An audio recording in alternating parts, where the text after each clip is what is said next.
Good morning, everyone. He's here.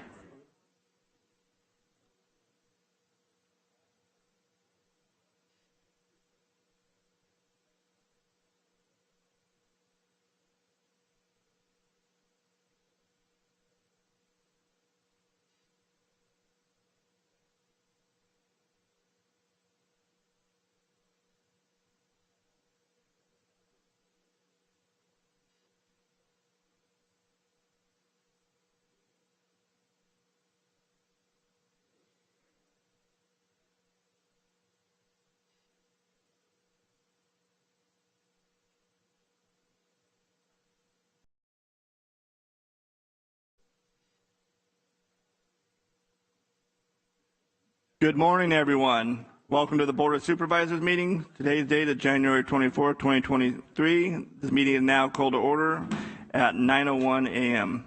You all please join me for a moment of silence.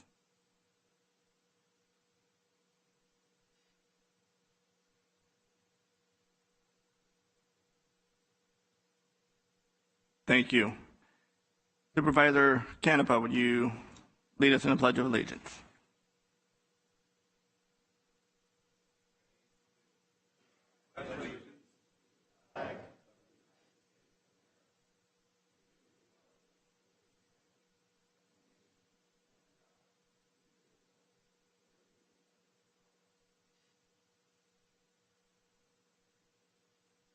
Thank you, Supervisor. And Clerk of the Board, can we get a roll call, please? Supervisor Canepa? Here. Supervisor Villapudois? Present. Supervisor Patty? Yes. Supervisor Ding? Here. Chairman Rickman? Yes. Thank you. All right, we're going to move on to our recognition presentations. I'm going to turn that over to the Clerk of the Board. Thank you, Chairman. We now have the recognition of the Ripon Chamber of Commerce 100th anniversary at the request of Chairman Rickman. And I would like to invite Kelly Donahue, President and CEO of the Ripon Chamber of Commerce, to the podium as I read this recognition. A certificate of recognition presented to Ripon Chamber of Commerce in recognition of 100 years of dedicated service benefiting the small businesses and citizens of Ripon and San Joaquin County. Your organization is a valuable asset, providing a great service to our community. Congratulations on your centennial. Presented this date of January 24th, 2023. Chairman Rickman. Thank you, Rochelle. Kelly, thank you very much for being here. You want to say a few words? I just want to say I appreciate you for inviting us. Our legacy is long, and it is only because I stand on the shoulders of the giants who came before me. I hope we are here for another 100 years, and I hope we continue to do great work. All right, thank you. And we're going to turn it over to the board. Supervisor Canepa. Just want to wish you guys congratulations and many more years of future success. Supervisor Patty. Thank you, Chairman. As a local business owner and my family for decades, actually, the Chamber of Commerce plays an important role.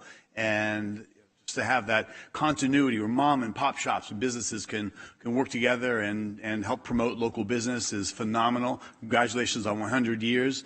And I look forward to seeing the next 100 years and what the Chamber does. Thank you. Thank you, Supervisor Patty. Supervisor Ding. Yes, thank you. And tell everybody that signs the front of a check and not just the back of a check, thank you. Thank you, Supervisor. And Vice Chair. Thank you, Chair. I want to say congratulations on 100 years of helping businesses and continue to do what you do. You do a great job. Thank you. And I'll wrap it up here. Thank you very much for being here. And, the Ripon Chamber, dealing with you for the last year or two, you guys are just awesome. You guys do such a great job. And like the supervisor is saying, you guys do such a great job with our businesses, getting, especially the small businesses, promoting them.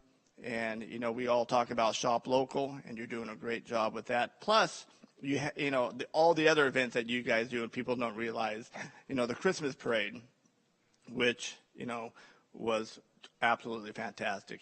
Those of you that haven't been to Ripon for a Christmas parade, there's thousands of people that line up, rain, sleet, or snow.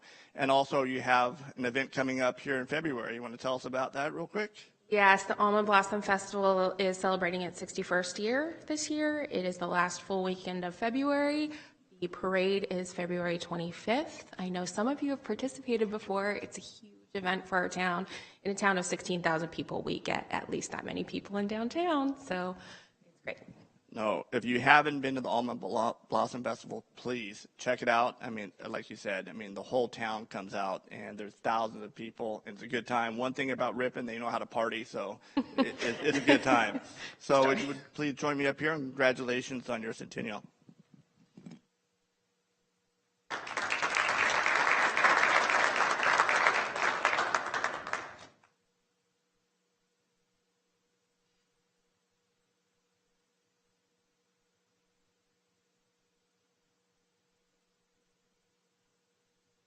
Thank you, Chairman. We now have the recognition of District Attorney Investigator Carlos Quiros, Stockton Police Department's Wellness Officer Antoinette Lizardo, and the American Red Cross District Manager Kristen Merrill.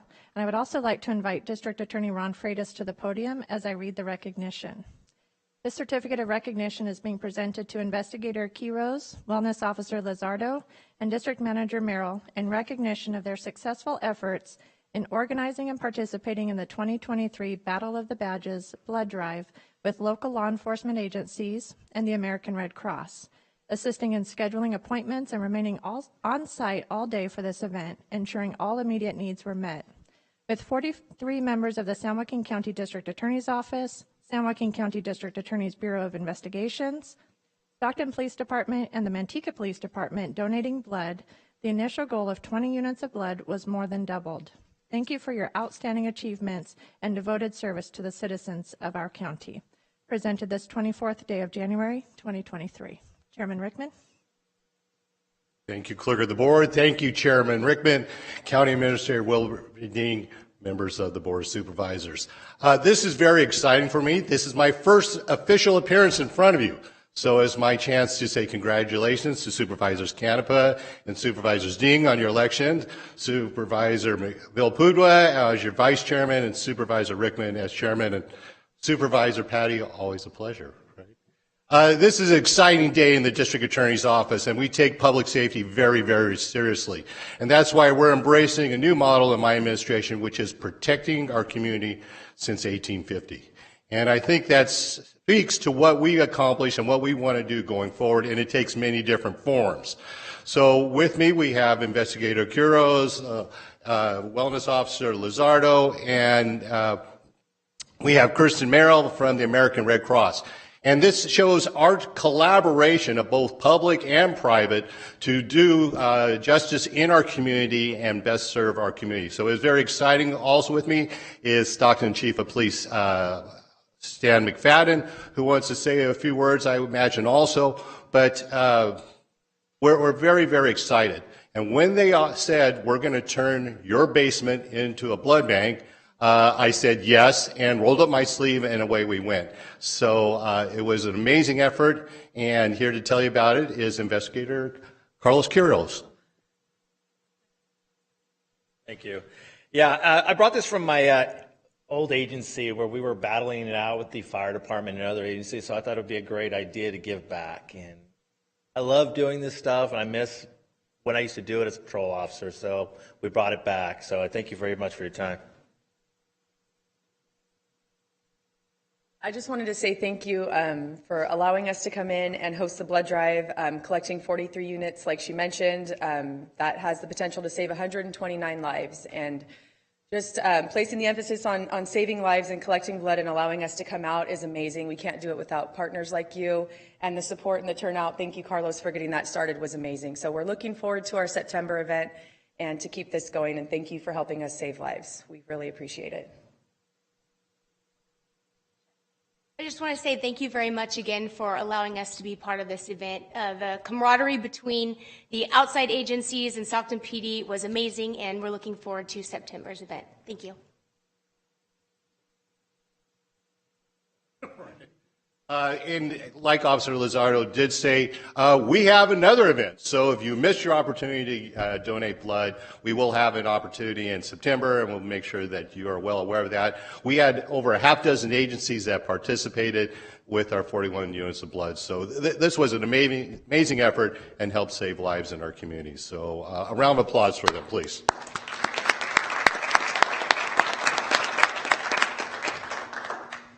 All right, thank you, DA Freitas, and thank you all for being here. We're going to turn it over to the board, so we're going to start with Supervisor Patty. Thank you, Chairman. This is another fine example of giving blood, sweat, and tears to the community, and as selfless as so many see this example that you lead. So we thank you, we appreciate, and let's, I'm sure, continue this. Maybe it's an annual event or semi-annual, but congratulations on pulling this off, bringing it together, and let's do more. So thank you. Supervisor Ding. Yes, thank you for your efforts, and to the Red Cross. You've been very busy this last few weeks, so thank you. Extra hand out there. I think we ought to change, you got that Stockton water tank, and we've been arguing about mottos. We could do San Joaquin County drawing blood for a good change, Thank you, Supervisor. Supervisor Canepa. Oh, I just want to say how amazing it is to have a little friendly competition amongst people. It brings out, for me, it's just important because it's a resource that people that usually wouldn't give blood do give blood. So it's great to bring it to somewhere where people can actually go and do it outside of the normal, places where you do give blood. So that's an amazing thing. It's huge that the gift of life is given and people do it. And so I will definitely look forward to September's event.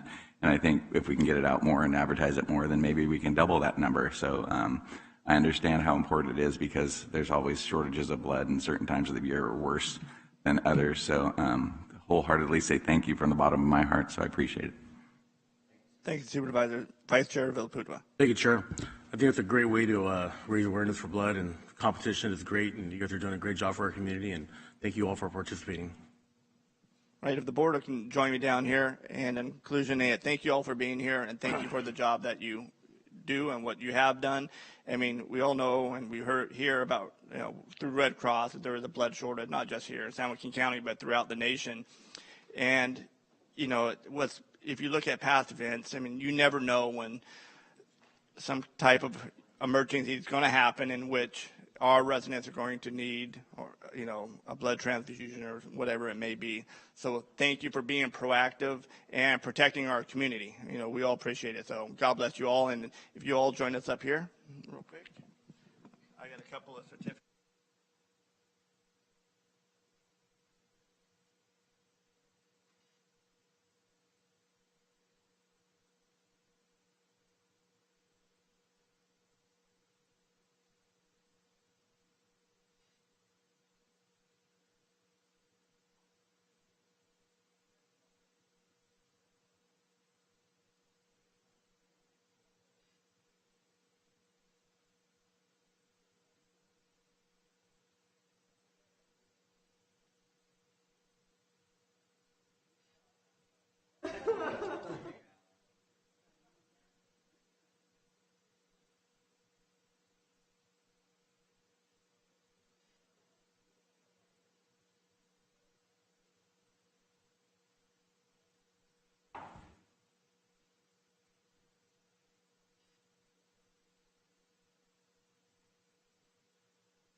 All right, thank you, everybody. We're going to move on to public comment. And we received several public comments, and a few of them are for item number 7. So, of course, we're going to hold on to those for item number 7. But we'll go with the first one I have here, Mr. Jim Shoemaker. Chairman Rickman, is there a 3-minute limit for public speakers? Yes, there is a 3-minute limit.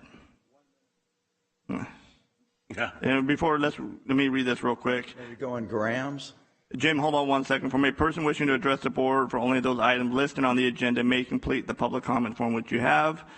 Public comment form is voluntary. Public comments are limited to 3 minutes. Please, no personal attacks. And Jim, floor is yours. Well, thank you, board, and good morning. My name is Jim Shoemaker. I am speaking on the voter integrity part also, but I'm going to hit another one.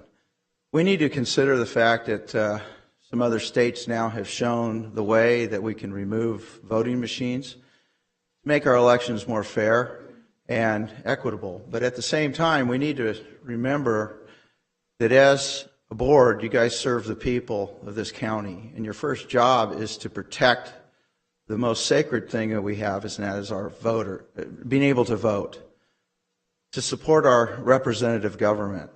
And as we do that, we need to look at the fact that under the last election cycles that we've had numerous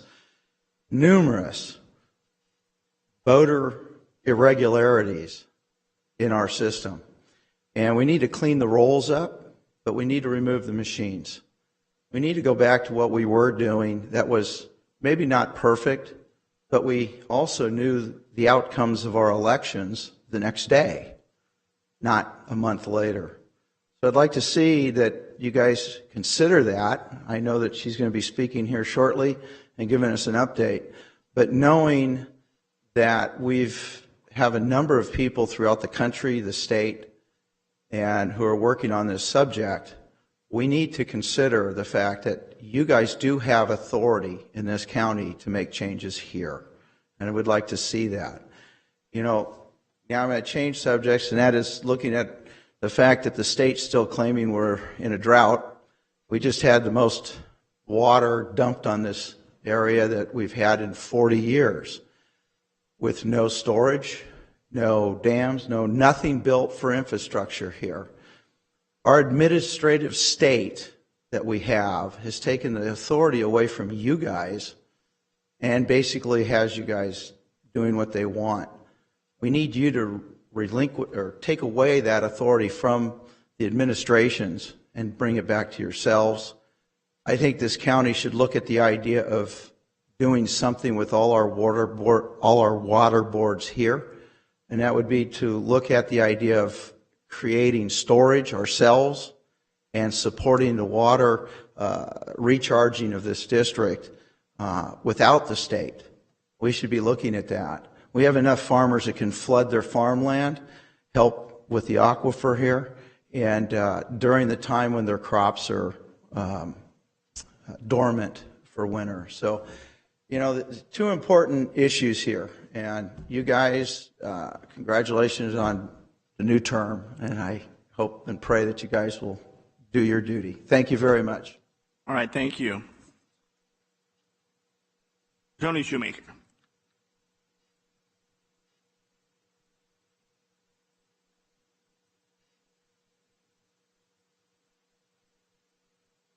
Good morning, board. Morning. Happy New Year.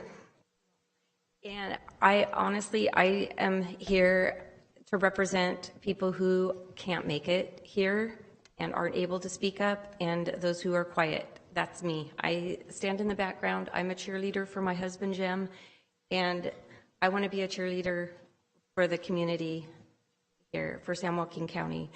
And it's to encourage you as supervisors to do the right thing. Thank you. Alex Elifaris.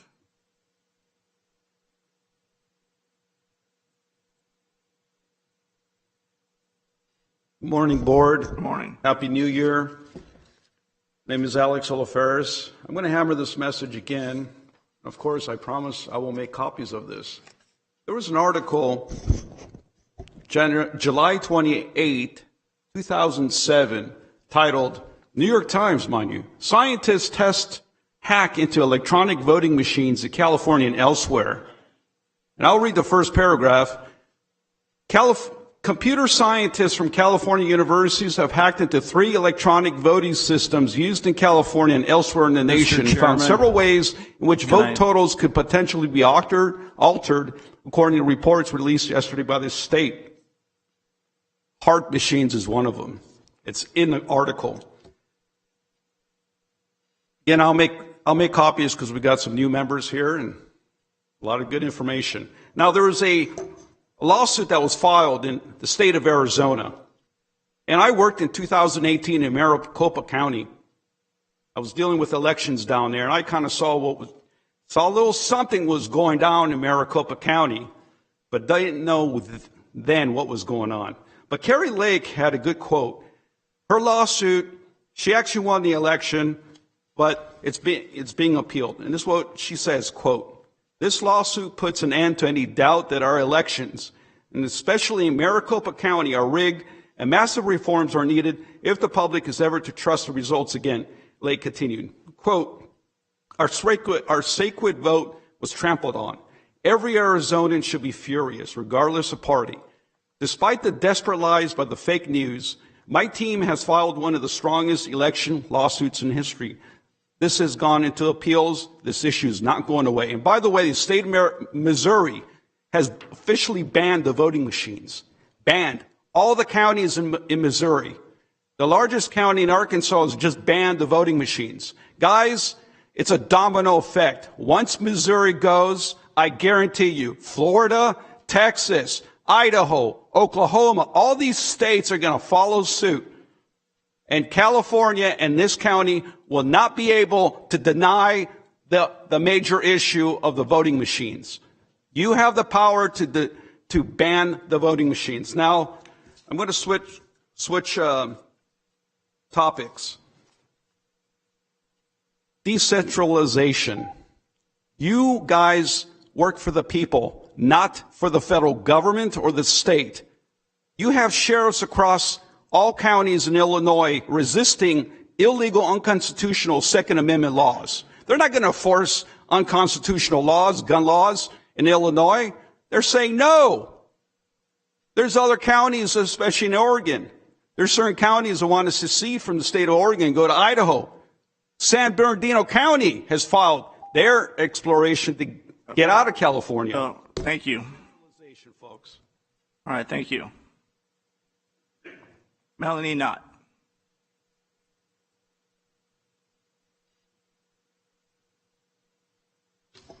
Good morning to the board, members of the board. I'm Melanie Knott, again from the Bible, Proverbs 29:2. When the righteous are in authority, the people rejoice, but when the wicked beareth rule, the people mourn. Another word for mourn is grieve, and I rise again to bring before this board grievances regarding election transparency in our county and overall in our state and nation. You, the County Board of Supervisors, are my local level to bring this matter forth for redress. Our county elections are being replaced by selections. Our elections are unsecure. There is foreign interference. Voting machines are vulnerable to hacking, and early and mail-in ballots disenfranchise legal, eligible voters. Why again do I speak about this topic? It's my Christian civic duty. Let me quote from a founding father. What have we got? A republic or a monarchy? With no hesitation whatsoever, Benjamin Franklin responded, a republic, if you can keep it. If you can keep it, that statement implies that something can be taken away from someone. That takes me to the oath of our public officials, our public servants take. You're the public officials at my local level who have taken a solemn oath. I have also taken that very same oath to support, protect, and defend first the Constitution of the United States of America and the state of California against all enemies, foreign and domestic. In our Declaration of Independence, it says, we hold these truths to be self-evident, that all men are created equal, that they are endowed by their Creator with certain inalienable rights, that among these are life, liberty, and the pursuit of happiness. Again, my civic Christian duty brings me to this attention that we together courageously can work to restore our free and blessed republic's precious right to our sacred vote. I close with, please keep the Election Advisory Committee. Clean up the voter rolls, bring them back under the county jurisdiction, get rid of the machines, implement voter ID with paper ballots only and smaller precincts where ballots are counted, and return to one-day voting. Matter of fact, make Election Day a holiday. God bless you all. Thank you for your time. All right, thank you. Anybody else from the public wish to address the board?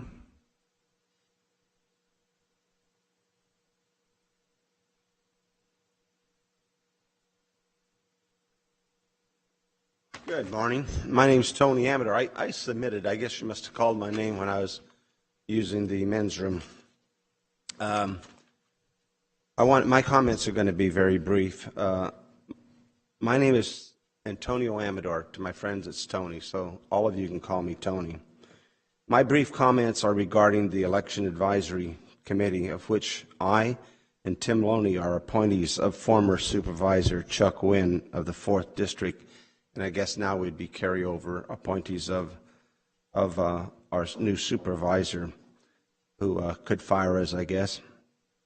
My background and purpose of the committee, reasonable minds, can you tell I'm going blind? Reasonable minds can have honest recollections. However, factually, most of the committee members' purpose for their membership is in contradiction from what the registrar voter recalls is our purpose.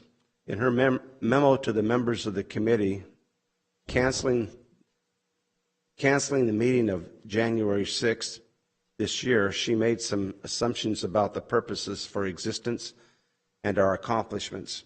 We were not of the opinion that we were created as a rubber stamp for the elections process.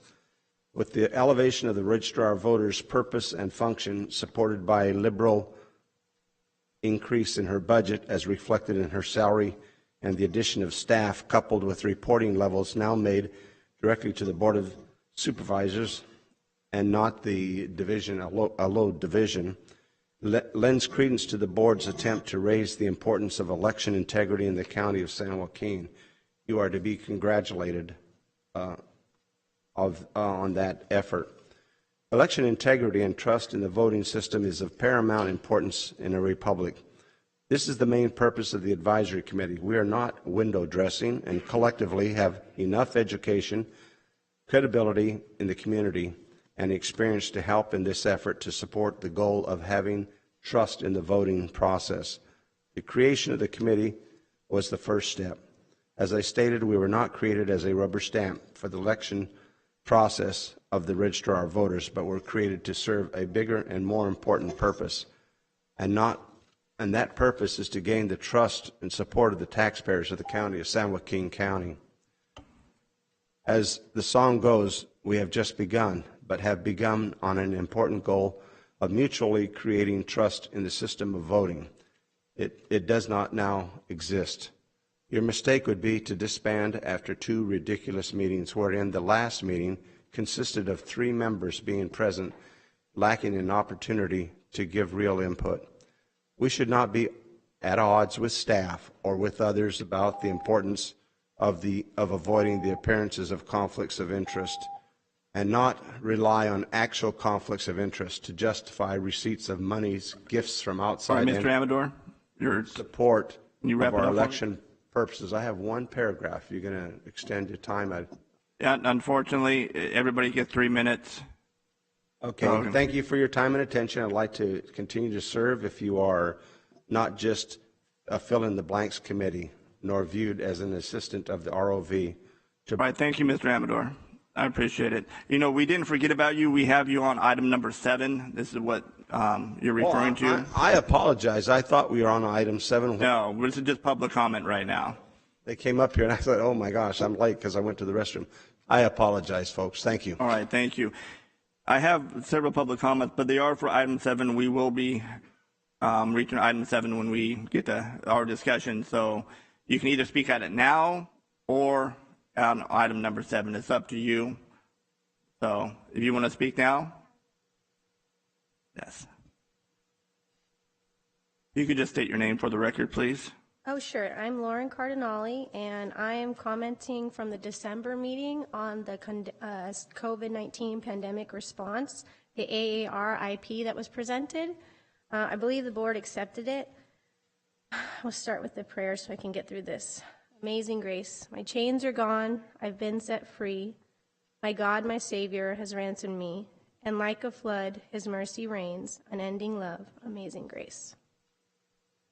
As a citizen scientist, I am qualified with quantitative experiences to review after-action plans and improvement plans as I have written them in the past. And I'm happy to provide some insights. Insight 1, I see that FEMA, CDC, and another government agency related ASPRHC is very concerned with our relative competencies as we respond to emergencies. Robert Rickman, I think it was a very great comment you made that our fire and our police and our sheriffs are more than capable of dealing with these types of incidences in the future. I think adding these layers of government, from what I can tell from this, will not only cost us money as a county, but will cause undue stress on our already systems. And since our state is now in a budget, I see that using our systems in a different form of this plan would be highly recommended. Another thing is that the overarching mission target was to be life safety, and they focused that in on vaccine strategy as a countermeasure. Now, the countermeasure was not successful in a few ways. They were much more harms than were projected to be. There was supposed to be a 0.0005% harm over 100, which would result in over 100 million people getting harm. At this point, this report negates to form the data that is currently at hand, which was 1 in 800 people have had some form of harm or injury relating to this plan. They also negate to say that the countermeasure does not stop transmission. There's no real change of effectiveness. There's a very little ability to advent positive safety, and the mRNA could cause other effects. Cardiologists are also saying this is the poorest efficacious pharmacological measurement ever taken. That just means it didn't do what it said to do. It didn't work. It also had the worst safety profile ever rolled out. That means that it didn't have enough time to do all the things it meant to do. I think the board should really take some time to give some more public comment on it and open it up for some sort of forum. These controls and these incident reports will form what will be mostly like a police state over the people and strict them of their health and freedoms. The main objective of this is to have authoritarian control from a top-down sort of CCP style level of incident response. And I thank you for your time, and my number's there if anybody would like for me to go over more ways I can support in keeping the county as the lead on these measures. All right, thank you. Anybody else from the public wishing to address the board on non-agendized items? Right, seeing none, we'll bring it back to the board. Our next item is minutes, and this is for the Board of Supervisors ceremonial swearing in and reorganization meeting from January 4th, 2023. If there is no questions or comments, I'll entertain a motion. Move to approve. Been a motion and a second. Get a roll call vote, please. My apologies, Chairman. Would you like a roll call vote? Yes. Okay. Oh, I'm sorry. Let's vote. Okay. I forgot all about that. You all please vote. I'm just so used to saying roll call in all my other meetings. Well, with Supervisor Patty returning, I had marked him absent during the vote. I wasn't sure if he would be back, but if you'd like to participate in the vote, I can do a roll call vote. Yeah, let's go ahead and do a roll call, please. Supervisor Canepa? Yes. Supervisor Villapudua? Yes. Supervisor Patty for the minutes? Supervisor Ding? Yes. And Chairman Rickman? Yes. All right. The vote passes 5-0. move on to consent. And these are items 1 to 22. Anybody from the board wishing to pull anything from consent? I have some items for questions. Okay, Supervisor Patty, item 11. It was just 3.3, 3.4, and 3.6. I had questions. 3 and 6? 3.3, 3.4, 3.6 was the. All right, let's go on the last digit. So 4, 4, and 6. 3, 4, and 6. 3, 4, and 6. All right, why don't we go ahead and start with you, Supervisor Canepa, item number 3. So it was on the status of the old courthouse and the fees. You have a question? Thank you, Supervisor Canepa. My question is, so on the old courthouse, so then the state took over control of the fees, right? So we were reducing them. So my question is, on the old courthouse, what funds that? Because we still obviously have that. So does money, the partial payment on the fines and fees cover that, or can somebody explain that to me? And this is just because I'm new. Hopefully I'll get all this so then I won't have to ask. Yeah, if you could give me one moment here, I'd like to ask Josh Franco to come down and he can walk you through the board letter. But it has to do with the termination of the agreement. Is this on? Okay. Supervisor Canepa, could you repeat your question, please? I couldn't hear it. So I saw that. So obviously the county used to run the courthouse, so then the fees are going backwards. So my question and concern is, you have an old building that's across the street. So what covers the cost and maintaining and taking care of that building for any future obligation or whatever, whether it's getting ripped down or remodeled? So those are the questions. Is that fee go towards that, or that reduced fee, where does that go? So the reduced fee would not go to that, and the money in the courthouse construction fund could not be used towards that either, because it was not identified as a project eligible for that funding. If you look at the board letter, there's 3 funds that are going to continue to be funded through the additional assessments. There's the Criminal Justice Facilities Fund, the Automated Imaging ID, or Automated Fingerprint ID Fund, and the last one is the EMS Fund. Okay. And there's no change to how those funds are going to receive the monies from the assessments. So everything will continue as it is. Okay, so that one never goes away. So that mandated fee will still stay here, just at a lower value? Just being reduced, correct. Reduced. Okay, perfect. Thank you so much. Supervisor Canepa, you want to pull that for a separate vote, or is that fine? No, that's fine. All right, well, let's move on to item number 4. One of the questions on there, can somebody explain what cost allocation is? That's a great question. Actually, our county administrator would probably be better qualified, but the general definition would be those are centrally budgeted charges that our auditor controller allocates out to the various departments. So those would be charges from service funds, things like ISD, the county administrator, those types of offices that bill out to the departments they're serving. Okay. Supervisor Canepa, so centrally budgeted services, as Mr. Branco mentioned, are based on allocation units. For example, facilities fees might be charged on square footage. Certain other things are charged based on head count, or whatever metrics are driving the utilization of those items, and those are all handled through the auditor controller's office. I used to be auditor controller for 8 years, which is why Josh made the comment. And that happens for, I believe there are 11 or 12 central service departments, the county administrator being one, ISD, general services, et cetera, that get pushed out to all the other departments. That human resources is another one, that are centrally provided but are used by the other departments within the county. Okay, so in the budget process, that shows like the ISFs, the inter-transfer funds between, that shows up then? Well, it wouldn't be an ISF. That's something that's an internal service fund, although internal service funds do have cost sharing involved. Okay. But it doesn't necessarily have to be an ISF. Like our department is not an ISF, but we do transfer funds. So that's budgeted. So then we see that in the budget allocation. You will see a budgeted cost in every department that utilizes a centrally provided service. That are outside of what their realm of service is. Correct. Okay, thank you. Thank you. All right, thank you for 3 and 4, and we'll move on to item number 6.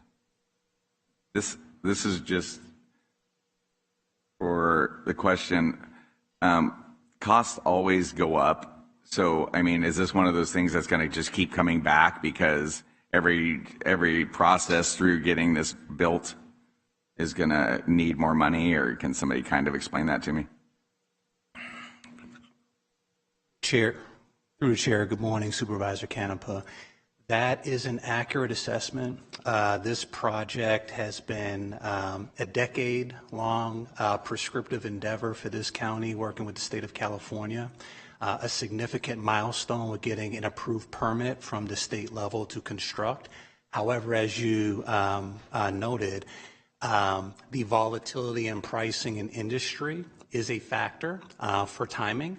So dependent on state approvals, which we're told are imminent, we are trying to get this project out to the market as quickly as possible to get it bid and return to your board with a recommendation of contract award, so we don't absorb any additional escalation costs as a result of marketplace volatility. Okay, so it's been a marathon, not a sprint. Yes, sir.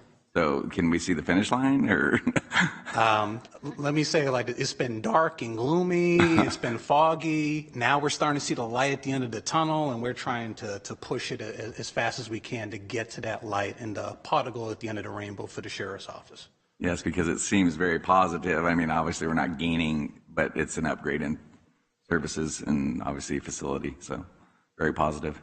Yeah, I just wanted to step in real quick and say what an amazing job these guys have been doing with this project as it's been going on. At the State Sheriff's Association meetings, we hear constantly that we battle with the state, and in particular the fire marshal, to try and get our permits through. And every sheriff's office that has one of these projects going, the exact same thing is happening to them. They keep kicking back our stuff and these guys have had it ready to go since day one. They're ready to go, and it's the state that keeps kicking everything back and dragging this out for years and years. So the State Sheriff's Association is trying to address this with the state fire marshal.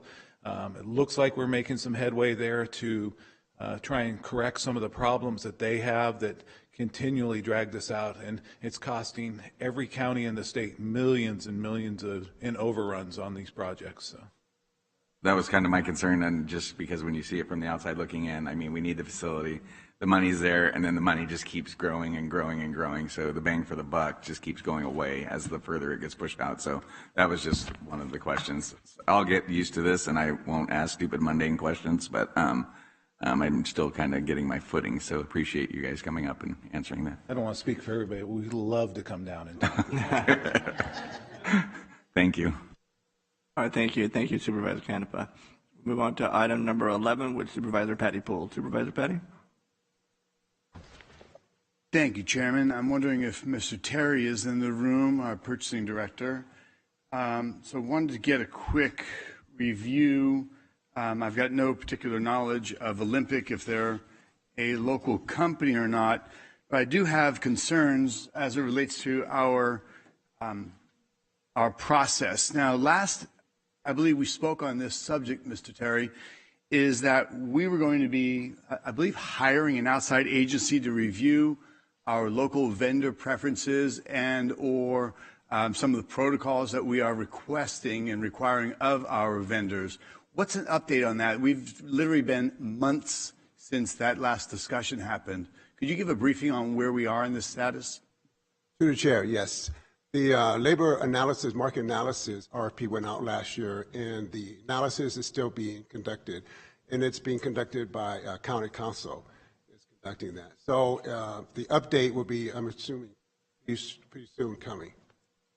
So at what point were you going to engage with any of the supervisors to give feedback, since I had 6 years ago initiated the protocol review on our local vendor preferences, and throughout the last 6 years, we've consistently talked about what we can do for our local hire as well as some of the RFP process. Was there any plan to speak with supervisors, or was this going to be done and presented to us with some of the revisions? Good question, Supervisor Patty. We're waiting on the analysis from the consultant, and with that will be a review, and I'm assuming it'll be brought back to the board. Brought back to the board for a decision, or brought back to the board for some feedback before it's brought to the board for a decision of the analysis? Well, I'll defer to County Council on the protocol for that, but we still are waiting on the results of the market analysis.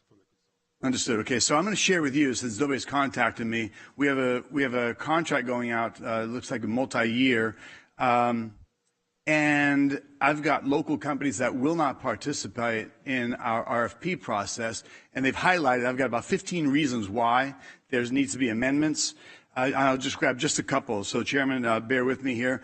It shall be the contractor's responsibility to provide at their own expense all consumables, appropriate cleaning supplies, and equipment required to perform janitorial tasks outlined in this RFP.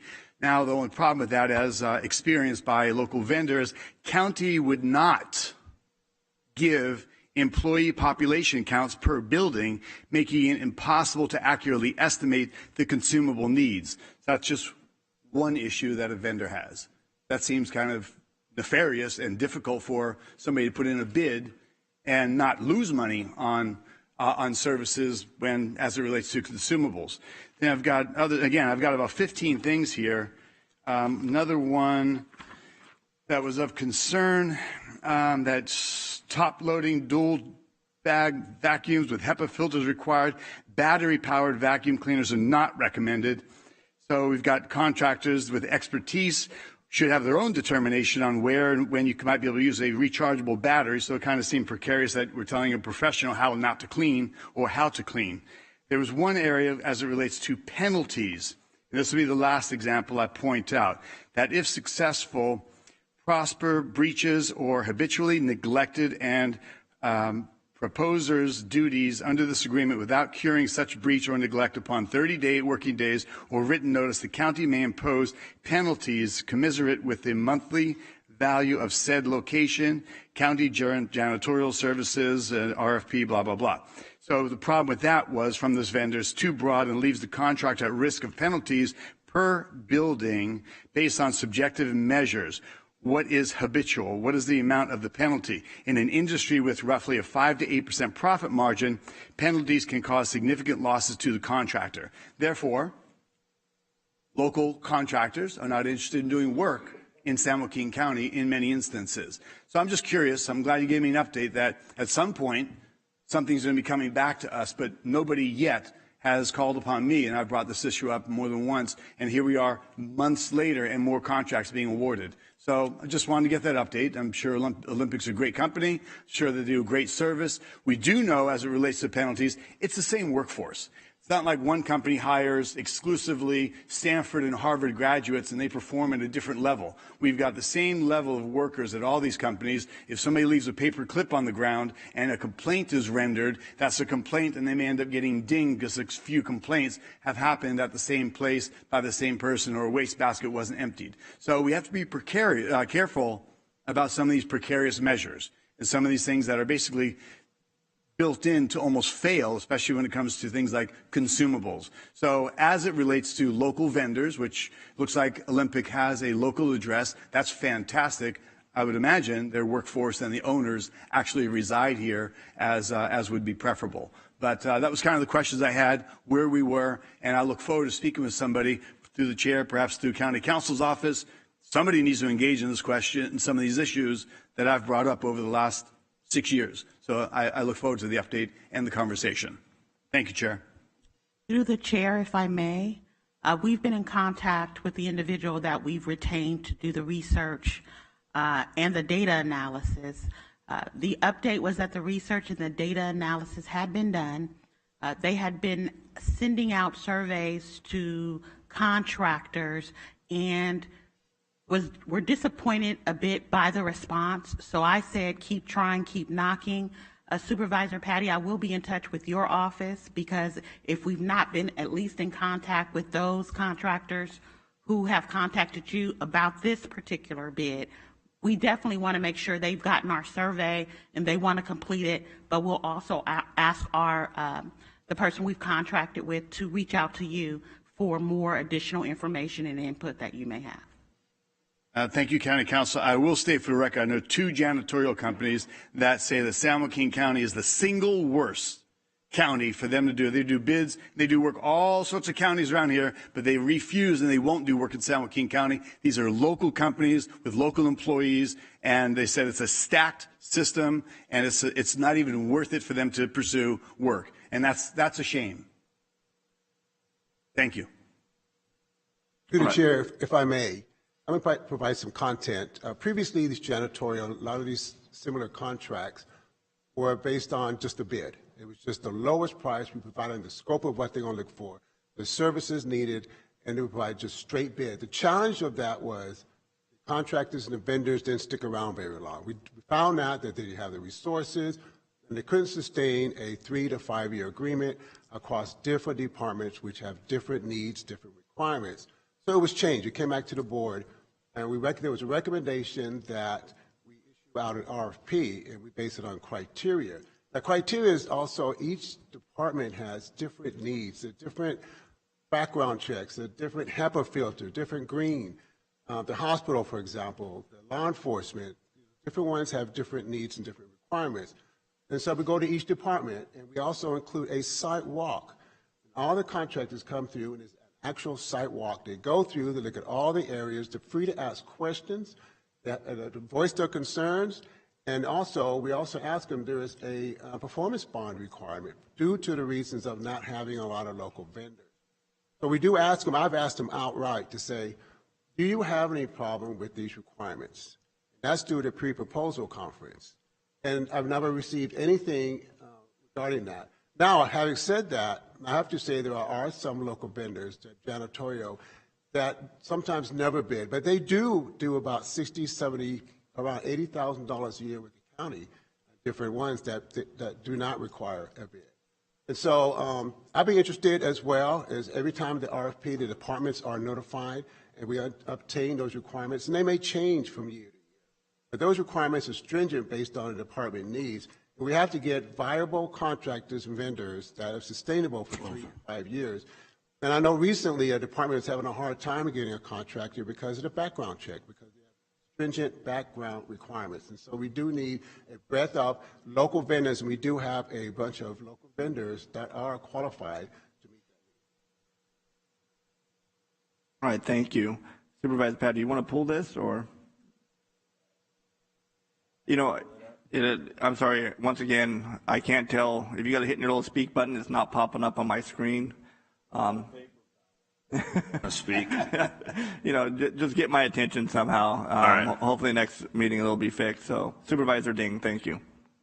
This is the second official meeting I've had, the second official meeting where Supervisor Tom Patty has championed local hire. And I want, everybody across the departments to understand on this issue, he has an ally. And as soon as I hear that, my ears perk up. So, don't just gloss over it. And I understand there's more to it than just looking at the address, of the contract, et cetera. But do understand it's very important to us. And when you talk about cost, I'm really not interested in people bringing their lunch money to San Joaquin County. I'm interested in the dollars they spend here, 7 days a week. So that multiplication factor of 7 times the dollars spent in the community is very important to us. So I wanted to say thank you. Thank you, Supervisor Ding. Supervisor Canepa. Through the chair, thank you. So is there a local preference percentage that's given? And how far does that go out? Is it tiered on further outside of the county? The local preference is 5%. So if a local vendor is within a 5% of the lowest cost, they get an opportunity to match that price.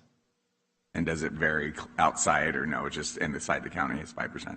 It's 5% for local vendors that are local vendors. They quantify that they are a local vendor. Okay, thank you. Chairman, no further action. Thank you. All right, thank you. If that's all comments from the board, that's all the ones that we pulled. So I'll entertain a motion to approve consent items 1 through 22. Move to approve. Second. And if we could please all vote.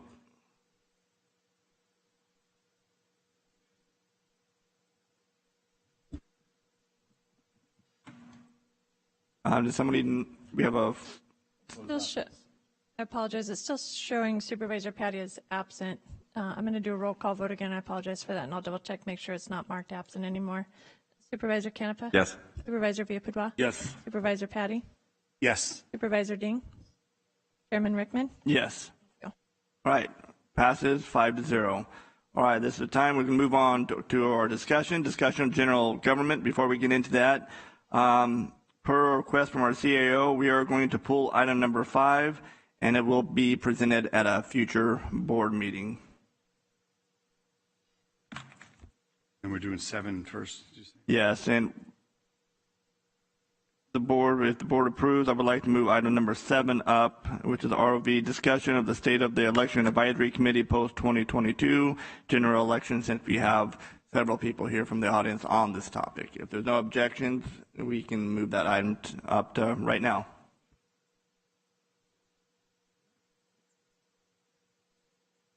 Olivia Hill, why don't you go ahead and take it from here? Welcome and good morning. Good morning to yourself, Chair Rickman, and the board. So we are here to discuss the Election Advisory Committee and how we may intend to move forward. So I prepared some notes just to kind of give an overview of the last few months and what has occurred in those meetings, and I was just going to share that in the discussion. Before the November 8th general election, the board created the Election Advisory Committee. During this time, the board was routinely receiving public comments from the same small group of individuals regarding election integrity issues. The board directed my office to meet with the Election Advisory Committee twice, and this was under Chair Wynn, our former Chair Wynn at the time, in advance of the 2022 general election.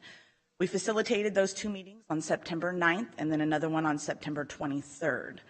These meetings gave EAC members an opportunity to voice their concerns, and county staff were available for questions and answers. And we had the county administrator's office, county counsel, the sheriff's office was present. So we had several resources there to provide insight into any questions that they may have.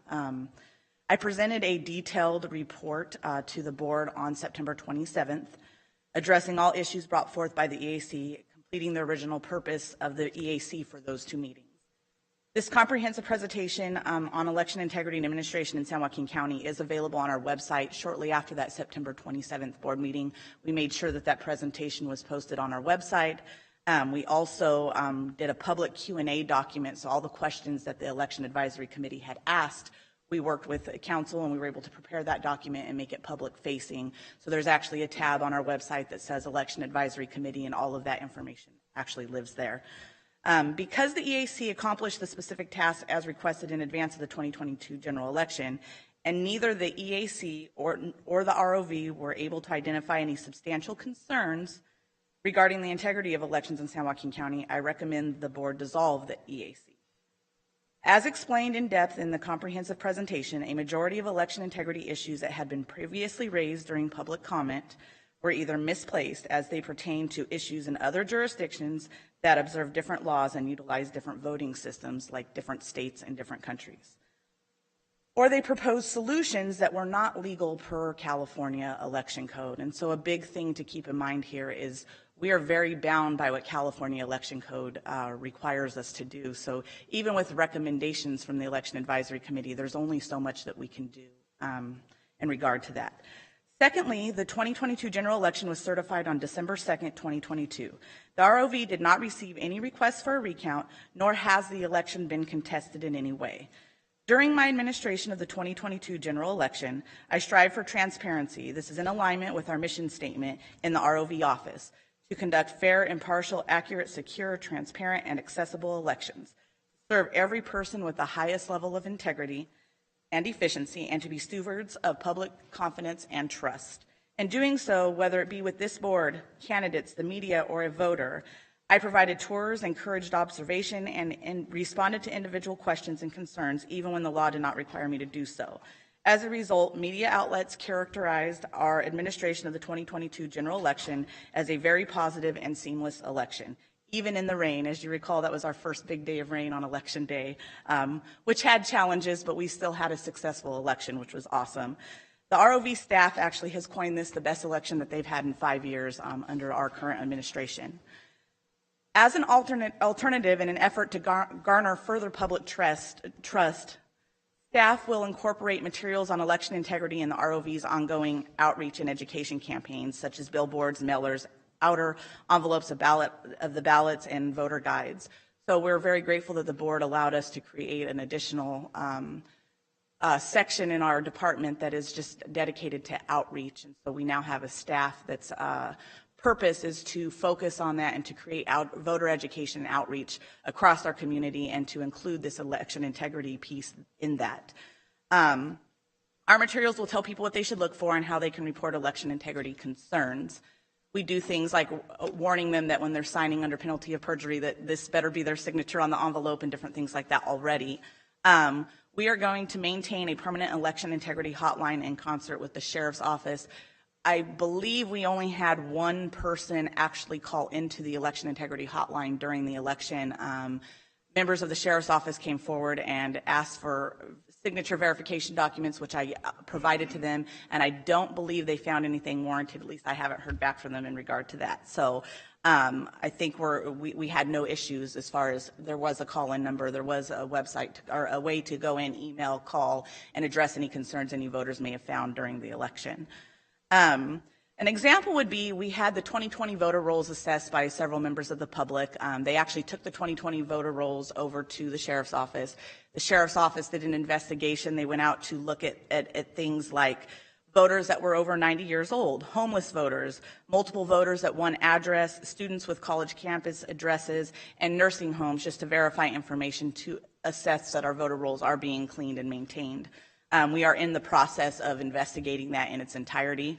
So I just wanted to share that. Furthermore, there is already a body that authorized to examine our election operations. The San Joaquin County Civil Grand Jury is empowered by law to investigate and report on the operations, accounts, and records of county departments. The grand jury may also inquire into allegations of willful or corrupt misconduct of public officials. Furthermore, I'd like to share that in early September, all 18 of the grand jury members came to our office, did a tour. We shared with them how our system is set up. I had one follow-up question from the secretary over at the courts, and I answered her question, and we never heard anything back from them. So as far as I'm aware, they were satisfied that there were no nefarious issues found in our office. So I just wanted to share that. We will continue to engage and inform the public on the electoral process by offering our tours, attending community events, and presenting to local groups. We are now actively working on several things to get us ready for the 2024 election cycle.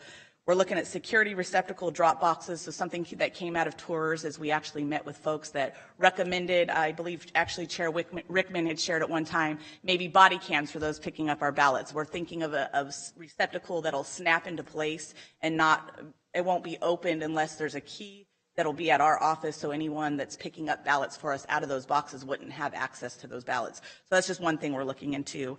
We're purchasing more vote-by-mail equipment so that we can make the process of getting the ballots counted as efficient as possible. As you're aware, the last two elections that I've administered, we've certified the election within 3 weeks, not taking the full month, which has been a wonderful thing, and we're going to continue to make progress in that area where we can. There is a situation with cure letters when a voter forgets to sign or we have a mismatched signature. By law, we have to send out letters to those voters, and we give them an opportunity to cure their signature. So if we certify sooner and sooner and sooner, we're shortening that window for those folks to turn those letters in. And the election code is quite in the essence that it says you can collect those letters up to 2 days before you certify your election. So with the state certification date being 30 days, the sooner and sooner that we do that, we're leading those voters to believe that they have more time and they don't know what that window could be. So it's nice to stick very rigidly to what that timeline is so that voters have that opportunity to cure their ballot if they intend to with the signature. We are conducting VCA research and preparing for a future recommendation to the board. As you know, several counties in California are already doing the VCA model, which is a vote center model versus polling place. But we're going to come back to you all in at a different meeting to discuss that in more detail. We are conducting voter outreach, and we're including high school mock elections. What we're attempting to do is something like Sacramento County, where we get into all of our high schools during an election cycle, utilizing our outreach team and our staff. We're able to go out, administer mock elections to get the youth engaged in the process, to understand they're voting on ballots that look very similar to what those current issues would be. And it's just an opportunity to really get the youth engaged in what we do in elections, and teaching them about that process. The last thing is we are doing an evaluation on all the certified voting systems in California to confirm that HART is the best option. So these are different things that we are working on to prepare us for the next election cycle, and this is just my report as far as what the Election Advisory Committee has accomplished and what we've achieved. And it's, of course, up to the board how you want to proceed with this, but we're prepared to support in any way the board wishes to take action. Ms. Hill, thank you. You're welcome. We'll bring it back to the board for any questions or comments. Working on any. Vice Patty. Thank you, Chairman. Thank you, Ms. Hale. So first, I want to compliment you on a very well done election, and you were selected for this job. You're not elected, and so oftentimes I welcome the criticism as fair game because I'm an elected representative. But I oftentimes see a lot of slander and a lot of disparaging things said about you unfairly. And I also want to compliment that there was an error in the ballot, and that was not an error on behalf of the ROV, your staff, or your behavior or lack of doing anything. That was a submission error by, I believe, the district or something, a water district. I know there's some facts to it. And you took the high road, you took the classy road. Instead of saying they did something wrong, they are to blame, you just sat back, let people say, throw slings and arrows at you, and you just, quietly handled it with those that it pertained to, why there were separate ballots and whatever the issue was. But I want to compliment the class and the dignity that you hold in our office and the selection that our CAO made in promoting you to that job. So thank you. Now I want to get into a little nitty gritty here. I think, first of all, the Election Advisory Committee is a good idea. Maybe every 6 months it meets. I think that it was something supported by the board, is something in the public. I think we've got some very bright, very careful, and intelligent members in the public that really care about this issue. And mind you, we may clash heads about some of the redundant things that are said that are outside of our control, but we, like as Supervisor Ding pointed out, we fully respect the public opinion, and we listen, we understand. We appreciate that you're engaged, you're a voice for many. So it's not without recognition and appreciation, but let's also stay on task. What can we do?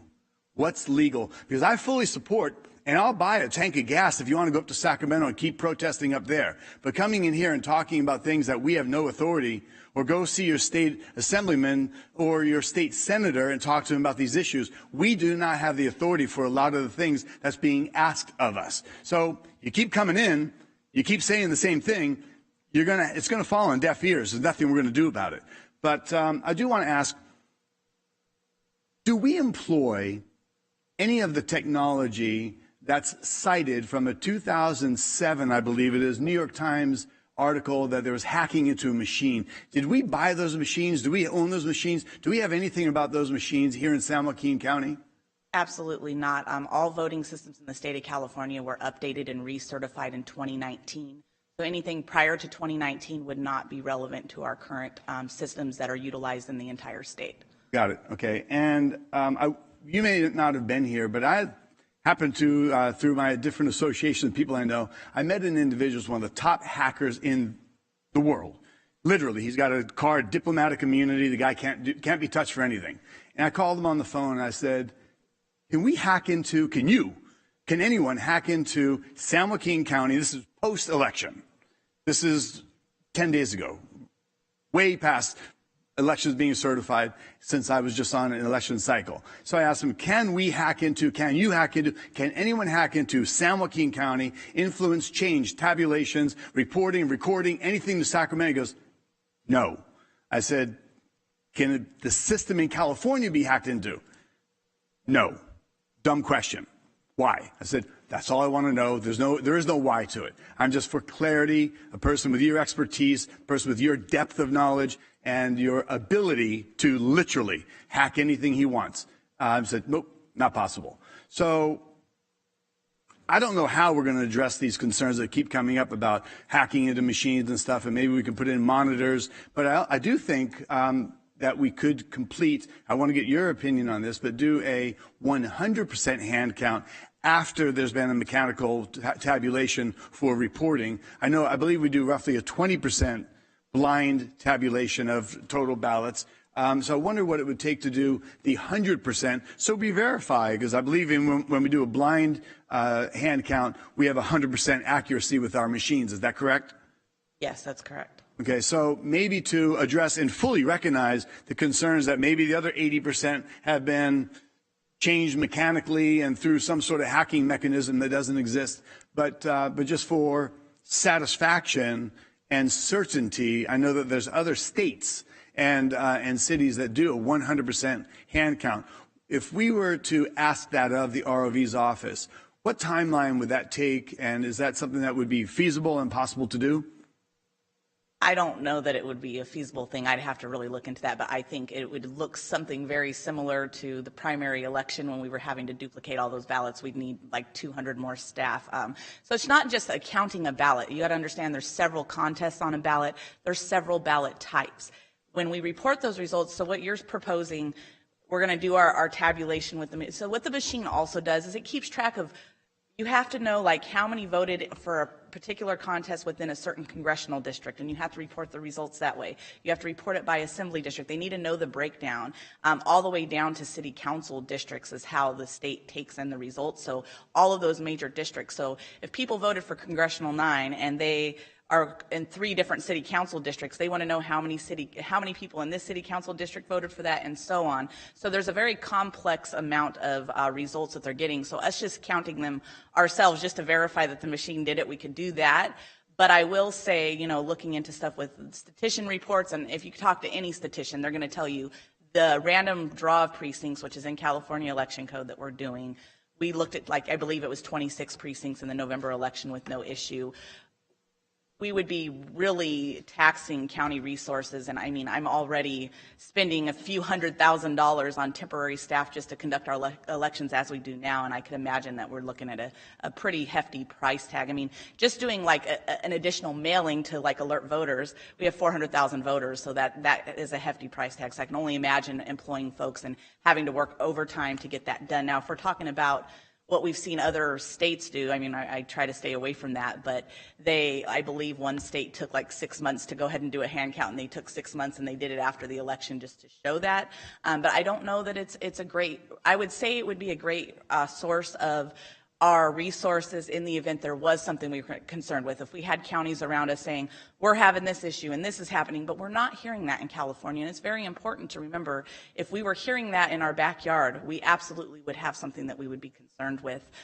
In the event that we ever have a recount and something wrong happen, we would address that. But as you know, I don't know if you're all aware, but we had a recount in the 2020, after the 2020 primary, and everything checked out exactly perfect. There was an adjudication thing that changed one to a tie vote, and that's all that was. And that was after a hand count with several candidates involved in that. So from my knowledge and what I've seen in the last 5 years, we are not in a position where we would need to do that. And keep in mind, there are 400,000 voters, and we have a subset of folks that are coming here every day or every Tuesday and sharing that information. And I'm happy to hear what they have to say. Again, like you shared, we don't want to discount that. Their concerns are valid. When they submit documents to me, when they ask for PRAs, we're happy to provide all of that. We even hire temporary staff. If any folks want to come in and work for our office, we'll point them in the direction to be a part of what we do, so then they can roll up their sleeves and actually truly see what's happening. So all of that's still available, and we will continue to offer that in any capacity for all of our voters that have any concerns. Great. And Chair, as a quick follow-up then, and let me get this straight, because I talked about 100% hand count. So am I accurate when, my memory recalls that when we do a blind, if it's called blind, it's a random selection of ballots, and we do a hand count of those, and we come up with, and that's roughly 20% of the votes that are cast It varies, yeah, of the ballots? All right, so then that's 20%. So if you saw a big discrepancy, that would trigger further action. But if you're finding 100% alignment with what you're getting from the machines, you feel safe with that. If I saw it off by 2 votes, I would be digging because it shouldn't be off. Like, that would be a huge concern for me. So, I mean, and I'm saying 2 votes, literally. If we do a hand count and we see a 2-vote discrepancy, that's a concern. And I would definitely address that, and we'd be open and very transparent about that if that were to ever happen. And that's why you'll notice in our statement of votes, when we certify our election, we actually provide that document explaining what we did and what we got in that hand count. So. Got it. And for some of the things, lastly, last quick question. Hope I don't have my time limit real quick. If our local citizens have a concern, who would they contact in Sacramento? There's local representatives. Would it be the Secretary of State's office? Who would they share their concerns with to amend the system? So if they have just concerns about, activity and they're not reporting, I mean, my first step would be, if you see something fraudulent, please reach out to my office and I'll forward you to the correct person, to the sheriff's office or to the sheriff's office directly. And that's taking care of it at the local level. If you don't feel that you're getting an answer there, then your next step would be the Secretary of State. Now, to change laws, you're going to be looking at changing legislation. You'd want to look at your local representatives, just like you shared. So, and we have a full list and contact information for all of the representatives for our county at the state level. And so if anyone needs that information, they can reach out to our office and we'd be happy to provide that contact information. Excellent. Thank you. That's all, Chair. Thank you, Supervisor Petty. And for the supervisors, my computer is back up and running. So if you hit the speaker button, your name will pop up and we can go from whoever buzzed in first. So with that, we'll go with Supervisor Canepa. Thank you, Chair. So I just have a few questions, because one of the things, I mean, and this is one of the best freedoms that we have in our country, is based on elections. And so the trust in the election process is also very important. And obviously, these people are here for that reason. So for me, one of the questions, when you did have this committee, what are best practices in other areas? So, I mean, they said, do you bring in a consultant to help do it? Because, you've got the registrar of voter, you're running the meeting. So then what questions and what does a committee actually get to do? And I understand that because it's just an advisory committee. So what are the benefits of having a committee? What came out of it that gave you, something positive, negative? I mean, the feedback, that's what I'm curious about, because we have these, and I mean, so you can control a narrative, and that's my concern, is that how is it open? And when you do have committees, because a lot of people say, why do I do that? My voice is not heard. So it's kind of moot for me to do that. And that's my concern. Somebody had said, hey, well, why is the ROV running something that should be, maybe constructive criticism about you and your organization? You know what I mean? So can you speak to that for me? Oh, I absolutely agree. When this was started, I didn't have the intention of being the facilitator of the advisory committee. The board voted on it, and former Chairman, at the time, was the board member that was assigned to the committee, or the advisory committee. So my intention was to answer their questions. And so going forward, in the event the board does decide they want to keep the committee, one of my recommendations, I do want to come back at a later date with a very thorough plan for you all that I would propose, and then up to the board to adopt, of course, would be to remove me from that element and me not be the facilitator, but possibly one board member or board members to run the committee in the event that you want to move forward. What I will say is we found a lot of, there were many others there, and if you want to hear from them, we can arrange that. But I found it to be kind of counterproductive in the essence that there was shouting matches about statistics with members that were aggressively addressing that. We also found that for the second board meeting, we did notify members. Only 2 showed up, and then a third person showed up about halfway through the meeting. So we noticed just from the members that were selected and appointed, the engagement was very low. We also noticed that the advisory committee should represent our county equally.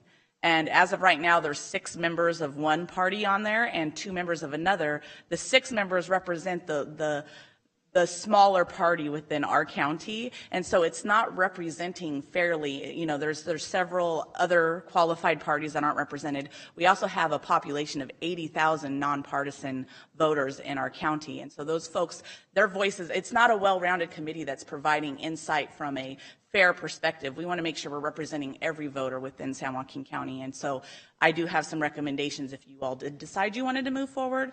But with the current makeup of the board and how we're moving, or of the advisory committee and how we're moving forward, it doesn't feel like we're getting anything from there, especially when the requests are things that are limited by California state law. That makes sense. So that was my concern, is where does the meeting go? You know, is it something that's going to have something positive come out of it? Because you could have all the meetings in the world and nothing ever comes out of it. So, I mean, those are the things that I would want to see. You know what I mean? So obviously I'm concerned about budget wise and some of the, you know, those are the issues. And, you know, and I've been in elections, and, you know, sometimes it's not clear what percentage of people voted and how many people are actually voting. And so I don't know if that's state mandated, but when you look at the returns, I mean, you got to have a PhD in elections to feel comfortable. And I don't know that that's a good thing for transparency. You know what I mean? So you know, when you change this, well, it used to say how many people voted, how many people were in the area, you know, the whole district, and what percentage. And as you do your postings, it's a little more clear. Well, that wasn't clear. So, I mean, some of those things, and I don't know, like you said, it's state mandated or whatever. So that kind of limits the effectiveness of the committee. I mean, going forward, I would feel better, obviously, doing that, having somebody outside of it come in and say, hey, that way they're neutral, and the folks, you know, which needs to be obviously more representative of the folks in the community and the parties in the community, is that's what you're getting at, because otherwise it's just one-sided or not the other sided, and then there's conspiracy theories and not conspiracy theories and passion. And I mean, it's awesome to have people that have passion, and I applaud that, because that's what our democracy is built on, is folks that come up and don't trust something, and it's their God-given right to come and voice their opinions. So that's important for me. So, I mean, how we get there and how we get it. The other kind of question I had, so back in the day, where was ISD in this whole process? You guys had an internal ISD or an external ISD? Because sometimes when departments overlap, I'm not sure that that's the best marriage. Can you kind of explain that toward? So prior to July 2021, we were a sub-department under ISD, and the county administrator may be able to speak to this better than I can, but at that time we were under ISD, and they provided insight, and we had one assigned team member from ISD that was permanently placed in ROV. Now we are our own department, and we have 3 ISD staff that are permanently affixed in ROV, so they do all of their work entails just ROV work. They are assigned to ISD as the IT department, but they work in our office, and their desks and all of their time is spent down in ROV. And we went from 1 staff member to 3 IT staff members. And that was a positive change? Absolutely, absolutely. We have an IT supervisor, and there's some great changes that we're seeing for the future of our elections. Absolutely. And then back to my previous question. So were there positives that did come out of the review committee? You kind of... I don't feel that the review committee felt that they had ground achieved, and I don't know if their hopes were lost in the way it was set up, if they had other plans, but we didn't have anything really constructive submitted. One member, Mr. Loney, he provided a list of questions that we went through, and he sent that list in again during public comment this time, and we went ahead and looked and verified that all of the presentations and different things that we provided answered those questions. So I think outside of there, I don't know what we're achieving or what we can achieve and what that future looks like. You know, I want to make sure that, of course, the community is involved. We do have a voter accessibility committee and a language accessibility committee that's very focused on what we do in elections. And so those are other opportunities where they could be involved in what we do. And, you know, like you shared, sometimes understanding how the results work can be complicated. You know, we're happy to have workshops and do things where we can show and teach folks what that is. Like if someone wanted to sit down and wanted us to explain in more thorough detail, we'd be happy to do that. We do things like candidate workshops. We do things like voter workshops, especially when we get closer to elections. So these are things that we do that I think kind of serve some of the purposes of the EAC. But again, I'm unclear on how we should move forward, and that was what brought today's meeting or item to the board. So. Okay, well, thank you for answering my questions, and I look forward to learning more. So it's just kind of a learning process. So anytime, come on down. Okay, thank you. Thank you, Supervisor Canepa. Supervisor Dean. Where do I start? First off, you took this position under not the greatest circumstances, and as far as counting the ballots, I think you did an amazing job. And I walked through that elections office over and over again, and quite frankly, I think you had some precautions in place that I didn't even see necessary, but better over cautious than not at all. And you were very meticulous about what you did, and I thank you for that. And get up on my soapbox here for a second. You have state regulations and then you have county regulations. And yes, we can only deal with those things under our jurisdiction. But one of the things we have to be conscious of is, and I think Tony Amador was alluding to it too, is what's the perception? What's our goal? Our goal is to increase voter participation. One of the ways we can do it is spend thousands of dollars to go talk 18-year-olds and why they should vote. The other is to make sure that citizens that are paying taxes and already involved in the system that have a distrust in the system feel comfortable. And I think that's the purpose of the committee, is to make sure that everybody's comfortable. The way our election system was set up, and I keep saying this, everybody looks at me like I'm nuts, but it's called the Australian ballot. Our form of voting was based on the Australian ballot. Carla's wiping her nose because I said this to her like every single month. And anyway, the reason it was established the way it was, and we adopted the system in 1884, and it's kind of a reverse of our election system now. But what happened is you had large property owners who would go vote, and they would tell all their workers exactly how they were going to vote. And so there was no right to vote in secret because they were doing it at a flat table. So the introduction of the Australian ballot, secret voting, came into process so that if an employee of, Tom Paddock walked in, Tom wasn't standing there over their shoulder to make sure that, they voted right so he had a job the next day. The right to a secret ballot is imperative with the keeping of our republic, not democracy, keeping with our republic. I do understand that there is some things that you can and can't do, but you can still, in deciding what you do, is it keeping with the sanctity of the system within your guidelines, or basically expanding what the direction the state is going? I'm not concerned with the ballots, and they keep saying getting rid of the machines, and although I think I understand what you're talking about, we always have had machines. In 1992, when we went through the recount with Pombo, this gentleman who was congressman years ago, I don't know if any of you know him, that went about 2 weeks after the election. So we've always had a 2 to 3. We had it in 92 with Pombo. We had it in 94 with Andel, Machado. There's always been those discrepancies. What we have going on now with the ballot boxes, and this is where I want to make sure the county isn't impeding the intent of the secret ballot, is these ballot boxes do not guarantee an individual's right to vote in private. And here's why. If I'm sitting at home, with my 18, 19-year-old kids who want gas money, I can ask them for their ballots, what have you, or watch them vote.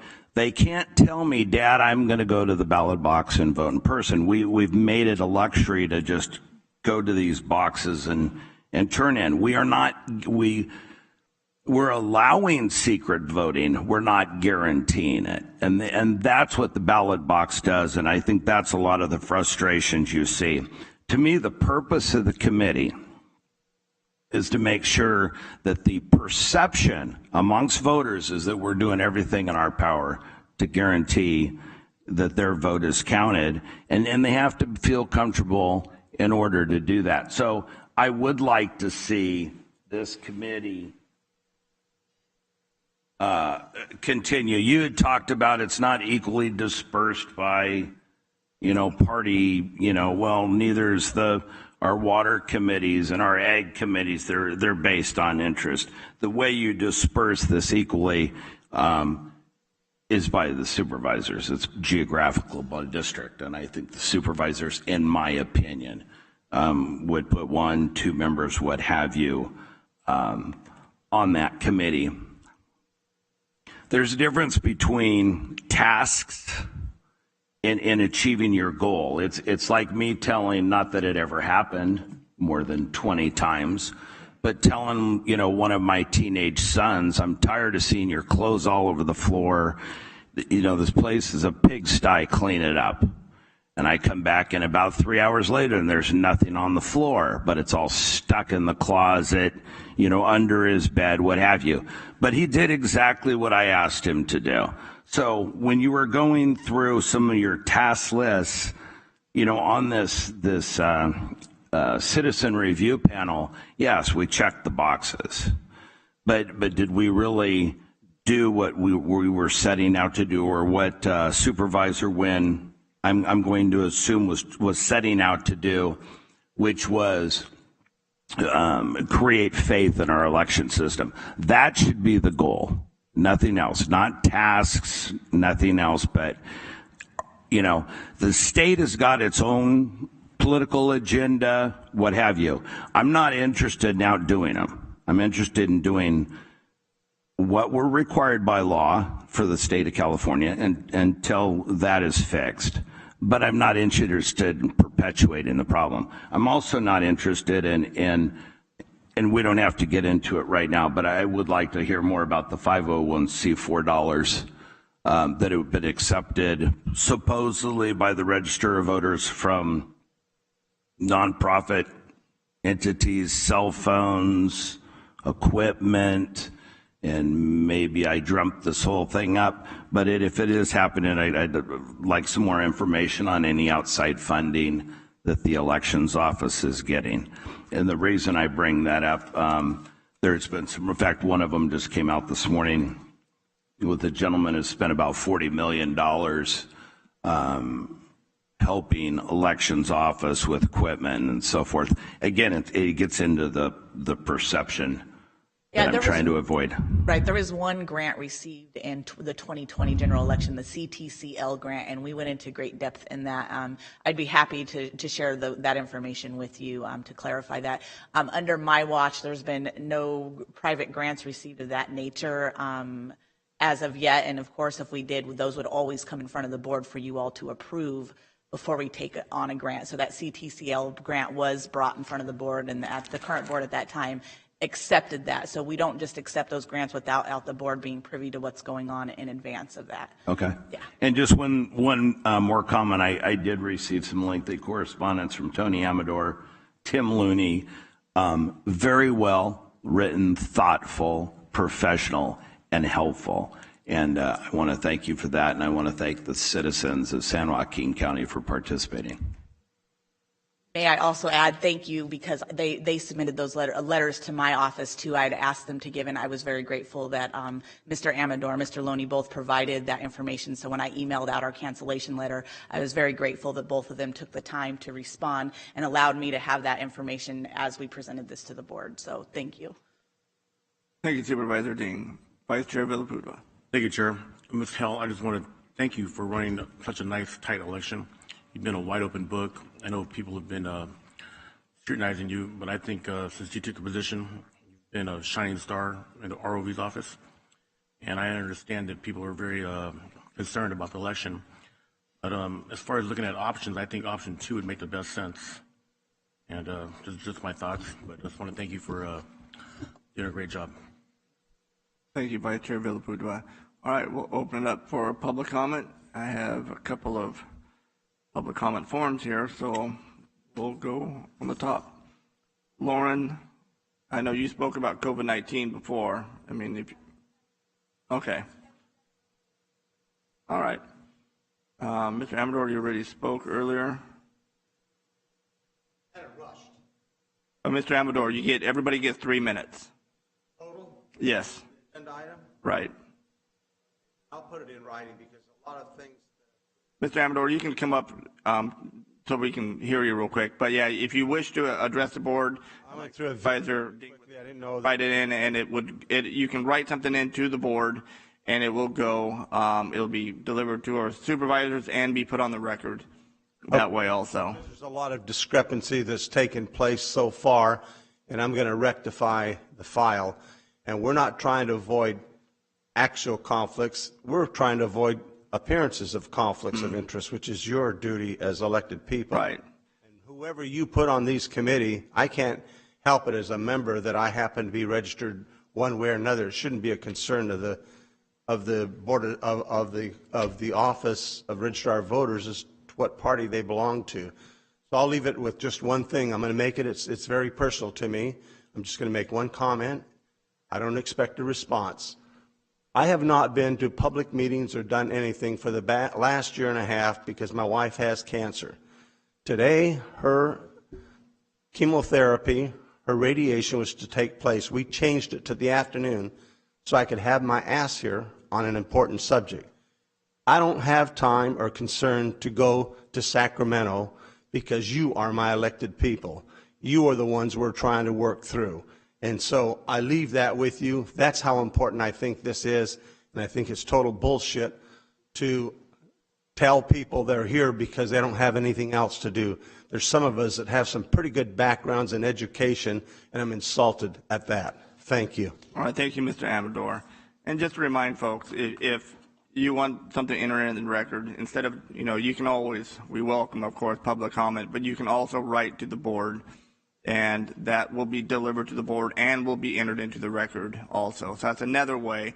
And, you're not subject to the 3-minute rule, and that's a rule of the board, and it has been a rule of some time. Mr. Elifaris, you talked earlier also. Well, Mr. Elifaris, you can only talk on the topic one time. So, name is Alex Elifaris. Mr. Elifaris. Yes. You can only talk on the topic one time. Okay, Mr. Elifaris, did you talk about it before? Mr. Elifaris. I'll talk about voting machines. Okay, if there's going to be something, okay, that's fine. I just wanted to clarify. I would like to have this committee continue. We're having words like transparency thrown around. It's like virtual signaling when there's no transparency. I had public record request questions submitted. I never received an answer. County council said, come back to us again. What, do I need an attorney? I can't afford an attorney, but Supervisor Ding, I'm going to provide you those questions and the answer. Maybe I could get something from you. Second, we are limited what we can do. Well, I know. Look at the state of California with Prop 47. We have law enforcement. We're letting go, how many, 70,000 criminals from the state prisons? I guess I don't know what law enforcement is doing these days. What I'm trying to point out is that the committee members need to have independence. They need to be allowed to have their own agenda. They could set their own agenda. They need to have their own independence, say, we're going to meet on a certain time, make it there. You shouldn't have staff creating the agenda or running the meeting and just saying what they could do and what they can't do. Case in point, I've been involved in county type of stuff in the past. And just like school districts, they have bond oversight committees. And I've been on an oversight committee, and I've done a lot of stuff at Contra Costa County. Now, this is the problem. You have staff that is trying to control the bond oversight committee. A lot of these staffers, they don't know what there might be some going on with school construction and questions. And the school district doesn't want that answered. Or they don't, there's a lot of that stuff. There's no enforcement of the code, what I'm trying to say. And so the committee has to have the freedom. They need to have open transparency, not a virtual signaling transparency. I'm not getting my questions answered. I'm getting rejected. I don't know why. I thought we had transparency. So the committee members need to continue to have the freedom to do what they have to do, not have a staff member telling them what to do or set the agenda, set the time at will. And also, Judicial Watch. There was a video on election integrity. Secretary of State of California went to YouTube and asked that to remove that video from election integrity, about election integrity. Judicial Watch found this record in the California Secretary of State. You want us to go to the state of California? Did you know there's an election code, Office of Cyber Security, 2019, that says they don't do cybersecurity. They're trying to fight attempts of election integrity. There's a lot of stuff going on, folks. Thank you. We have a speaker. I'm sorry, I can't read the era, an H. Carla.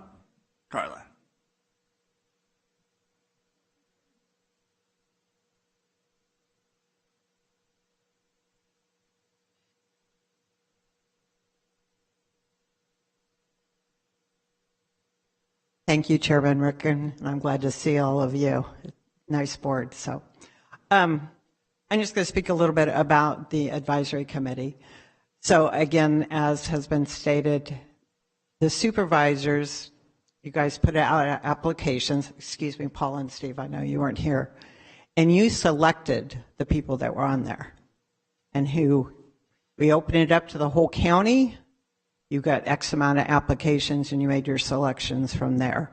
One supervisor had it open again because they were not happy, and then they made their selections there. So and nothing on the application asked for political affiliation, and that should not be an issue. Because if you go back to 2016, the other party was complaining about fraud. So I think that's an invalid point there. One of the things, and I'm not on the committee and I'm happy with that, the 3 people that showed up at the second meeting, the rest of the people I talked to never got notification. So you need to check your communications there, Olivia. Then also, I just think it's something, as Supervisor Ding said, it is that we have to have the perception that we're trying to make things right. And so people have the confidence in the county that we're doing the right thing. So switching topics just a little bit, and something that hasn't been brought up before, but one of the things that's come up in some of the other counties in the United States, and I know that's not us, but it's kind of like a check and balance. So ballots have actually been counted and put in a box, and then there were uncounted ballots over here, and those boxes have gotten switched, so ballots got counted twice and some did not. What if we put, when they go through being counted, there was some kind of mark put on them so they didn't get recounted? Again, just a check and balances. So thank you for your time, and I appreciate it. All right, thank you. All right, that's all the public comment forms I have. Anybody else in the audience wish to address the board on this item? Yes, ma'am, if you would like to speak, please come up.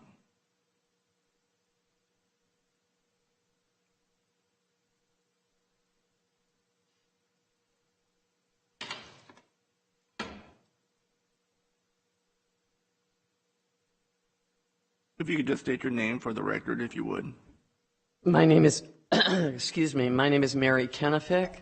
I live in Manteca, and I'm here and will speak very, very briefly representing the League of Women Voters of San Joaquin County. A number of issues about our elections process have been raised today. There are many of them that would be solved if the county would simply adopt the Voters' Choice Act. There are 3 provisions to the VCA. I'm sure you're familiar with it. One is universal mail ballots. The second is secure drop boxes. And the third is a provision that allows us to establish voter centers that will permit early voting so that those who are concerned about privacy can vote in private at a voter center. They resolve issues about registration because you can register at a voter center, excuse me. There are many things that it will resolve. My understanding is that there will be more discussion of this at the next meeting, and I will be back with, I hope, some of my friends from the league. But this is something that the county should do. It has been done by the majority of the counties in Northern California, I believe. I mean, I never counted, but we are certainly encircled by a large ring of counties that have adopted, because it is an improvement over the current system. It costs us less, it makes the voter centers easier to staff, et cetera, et cetera. So I will stop now, and I will see you again next time. Thank you. All right, thank you. Anybody else from the public who wishes to address the board? Yes.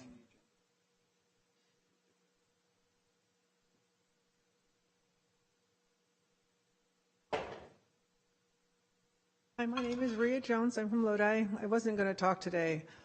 But after Steve Ding spoke, it's like, yeah, I've got to speak up. And my honest feeling about all of the chatter is, for instance, I walked a lot of blocks for several candidates. I knocked on a lot of doors. I talked to a lot of people in Lodi, thousands. I'm also belong to a political club. I have members who tell me exactly what they think. And he's right, it's about perception. I think education is a big deal. And even if somebody doesn't believe you, their perception is their truth. And until we address their truth, whether they're right or wrong makes no difference. That's really where the crux is. Now, it should be a two-way street. We need to both be open to discussions, both be honest with each other, find a path that everyone's satisfied with. And until that happens, the noise will not stop. It'll just keep going. And I think we should be partners in this. It's the perception of our community. So many people kept me at the door for 5-10 minutes just telling me the same thing over and over again. That's it. Thank you. All right, thank you. Anybody else from the public? Ma'am, I know you already spoke. Okay. Joni Shoemaker, and I thank you, Olivia, for all your hard work. I know you look really tense, and I'm sure it's a very tense topic because a lot of people are concerned about it. And I remember asking about the little machines, that scan the area.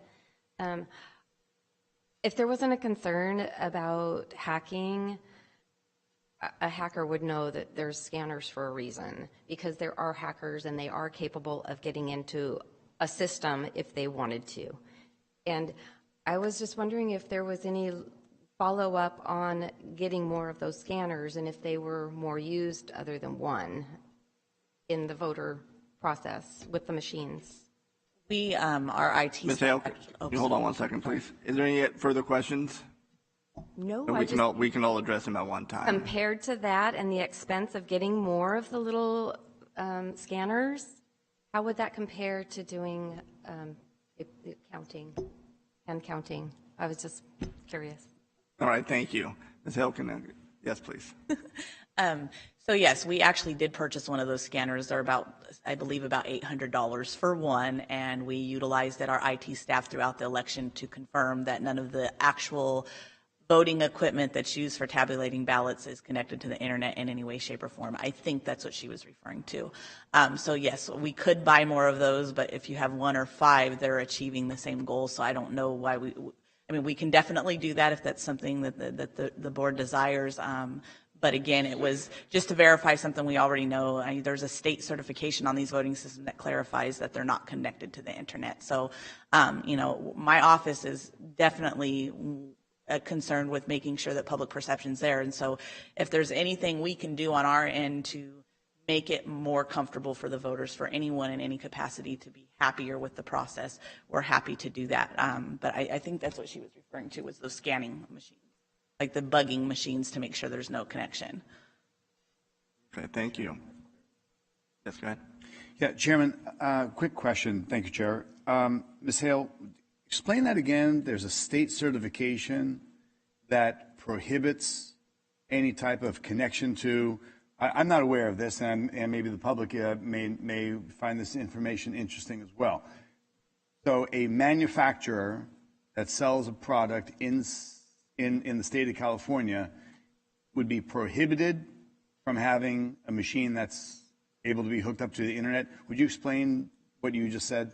Correct. Yes, of course. So the California state certification standards for voting equipment is very specific, and one of the requirements in that certification is it cannot have any capabilities to connect to the internet. So when they go through those state certifications, as you know, there's 3 state certified voting system vendors right now, and it goes deeper. It's not just the voting system vendors. The print vendors have to be certified through the state. So anything that's specific to elections, almost all of those vendors have to be certified by the state of California before they can even do business with any ROV offices in the state. And just to further clarify, there was a request, and through the sheriff's office, there was an examination of the machines we use, and we found there is no modem, there is no internet hookup. It was tested with the scanners, and we validated that, much to, I would imagine, the protocol of the state of California, which I was unaware that there was certification for what's required or not. But much to that protocol, our machines are not hooked up to the internet, because that would be illegal in the state of California. Correct. And we try to follow, San Joaquin County, we try to follow the law for the state of California, follow the right? law. Yes, sir. All right. And if we didn't, what would happen? Broken the law, that would not, I mean, I'm sure in these many investigations we've had, there would be some reprimand on behalf of our county if we weren't following the guidance of the law. I mean, it's. Would the ROV go to jail, or would the county supervisor go to jail? Our job is to uphold the law to make sure that doesn't happen. I wouldn't know, because we don't break the law. All right. Thank you. All right, we'll go back to public comment. Anybody else from the public that haven't spoke? Wishing to speak? Mr. Chairman? Let's finish After. public. Yes, public comment here. All right, we're wrapping up public comment, bring it back to board. Supervisor Ding. I just want to make sure I understand this here. The state requires electronic voting. They don't require, okay. So you have the option to not use if you want to do it all hand count, you can, but you have to get your administration plan to conduct an election approved by the Secretary of State. And you have 30 days to certify that. So in the event that we decided not to use a machine in this county, we would be required to report to the Secretary of State how we're possibly going to report results within 30 days without using any of them. So if we went back to, and I'm not advocating anything, I'm just asking, going back to 1992 again, the last recount was the punch cards. You go in your ballot, you slip the card in, you pull the handle. We managed it. There were no Chads in 1992. That's an East Coast thing. But we managed to get all those counted in 14 days. If we wanted to adopt that form, we could as a county. But like the punch card you're saying? Or Correct. No, there's 3 voting systems in California. So if you're going to do any type of anything with any kind of equipment, it has to be one of those 3 systems. Okay, so electronic voting is required by the state of California. Yes, but I know that there's an option in code where if you guys said, oh, we don't want to use a machine at all. So there's nothing in code that says you absolutely must use a machine, but you can't use a variation. So doing the punch cards and stuff, that would be a variation of the 3 certified equipment. So we'd have to do it all by hand and accurately 100%, or we'd have to use one of the 3 certified systems. Tabulation systems. Through the chair, we all get a paper ballot. We use a paper ballot unless somebody is challenged and they need an electronic that's on a rare occasion is provided. But we have a paper ballot system. It's the electronic tabulation. It's a machine that will electronically count, and then we do a blind count afterwards where we randomly pull what is, I believe, 20% of the ballots to do a hand count certification. But it's of paper ballots, not electronic. Right, so they switched to ballot marking devices in California. So prior to 2019, the system that we had prior, if you voted like on any of the ADA equipment or anything, it would save the votes on like a card. It doesn't do that anymore. What happens is if you use the ADA, even for voters that use the remote accessible vote by mail, they log on to our website, they're able to print out a ballot. They vote it, they mail it to us, we verify their identity, and then we go ahead and we open that ballot and it gets duplicated to an actual paper ballot. So every single voter winds up with an official paper ballot, regardless of how they choose to cast their ballot. Okay, and then my other follow-up question, as far as the drop boxes are concerned and the early voting, let's go to the drop boxes. Are the drop boxes a suggestion from the state, or are those mandatory from the state? So because the state went entirely vote by mail, so California is a vote by mail state, so it's mandatory for every single voter in the state to get a vote by mail ballot. You're required to have a certain amount of boxes to allocate for however many voters. So I think by state law, we're required to have 13. In our county, with the rural areas that exist, we opt to have about 25 drop boxes, because the other side of this, from my perspective, is access for every single voter in our county, regardless of their affiliation in any way, shape, or form, whatever their demographic is. We don't want to disenfranchise a voter just because they have to catch the bus to the drop box. So we make an effort to have 25 drop boxes currently. That's what we did in the 2022 general. I know there was an ask to reduce the amount of boxes because by state law we're only required to have the 13, and we would be fine Okay, with so that. let me, I'm sorry, I don't mean to cut you off. Oh, no, Whenever I hear, my goal, or my ears perk up, does it say 13 locations? Does it say 13 boxes? Are we interpreting it? In other words, if we had 13 polling locations that were open for 2 weeks instead of a drop box in Rayleigh's, is that what exactly? You know what? We don't have to have this discussion now. If you could please get for me, I want to know exactly what it is we are required to do from the state of California. Okay. Well, okay. Sure. Thank you. All right, thank you, Supervisor Ding. Any other board members wishing to speak? I just had a few. First of all, thank you everybody who's here today. Election integrity is so very important, and we have to make sure we do everything that we can as a county and as a body to make sure that election integrity is being upheld. So thank you all for being here. I just had a couple of questions about, we hear a lot about the security of the election, and of course that falls into the election integrity itself. But as Supervisor Ding just mentioned, the drop boxes, do we have trackers on those? We have asset tags on all of them, and so there is a barcode on every single one of those boxes. But a tracker, so if it's moved, from point A to point B, we know exactly when it's moved, how far it's moved, when it's moved, time, and so on. It went from access point to access, so every time that barcode is scanned, so we don't currently have like air tags on our drop boxes, but that is something that we're actually looking into, is how could we provide that. Something that I seen at a conference for regarding drop boxes, I believe it's Orange County.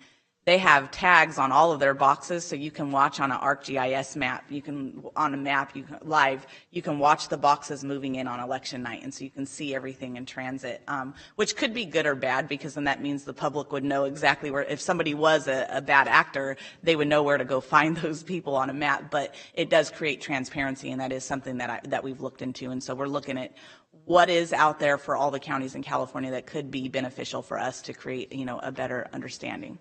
If you put it in the box or a vehicle, so who's ever moving these ballots, people know exactly the time it's taken. So if there's a delay, that has to be explained and so on. Same thing with, video cameras. We have these drop boxes out there. Do we have video on these things? We do not. Most of them did this last election because something that our office tried to achieve was any grocery store or wherever we put them is that they already had their own. We actually, I think I shared this with the board prior, but there was an incident where we had a little grocery store out in Lathrop and they had cameras, and we went out to pick up boxes and there was a seal on the box and it had been tampered with, and we're like, what's going on? And so my IT staff was actually able to go out to the grocery store, talk to the owners. They allowed us access to the footage. Well, we determined that it was their two children, two young boys that messed with it, and they, as soon as they seen us there watching the camera, the little boy goes, "It was my brother, it wasn't me," and we were able to determine exactly what happened in that incident. So we are striving to like put them in safe locations, and if we were to go VCA, which we'll come back to the board later, there would be an option of putting those drop boxes in front of all those sites so that they would be monitored the entire time. So there's some options on the table for us to create some more security in our elections, and I'm going to be happy to bring that stuff forward. And also, you know, at the end of the day, I guess, when they empty these boxes and they put in, I imagine, in another box, you know, how is that being secured? I mean, are we using like evidence tape that we can, you know, put on that? So once that evidence tape is on there, somebody's initial date and time is on, it cannot be reopened.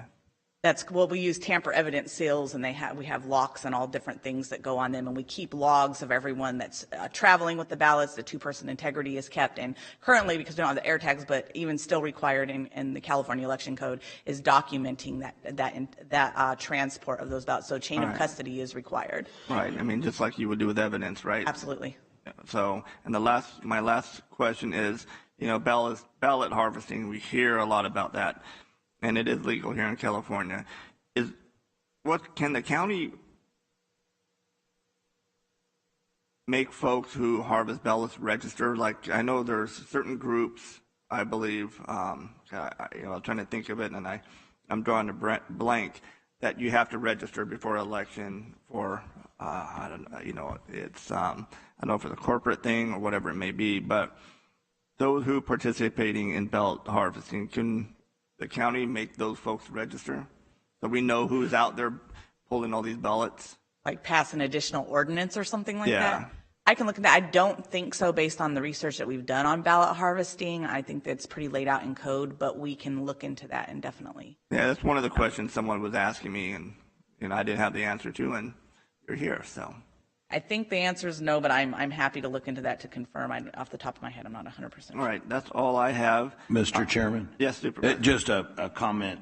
What you're describing is the process we had 40 years ago in 1992 when you wanted an absentee ballot. If somebody was going to carry your ballot in, you actually had to register with the elections office so they knew who was picking up ballots for harvesting. Right. And just another added security on there to see exactly where, you know, again, talking about integrity and so on. So thank you. This would be interesting to know. And that's all I have. I know we have two options on this agendized item, so I'll entertain a motion. We'll make a motion to support option number 2.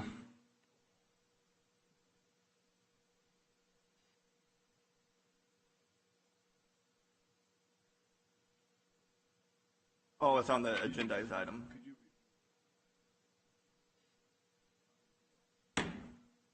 Chairman, request please review the options. I know we have a motion on the table, but. All right, so option 2 that was moved by Vice Chair Villafudua. Should the board desire an EAC, the ROV requests the board reconstitute the body by appointing new members and providing clear directions on its purpose, form, and function. The ROV is prepared to receive input from the board now and return at a future meeting with a comprehensive proposal for the EAC's composition, role, responsibilities, and operating procedures. And option 1? This one is a very long one. Okay, I see it. I can read it real quick. All right.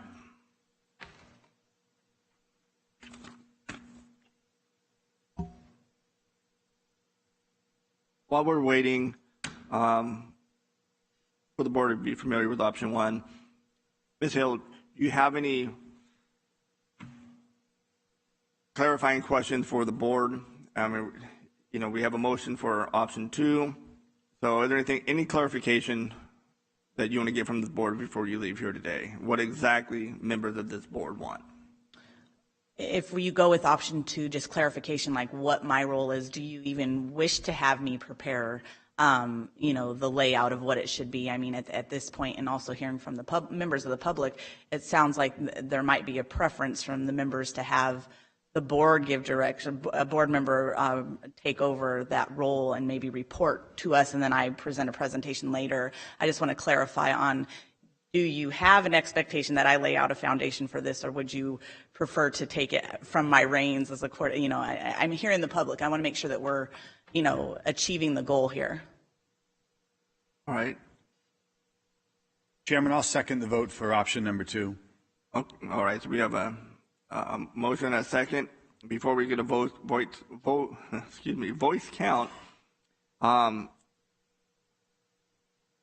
we have a question. So, Supervisor or Vice Chair Villaputa, what would you recommend? You want it as is with Olivia on, or someone else? I understand your question, but I don't know where to go with this. What are you recommending? My recommendation would be to look at, we have researched other election advisory committees in the state, and they're all usually ran by the Registrar of Voters. The board's not usually involved, and it is composed of somebody from the ADA community, representative from each of the political parties. So it's a different makeup. And so what we have here is a very unique makeup to an election advisory committee from my research. So I'm very torn too, because what I envision and what I've researched and what I see as a norm for a committee with this type of purpose is one direction, but with it being a board appointed a committee, it's a little different. So there's not a lot of information out there on how to facilitate this in this type of makeup, if that makes sense. So, well, you're going to bring this back, right? And we're going to discuss it further. So we're not setting anything in stone right now. So that's something we can discuss when it, have an option when you bring this back. Okay. Is that okay? Absolutely. Okay, so let's do that. Do that. Okay. All right, so we have a motion on the floor, and we have a second by Supervisor Patty. You're going to go ahead and vote for me, please? Oh, I'm sorry. Just one more question. When would the restart vote? Don't put the vote on yet. Go ahead. Before we bring it back to the board, so we are scheduled to come back on February 28th to talk about VCA. And obviously, we want to make sure we do some very in-depth research, possibly provide a handbook and application type stuff that would be able to be looked over by the board. So timeline-wise, when would you expect this back? I think within 60 days. Within 60 days. 60 days, okay. Unless any board member objects to that. Right, is that all before? Because once we start the vote, we're all right. done. Yeah, that's it. I'm sorry. Good? All right, so go ahead and vote, please.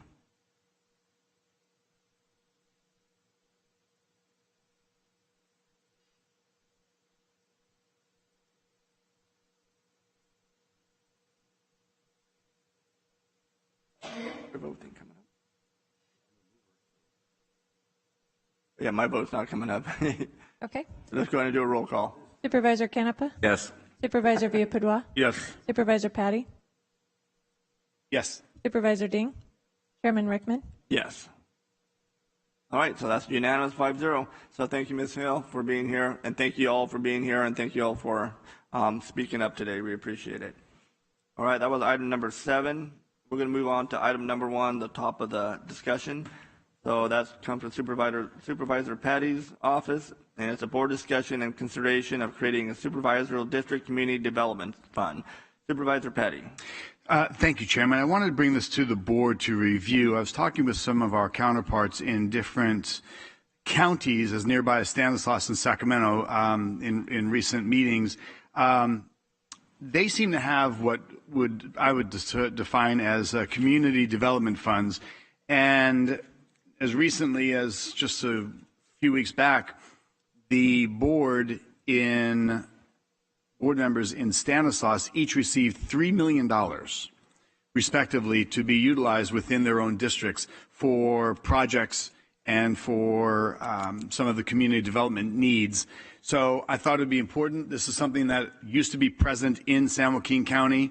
The board members used to have discretionary funds And I think if we could put together like bricks and sticks ideas and models of how to utilize those funds to the community benefit, there would be, I think, a profound impact to the positive side.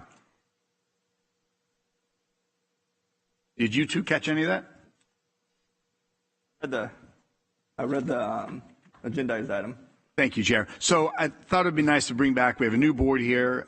We have a continued level of needs, whether it be at some of our community centers, and I applaud our CAO's office and some of our block grant dollars have gone to and addressed some of these needs in a timely manner.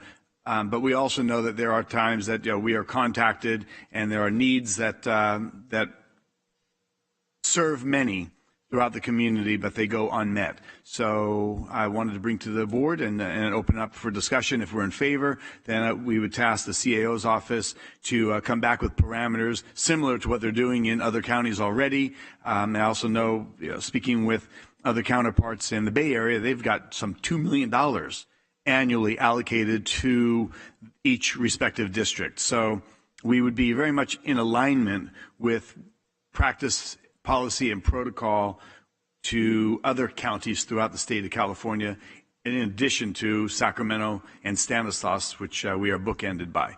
So that's, Chairman, that's why I wanted to bring it to the board for discussion. Thank you. Thank you, Supervisor Petty. I don't see any speakers in queue. Next. Vice Chair. Thank you, Chairman. Supervisor Patty, I want to thank you for putting this on the agenda. We discussed this item probably 4 years ago when we first got into office. I think it's a great idea. I know that in each district, we're all called upon to help out in the community with funds, and we're always trying to fundraise. And I know that this used to be on the Board of Supervisors back in 2006, 2007.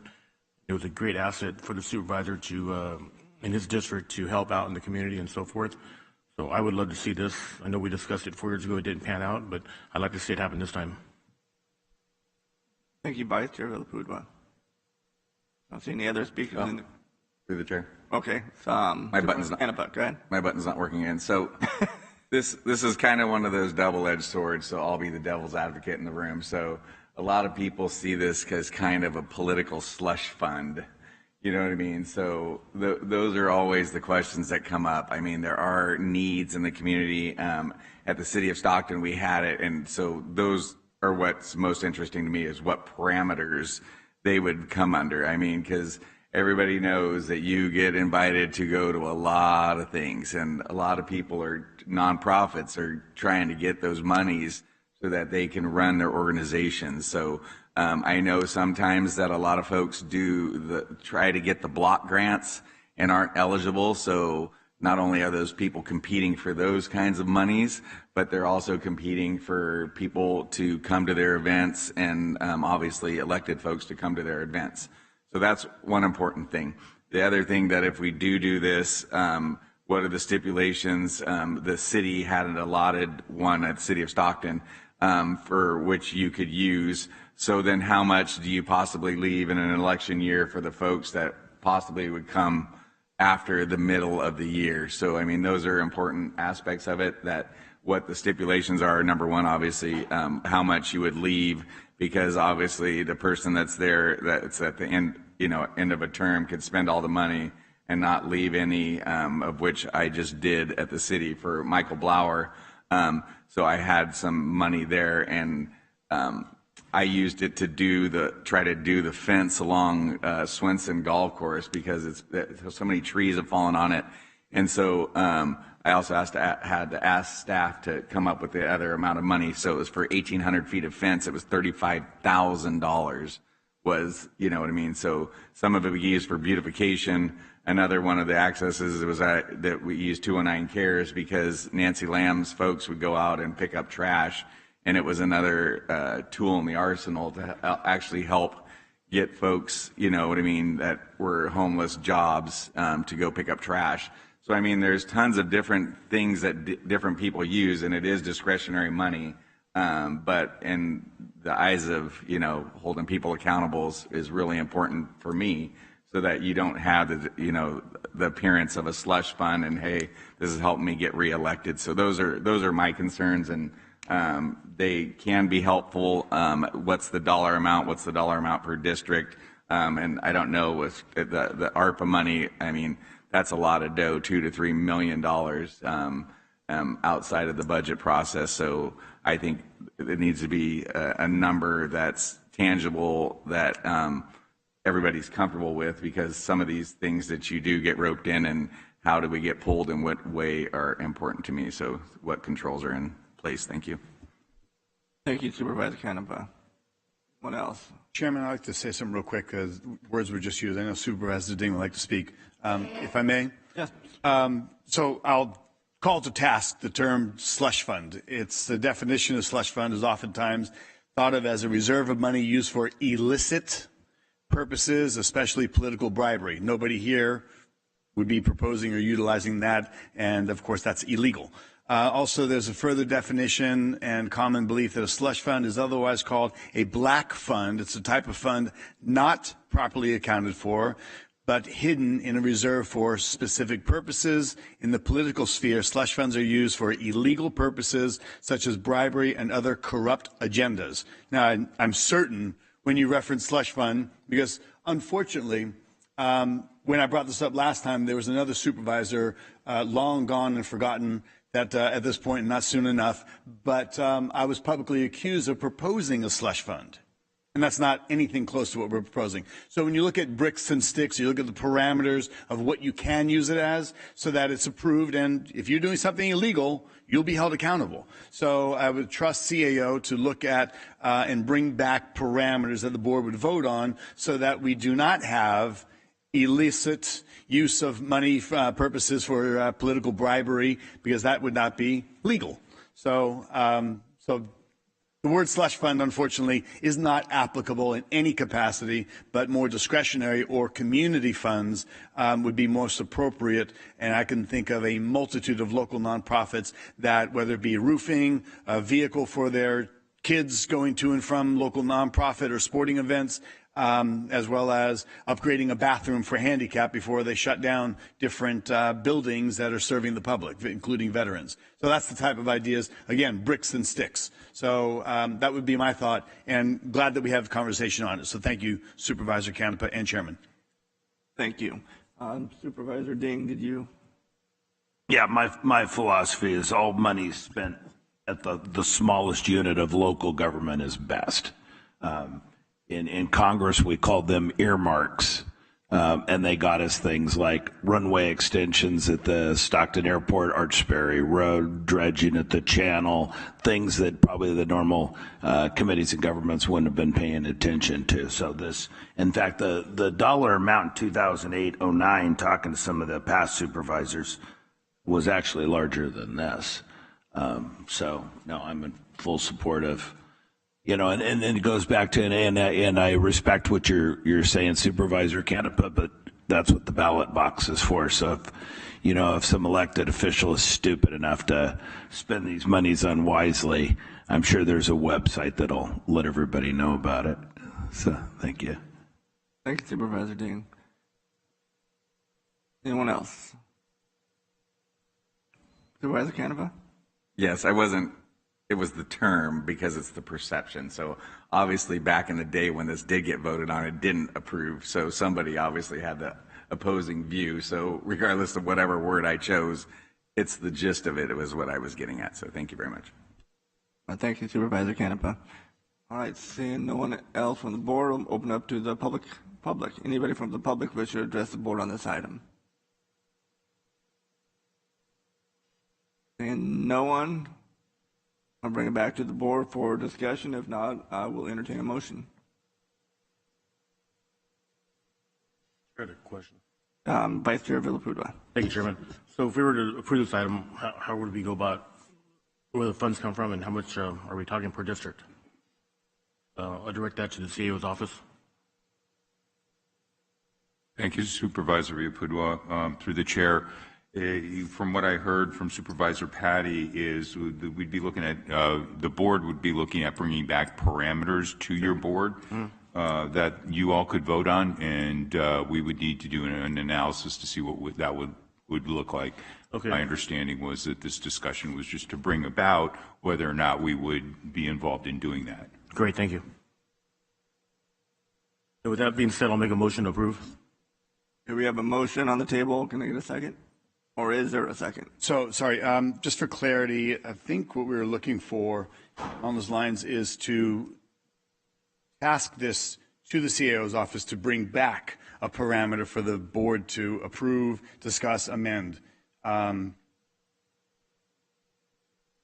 the question would be how many days, thank you, Supervisor Ding, in order to do so, and whatever that, there's no rush here to get it right, but that's what we're looking for, not just have a discussion, have the CAO look at it.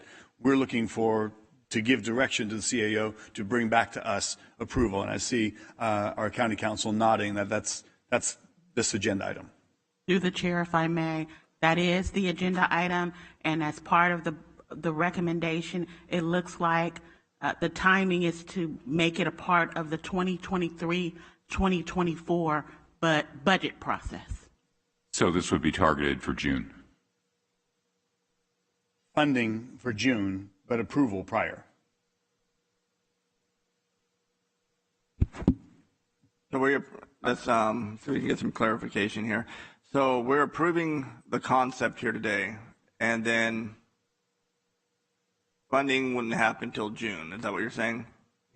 Chair Rickman, my understanding is from the recommendation, it says direct staff to bring back for its consideration as part of the 23-24 budget process. So no, I don't perceive this as being discussed before that process. That was my understanding from the recommendation. All right, So I would wholeheartedly disagree. When we do the budget process, and if it needs to be written different from my office, as it went through the CAO and County Council's office, I do not believe as we go through a multitude of discussion items as it relates to budget that we should vet this out. Let's bring it back for approval to this board so that people in the public would know it's an agendized item. We can get feedback to address the concerns Supervisor Villapudua and or Canepa brought up, as well as anybody else in the public, so that we bring it back, vet it out, and if it's approved, I would imagine that we actualize the dollars in the budget when approved in the June 2023-2024 budget process. That would be my intent. All right. Chairman, I would like to pull my motion then, and Supervisor Patty, if you'd like to make a motion, I'll let you. Yeah, so County Council. So 1 second, Supervisor Patty. The motion has been pulled by Vice Chair Villapudua, so we do not have a motion on the table at this time. There's the motion been pulled. We have no motion on the table at this time. So I'll entertain a motion. Whoever would like to make a motion. So as I described, County Council, would that qualify as a motion? Supervisor Patty, it probably does, but can you repeat it? Okay, if I can get this right, my motion would be that County Council and CAO's office work, collaborate, bring back to the board parameters of what a community fund would look like. As mentioned, there's a community development fund, could be considered discretionary funds, whatever else, making certain that we are not open and exposed to anything that would be illicit, sticks and bricks type of parameters, so that they bring back to us for public discussion an agendized item for our approval if the board so approves. And then it would be funded in the 2023-2024 budget hearing. So we have a motion. I have clarity? Is that good enough? That is very good. Thank you. And I will second the motion. And we have a second by Vice Chair Villapudua. I want to go ahead and do a roll call since seems we're having computer problems. Thank you, Chairman. I was going to suggest that as well. Supervisor Canepa? Yes. Supervisor Villapudua? Yes. Supervisor Patty? Yes. Supervisor Ding? Yes. Chairman Rickman? Yes. All right. Motion passes 5-0. Move on to item number 2, and this is once again from Supervisor Patty's office for discussion and consideration of a homeless review committee. Thank you, Chairman. I'd like to read, before I go and address this issue in particular, I'd like to read a recent article in USA Today. It's about homelessness. Now, oftentimes here and throughout many county meetings and even presented to the county that Homelessness can only be solved by housing. And I've got an article that just recently published a couple weeks back in USA Today, the all-in Biden administration, and we understand that this is also a funding mechanism we cannot ignore, but I believe when I share this information, we must understand and even shift our priority from housing first, and I'll explain why. The Housing First policy experiment instituted by the Obama-Biden administration in 2013 grounds the plan. This approach defunded treatment services, prophesizing that the provisions of permanent housing would end homelessness in 10 years. A decade later, homelessness has reached an unprecedented level. While the global pandemic contributed slightly to the overall escalation, the road was paved well before it struck. Pre-pandemic data from the Department of Housing and Urban Development revealed 15.6% increase in the nation's homeless population. In California, which in 2016 became the only state to fully adopt housing first, pre-pandemic data revealed a 33.8% rise in homelessness. That's pre-pandemic, I'm sorry. Opinions, let's see. So not only is the blueprint grounded in a failed experiment, it also proposes a doubling down on the annual budget from $4.1 billion to $8.7 billion. Never mind that this proposal will be dead on arrival in the new Congress. President Biden seems to have forgotten that despite increase in federal spending under Housing First, the number of homeless Americans keeps rising. Thus, the all-in assertion that by 2025 the United States will achieve a 25% reduction in homelessness is not only without precedent, but also capriciously absurd. The blueprint also declares that housing is health care and that every American has a right to housing, which, by the way, I checked my birth certificate, doesn't say anything about that. This claim is patently false. The 2018 study by the National Academics of Science, the federal government's premier research institute, showed that housing does not improve health outcomes for the homeless. Overall, except for some evidence that permanent supportive housing improves health. Overall, the outcomes among individuals with HIV and AIDS, the committee finds that there is no substantial published evidence as yet demonstrated that PSH improves health outcomes or reduces health care costs. This has been traumatic. The blueprint's most outrageous proclamation might be that the rise of homelessness is due to the growing economic inequality exacerbated by the global pandemic, soaring house costs, and housing supply shortfalls. It further exacerbates by inequitable access to health care, including mental health and/or substance use disorder treatment, discrimination, and exclusion of people of color, LGBTQ plus people, people with disabilities, and older adults, as well as consequences of mass incarceration. We know that 3/4 of the homeless are overwhelmed with the disease of mental health illness and addiction, whether a precursor or a result of their homelessness. Almost finished. So I'll be finished with U.S. Surgeon General describes addiction as a complex brain disorder disease. Well-supported scientific evidence shows that brain disruptions reduce brain function, which inhibits the ability to make decisions and regulate one's actions, emotions, and impulses. Yet treatment services were not only prioritized under Housing First, the homeless have the choice of treatment services were not prioritized under Housing First. The homeless have the choice of either engaging in sobriety and treatment classes or not, despite their reduced ability to come to such conclusions. Instead, the United States must employ a human-first policy that insists on the guardrail of personal accountability, including sobriety, the support of healing, growth, and liberty. As homeless people begin to heal, we must provide additional services such as employment, training, and life skills, instruction to ensure that once they obtain housing, they can be independently maintain it. Human first, not housing first, is the best way to reverse this national crisis. This was written by Michelle Steeb, who's actually spoke in this exact chamber when she was then the director at St. John's up in Sacramento. So the reason why I share all of that is I believe we'd be very well served. We've got many silos. We've got some fantastic actions that have been taking place over the last years in San Joaquin County, different agencies, people, and local nonprofits. But we also know that we've got what seems to be silos of action and activity where there's a lot of autonomy. There's a lot of people working outside of perhaps what could be a network of support. We've got great services here in San Joaquin County that possibly need to be coordinated and brought into an umbrella of service throughout San Joaquin County. So I think it would behoove us as a county to take a dive, meet with our cities, meet with stakeholders, meet with local nonprofits, come back with a report. I know that all of us are engaged in this issue. All of us hear from constituents about it. But I believe that Supervisor Canepa, coming from the city of Stockton, is highly adept as well. And not to negate, of course, Supervisor Villalpudwa's engagement or any of our concerns.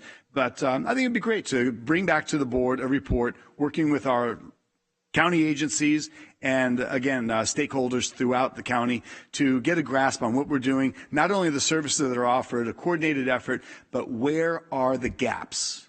What can we do to fill in and subside the gaps that are missing? So that's my thought, Chairman. I want to bring it to the board for consideration and review. Also, I will further add that it says fiscal impact none, but thinking about it and talking with Supervisor Canepa's Chief of Staff, Ms. Calder, I know that I asked her if she could participate and help us organize, but we also may need some additional staff support to help us, depends how deep this gets and how expansive, maybe to organize somewhat of a report. So that's my idea. I'd love to hear feedback from the board and see if there's support that we can move forward on this. Thank you, Supervisor Patty. Supervisor Canepa.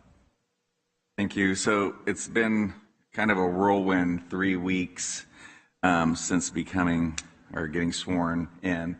So one of the meetings that I was asked to join, I was in the hallway. So Kristen Birtwistle came and I was able to join Supervisor Villalpudwa's, discussion because she was obviously reaching out. So there was a lot of good conversation. Like one of the projects was what Supervisor Wynn had about the 209 home, I think was the name of it, which was a program to, instead of people giving money to panhandlers, was this web that could be accessed and the money could be donated there. Another one of the things that came up was, hey, with the merger between St. Mary's and the homeless shelter. And then the third one was, how the United Way could facilitate something like this and what would be the next steps. And to me, this is obviously part of what would be the next step. Another one, I was able, Supervisor Patty, it was great because I'm always in the hallway, had a meeting with the homeless shelter and I was able to sit in on that meeting. And all these folks are doing, like he said, silos. I call it doing great work. And I think we need to, as a county, facilitate what is working in the municipalities that are around us. And I think this would be a great way, and that's why I agreed to do this, because I think getting all those folks, and I know it's going to be difficult getting everybody together and how you get everybody together, but I think it's better to learn what our best practices. And Emily Ballas, who's on the board for the homeless shelters, said that, hey, what works, and we need to stay in our wheelhouses. So what other services, and I think us as the county, for as part as mental health and how we can get those services to people that need it, consumers, I guess is the word we're using now. So how we treat those people like human beings and solve this problem collectively. So that's why I agreed to it. That's my 2 cents on the issue. But I think it would be a great idea, how we do it, how we get there, how we get the feedback, because, everybody says, no, not any more meetings, but we need to figure out what's working so that we're not duplicating services. I mean, there's programs that are coming through community medical centers as far as triage for mental illness through the city. And that's coming forward as far as they're having one van instead of sending law enforcement out, which is a tool. So how are those wins and how are those successes going to be, seen? My district is basically the center of Stockton. So I think it's utmost important so that we get players from everywhere, what's working, what's not working. So I'm in full support of this. Thank you, Supervisor Canepa. Supervisor Ding. Supervisor Patty, I think that's a great idea, and thank you for taking the lead on it. Just two notes, and I mentioned it before. Long-term mental health has got to be a part of any plan. Some of them aren't getting rehabilitated, and we need to be cognizant of that, and nobody wants to talk about it. But, Ronald Reagan's one mistake, as I like to call it, we need to address that. Number two, the holder of the checkbook is Governor Newsom. So let's make sure I do know the governor's got 3 test pilot projects right now. He's looking at innovative solutions. The man with the checkbook sets the agenda. So in organizing your committee, those connections need to be made as well. Thank you, Supervisor Dean. And no one else? We'll open it up for the public for comment. Anybody from the public wish to address this item? And now bring it back to the board. Before I entertain a motion, just one or a few quick things. I agree that, hey, you look at the underlying causes, we've been talking about it. I know I've been talking about it for the last 5 years, in mental health and substance abuse. If we are going to look at what's working and what's not working, I think that's something that has to be on top of the list. Mental health and substance abuse and what we can do as a county. I know Mr. Diedrich is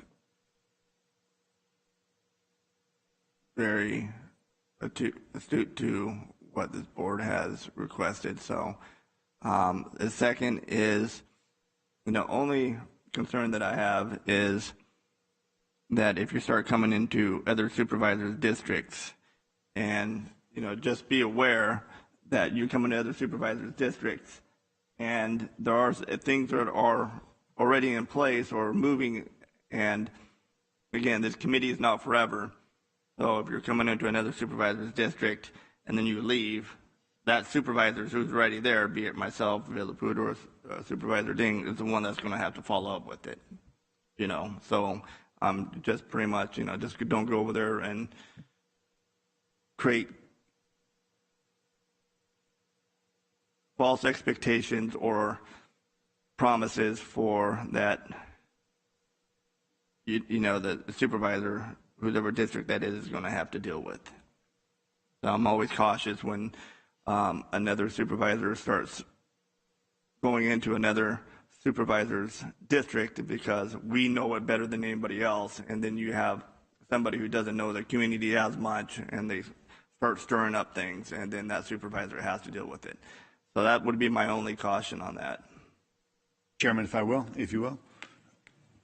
I believe we're prohibited that if, let's say, there's 2 people on this ad hoc committee or whatever we're going to call it, if one were to stand down and the district supervisor were to participate, that would still be a Brown Act violation, right? Because we're still coordinating? Yes. Okay. But to your point, Chairman, this is not a give tour. This is a listening tour. What have you got planned? What's on the horizon? What's your funding that's in place? What's your need? And again, trying to establish and find the gaps so that we can bring back to the boards something that may be actionable for the board to consider and discuss. But this is a more of a listening tour than an action tour. This is not intent at all to go to anybody's district and make any promises and be the ones waving the magic wand. Exactly the opposite. Just a listening tour of what's in place, what have you got going on, what's your plans, and check boxes of what they have and or where the gaps are that we can come back in and see, working very closely with the CAO and any budget allocation or use of funds through Mr. Dietrich's office. I will further state that one of the pitfalls, as noted in the article, that under the Housing First model, and when the federal dollars come on board, that has its own slot. There's no provision for sobriety as it relates to those dollars. So those dollars may come in, you may be able to refab motels and have housing projects. Great, that's not going to be interrupted. It's just there are gaps. There are still many people living, there's that humanitarian crisis, as I often say, and I believe as we would all recognize this to be. That is somebody's brother, sister, cousin, friend. It's another human being out there living in despair. So this is just a tour of services that are underway and again, coming back with a report for the board to maybe or maybe not do anything. All right, thank you. And Mr. Diedrich, you're like Beetlejuice. I say your name and you just pop up.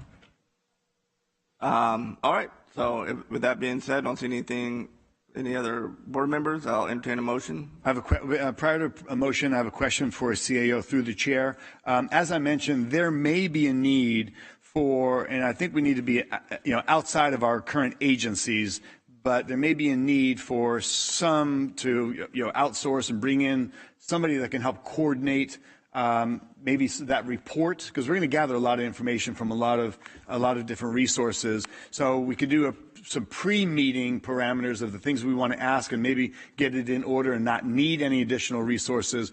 But if we need to hire somebody to kind of shadow and help us amass this information and put together a comprehensive and cohesive report, what could we do through the CAO's office? What funds do we have at our utility for the board to do something like this? I don't have a ready answer for you on that, Supervisor Patty. I'd have to look into that. Okay.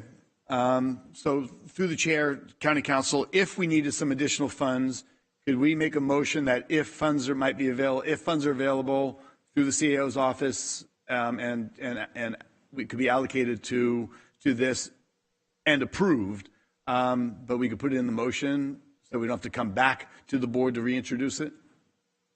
I think you're going to have to come back to the board to request additional funds for the review committee. Okay, got it.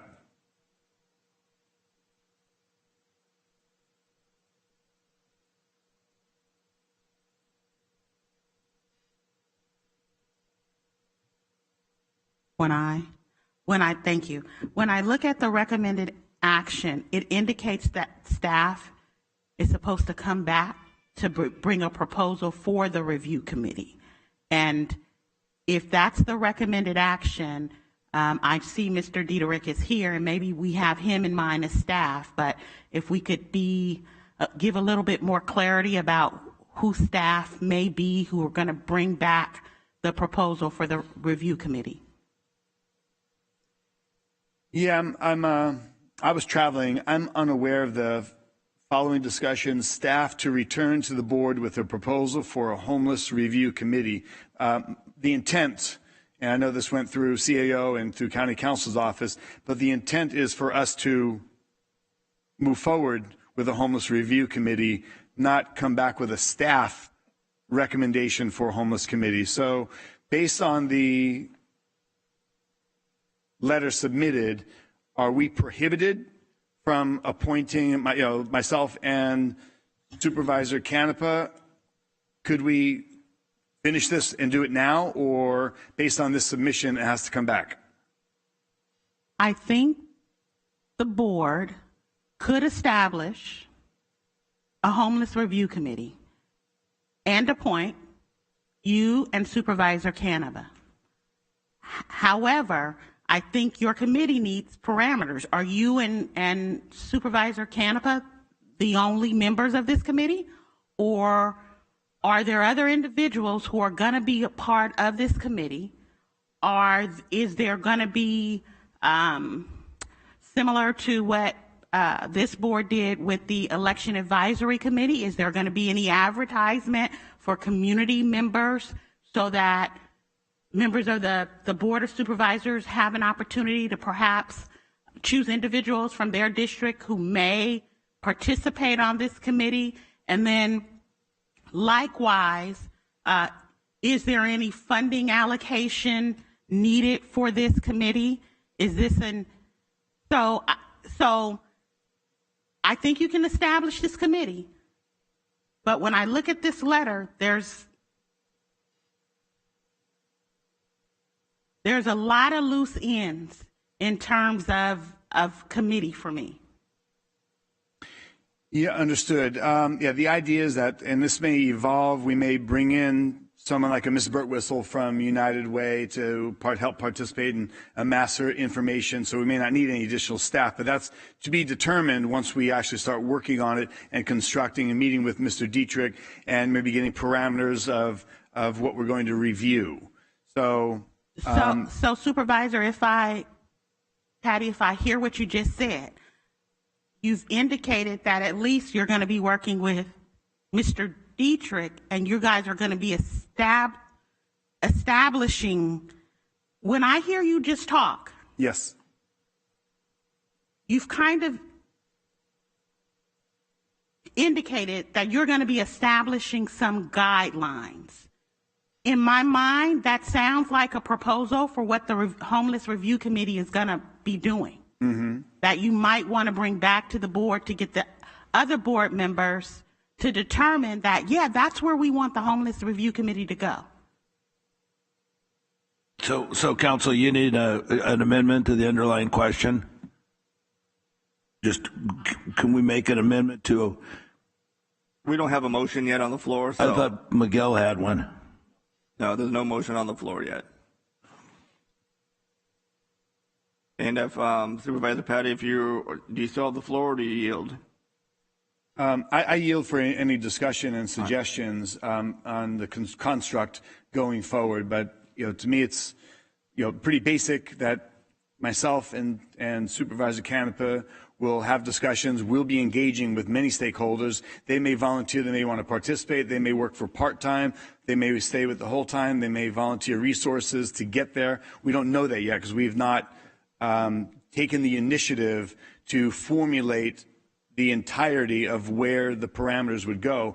But we don't want to do meeting after meeting and keep talking, bring back to the board, and then talk about forming a committee that comes back to the board to establish all of the players so that everybody gets a stake in every conversation. Let's just do a review of agencies, services, nonprofits, faith-based. What are they doing?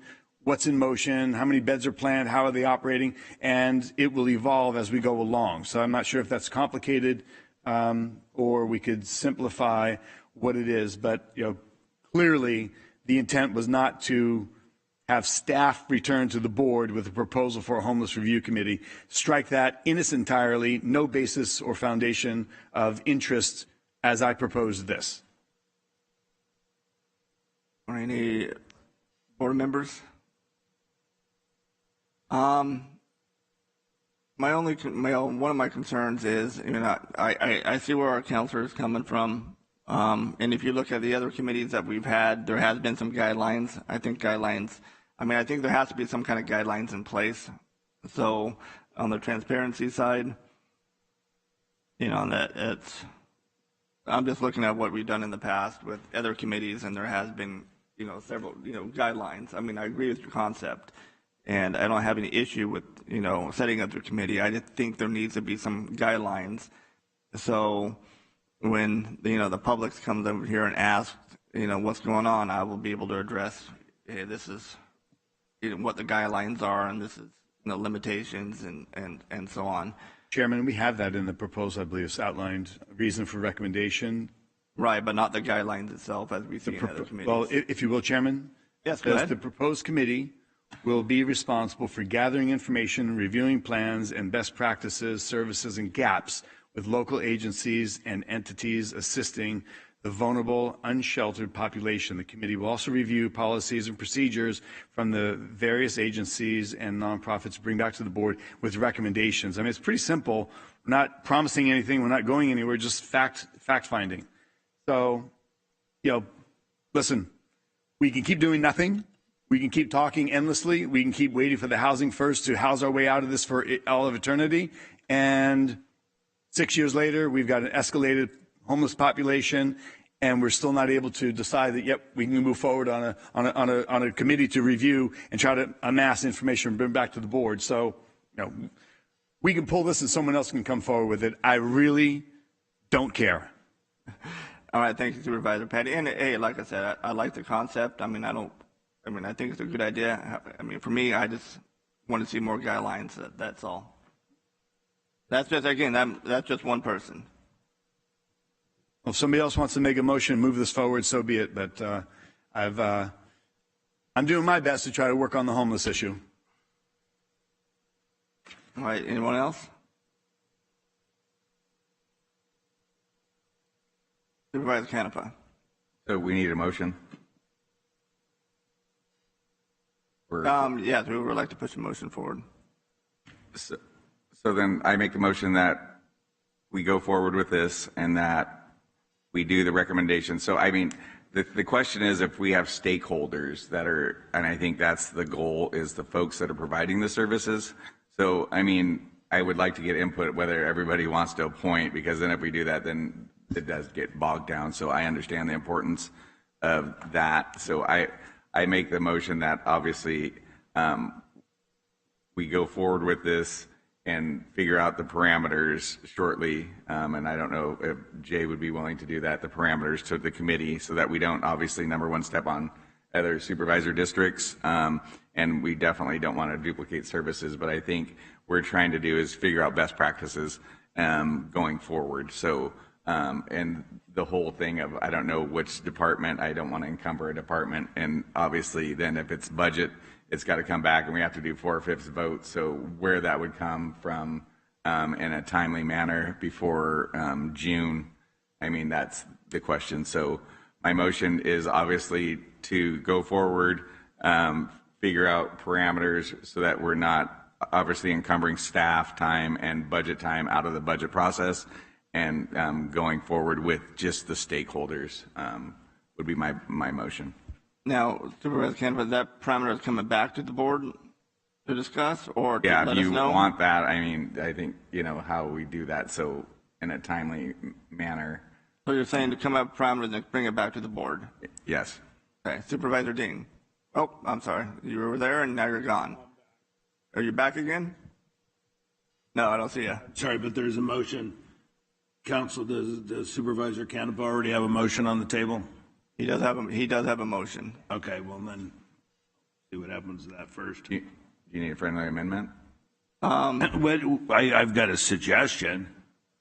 If you want to withdraw your motion. We still have a discussion, so. Okay. If we want to clean this up, Robert's Rules of Order way here. If the board directed that a comprehensive study be put together headed by Patty and Canepa to look at, you know, the actions of the agencies already encompassed, that would be the motion, is the report, and there'd be no dollars or organization to contemplate. They could actually start going to gather information. Because you're not setting up a new entity, you're directing, the direction would be to establish a report being headed up by Supervisor Patty and Canepa. Through the chair, then I remove my motion. Okay, so motion, we have no motion. Supervisor Canepa removed the motion. We do not have a motion on the floor. So Supervisor Dean, are you? That would be my motion. Would that be acceptable, Council? Counselor? So I'm confused. Well, it would be acceptable, but I'm not sure if Supervisor Patty and Canepa would have the necessary resources they need to do what you would be tasking them to do in the motion.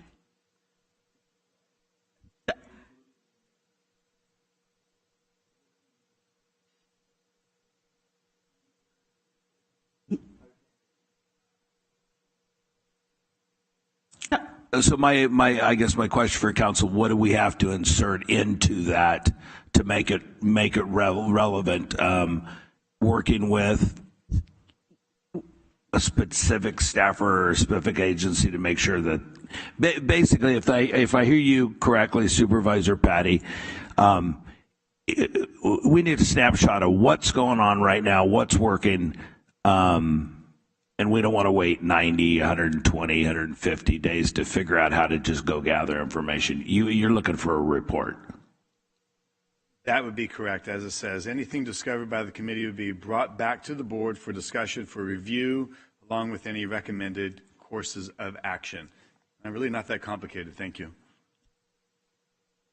So through the chair, if I may, I think perhaps there are two options to get this done. Someone can make a motion to have Supervisor Canepa and and Supervisor Patty work with staff to either, one, establish guidelines for a homeless review committee and return to the board as soon as possible. That's the first thing. The second thing is to make a motion to have Supervisor Canepa and Supervisor Patty work with staff to bring this report back. I guess we'll have to leave it to Supervisor Patty and Supervisor Canepa about what's the report.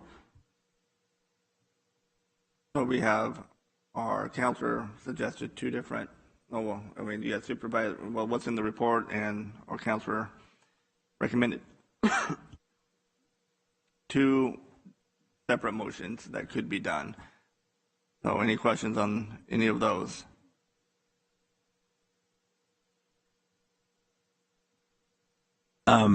I'd like to make a motion on number 2 with the inclusion of a final sentence directing staff to work with the appointed supervisors in providing the information necessary. Through the chair, can I ask for clarification? Staff as identified by Supervisor Patty and Supervisor Canepa, or as we sit today, do we have the staff in mind who we... As directed. Now or later? That's what I think she's asking. Do you want to name them now or? We don't have to. We're asking departments, staff, and agencies to work with Supervisor Patty and Canepa. There's not a order to go to jail and do not pass go if they don't, meet a time commitment. But we're trying to basically put language. Let's play nicely with the other children. Let's make sure that everybody works together and getting this report together. So Supervisor Ding, if I may, you still have the floor if you don't mind. So all you're asking, what I'm gathering is you're asking this board to approve that Supervisor Patty and Supervisor Canepa work with staff, and that, usually, to get that information, we have to get permission. But we're giving them permission now to hit up our directors and the department heads and our CAO and to gather information. Is that what you're? Yes, Mr. Chairman. Is Counselor, is that okay? And if the board approves. I know. Well, you mentioned that legally, we're just giving them direction. We're just pretty much telling staff to work with our two supervisors. Correct. And yeah, I'm sorry, Supervisor Rickman. Yes. Okay. And is this the homeless review committee? Do you understand my dilemma? I hear you. Okay. Our Vice Chair Villapudua. Thank you, Chair. My question is, what's stopping you guys right now from doing that? You can still, you and I have had meetings with different department heads. What's stopping you now from going out and speaking to, CAO's office or Greg or anybody? What's stopping you now from doing that? Do we have to have a committee formally to do that? I don't think anybody's stopping you guys from setting up a meeting with anyone in the county. Through the chair, I think if we coordinate something, we want to make sure we're not doing any Brown Act violations. So we're utilizing our resources, staff. We're reaching out. We have an official, designated, open to public input, participation, outreach. Just publicly opens it up and declares, versus me standing on the balcony saying, "I'm doing a homeless review. Come find me," or "I'm going to find you." So I think it just officially establishes the parameter and the scope of interest for myself and another supervisor, in this case, Supervisor Canepa, who comes from the city of Stockton. So I think we might have a unique opportunity. Yeah. All right, anyone else? Yeah, Supervisor Canepa. Just going to move it along. I was going to second the motion. So we have a good Vice Chair. I'm good. Okay, so we have a motion by Supervisor Ding, a second by Supervisor Canepa. Get a roll call, please. And I believe that the electronic voting system is working, so I'm going to go ahead and give that a try now. Technology.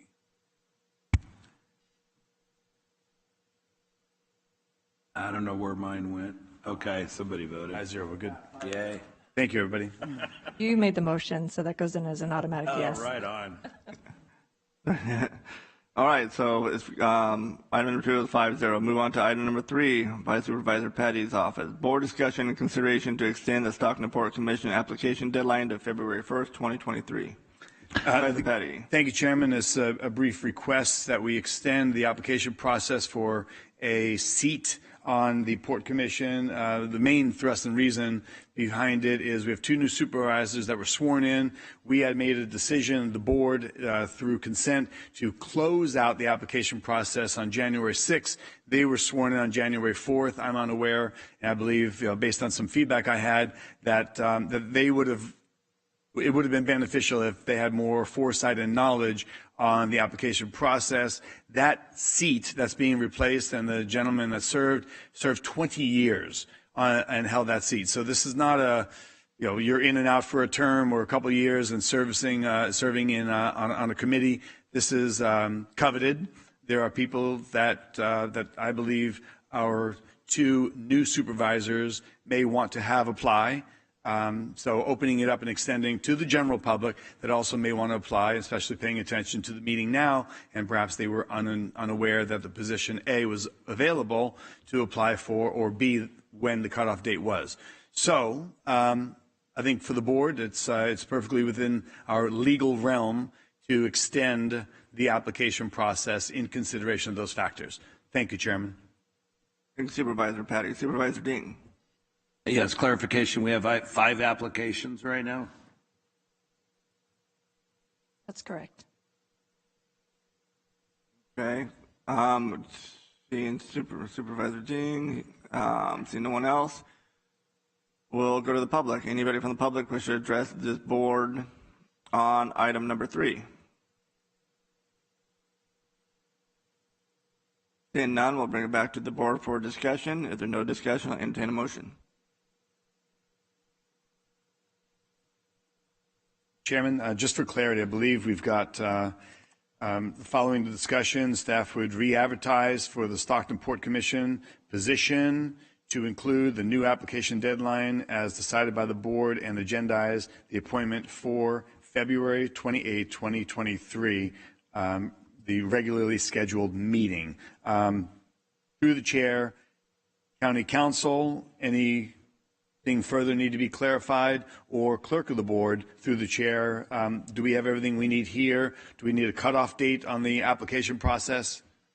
So in the title, it has to extend the application deadline to February 1st, 2023. Yep, I see that now. Thank you. Okay, so that would be what we are considering. So you want to make that in a form of a motion? I'll submit that as a motion. And I will second the motion. And we have a second by Vice Chair Villapudua. Go ahead and do a vote on your screens here.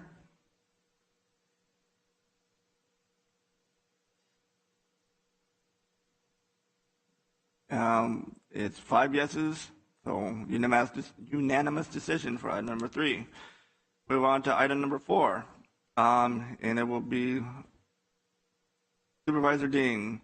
Discuss establishing the Human Resource Division within the Sheriff's Office. Supervisor Ding. I'm going to invite the sheriff down to speak to this in a second, but it's more of a house cleaning measure, bringing us in line with what most of the other counties in the state are doing in order to expedite our hiring and training in our sheriff's department. All right, thank you, Supervisor Ding. Sheriff. That was one slow walk. Letting him finish. Good afternoon, Sheriff. It's all yours. How are you? So no, I appreciate this, Supervisor Ding, you bringing it forward.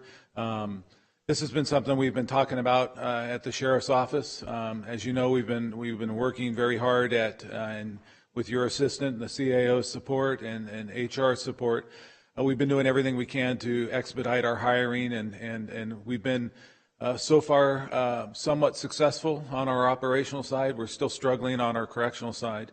And we were going to introduce through the budget process this time along, just not creating a division in our department, but we're going to request a couple of HR bodies be assigned out at the sheriff's office where they can deal specifically with the application process and the testing process and handle all that on scene there to hopefully expedite that so that we aren't losing candidates to the limited number of candidates that we're getting nowadays to other agencies.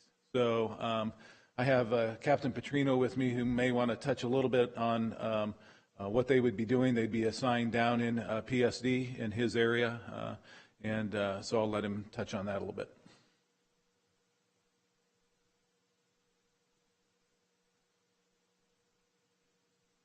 No, it's not coming in. How about now? Yep. Yeah, there we go. Good morning, members of the board. My name is Joe Petrino, as the sheriff just said. I head up the division for the sheriff called Professional Standards Division, which primary function is to do all the hiring, backgrounds, training, and a number of other things. In terms of the request regarding having a personnel analyst, 2 would be the classification within the sheriff's office. First and foremost, I can't thank Human Resources Department enough in terms of the work and the things we've done over the past few years to try to expedite the hiring process, to institute the hiring bonus program, as well as the CAO's office regarding some recent moves regarding new public information specialist, additional allocation for our office, and because all of those things contribute to our recruitment efforts and the things we do to try to ultimately increase that funnel. So, for example, the hiring process for a deputy sheriff trainee, you apply, then you have to do a physical agility test, then you have to do a written examination, then, assuming you meet the minimum qualifications, then you come to my division from Human Resources on what's called a certified list, meaning these individuals have gone through that process, have met the minimum qualifications, and are now ready for us to begin backgrounds for hiring. Essentially, whatever that start number is, hack 50 to 30%, 30 to 50% at each stage. So that number dwindles by that. And after that, those that get to us who pass a background hovers around 4%. And don't confuse anybody with passing a background as someone that we actually desire to hire. That just means they can pass a background, run a physical agility, and pass a written examination. To do this, it takes quite some time for several reasons, understandably so. In working with HR in accomplishing this and all these different steps, we have a few different time frames here, all hovering in terms of an average of about 80 days from the time that we ask for the recruitment, as it's called, meaning I want to hire a deputy sheriff or a correctional officer, do a recruitment, open it up for application. From then to the time we get the certified list, typically averages around 80 days, give or take. We think by instituting internal personnel, still working with the Human Resources Division to maintain assurances of civil service rules, hiring process procedure, and everything of that on that side of the house, and be compliant and do things the way we're supposed to do, but have them in-house to work directly with my staff under my division, we feel would exponentially expedite that process and create a competitive environment in the dwindling. By the way, those numbers over the past, if you look over the past 3 to 5 years, there was a day where we would open up for deputy sheriff, get 1,000 people. Recruitment was unnecessary. I needed $0 to do it. They have gone down. 3 years ago when we did a major media push, when we had a hiring, we instituted the hiring bonus. I think the number off the top of my head was 667 deputy sheriff applicants. The initial application. Okay, the last couple we've done, that number's hovered around a couple hundred, and from years past in over 1,000. So those numbers are going down. We need to get more competitive. We need to shave time off the application process, and we need to get those folks into backgrounds as quickly as possible. And the best way we feel to accomplish that is to have some staff in-house. So I just want to be clear on, Joe touched on it and I did at the start, how appreciative we are of the CAO's office and Human Resources, Brandy and her team, of what they've done and gone out of their way to help us do this. Remembering that they, are serving every other department in our county too. And so they are very busy over there doing their stuff. And so that's why this budget process, we're going to be asking for those two positions. Like was said by Supervisor Day at the start, a lot of other sheriff's office have these in the positions in their office. Stanislaus County has two there, and for their population of about 550,000 people in their community. So we're not asking for any action today on this. We're going through the budget process. I had already approached Brandy and the CAO about this, and anytime we've asked for anything, they've gone far and above to help us get what we need. Just recently, we hired a civilian PIO, Public Information Officer. I forget what her exact title is now, and then we came back. We had two fantastic candidates, and we want them doing separate jobs. One of those is recruiting, and we went to the CAO just out of the blue and said, hey, we got such good candidates here, we'd like two, not just one. And they've been over backwards for us to make that happen. And we got those folks hired very quickly, and we really appreciate that. So this is just kind of the next piece of our puzzle to make it where we can be the top dogs on the block, that the people want to come to our department and we can get them in quickly, and we're not losing them to other departments because we'll be faster than them at getting them the answer, yes, we want to hire you. So that's just basic what's coming our way in our budget requests coming up. All right, thank you, Sheriff, Captain. Thank you both. I'm going to bring it back to Supervisor Ding since this is your item. You have anything? Yeah, there's not an action item at this point. Thank you, Sheriff, for your information. Chief Administrative Officer, do you see any problem here getting this done expeditiously? Supervisor Ding, through the chair, I have my hand raised. I guess my thing's not working. If you could hold on your comment, you are on the queue, but we're going to let the supervisors here go real quick. Okay. If that's okay with you, Supervisor Ding. All right, thank you. Supervisor Patty. Thank you, Chairman. Question: to get stealthy as you're describing, and of course, no knock on our current HR. They've got multitude of departments and thousands of employees. What would be an example of the process in other agencies that employ a similar model? What would be the timeline to kind of narrow it down if you're able to do this? Supervisor Patty, through the chair, in terms of an ideal situation, it would be far less than an 80-day average. So instead of typically sitting next to me is Lieutenant Keely Seto, my administrative lieutenant, who handles a lot of these actual actions of, hey, ask HR to open up for deputy sheriff training, for example.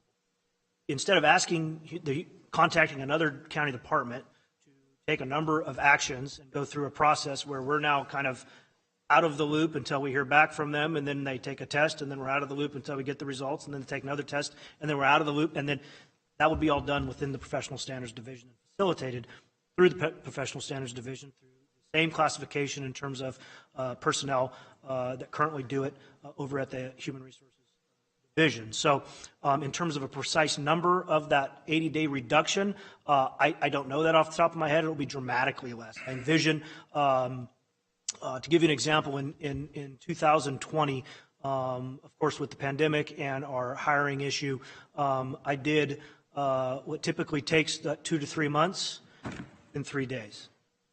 We actually rented the county fairgrounds. We facilitated the PAT. We facilitated the written examination. And now all we had to do was wait for the results of that written examination to come back and then get our list certified. So there's a dramatic reduction that can occur. And then that's not even to count as after the civil service portion is completed, there are still 2 steps mandated by the government code for peace officers specifically, which is a medical exam by a certified doctor, of course, and then a psychological exam to deem suitability to exercise the powers of peace officer. And there's some things we can do in-house there to expedite that process, those processes as well, if we had a personnel analyst in-house dramatically. Understood. And so a couple quick follow-up questions. So if we were to look at, obviously public safety, if we were to look at the budget for overtime because we're understaffed, And if we look at the service that we perform throughout the community, this would be a tremendous help, so that we're reducing some of those, again, overtime costs, some of the personal stress and strain on overtime when people are away from their families, and so it's a strain on the current staff and personnel. So this would be, basically a win from top to bottom for the agency to just streamline the hiring process, the screening process, and a more hands-on approach, not shelving any of the parameters, just more direct engagement. Yeah, absolutely. It would make a huge difference for us. I would think, I don't want to speak for Brandy and her team, but having that off their plate, all the stuff that we're doing would give them more time to work on other things for other departments, I would believe. And if we had those two people in our house where we're just handling that all ourselves and following all the same rules and everything like that, but just being able to push it through for ourselves. So I think it'd make a huge difference. Understood. Well, you have my support, so thank you. Thank you, Supervisor Patty. Supervisor Canepa. Yes, so the question I have is, so are these folks post-academy, or are these folks that you're going to hire, send through the academy, kind of? Supervisor Canepa, through the chair. So it would be all classifications. So we hire, of course, people that have never been peace officers in the world. Those are called deputy sheriff trainees. So they have to go through the application process, this entire process of the physical agility, the written exam, a background. Now we give them a hire date and ship them to the academy. We also hire, of course, what we call laterals, or deputy sheriff twos, which would be existing peace officers in the world who want to come over to our agency and start as a deputy sheriff two, which are certified, post-certified peace officers working at another entity, another law enforcement agency somewhere. So it would be for all classification levels of what we do at the sheriff's office. As well as custody officers. Okay, so then the next question. So then these folks, there's enough work out, if you did have them in-house, to keep them full-time busy, or do they have two job classifications? So possibly if they didn't do something, you know what I mean, if there was lulls in time, but there's enough work for two people to keep them busy full-time? Absolutely, yes, sir. Absolutely. Yeah, we have an average turnover in just deputy sheriffs of about, I think it was 20 a year that we average just in retirements and things like that.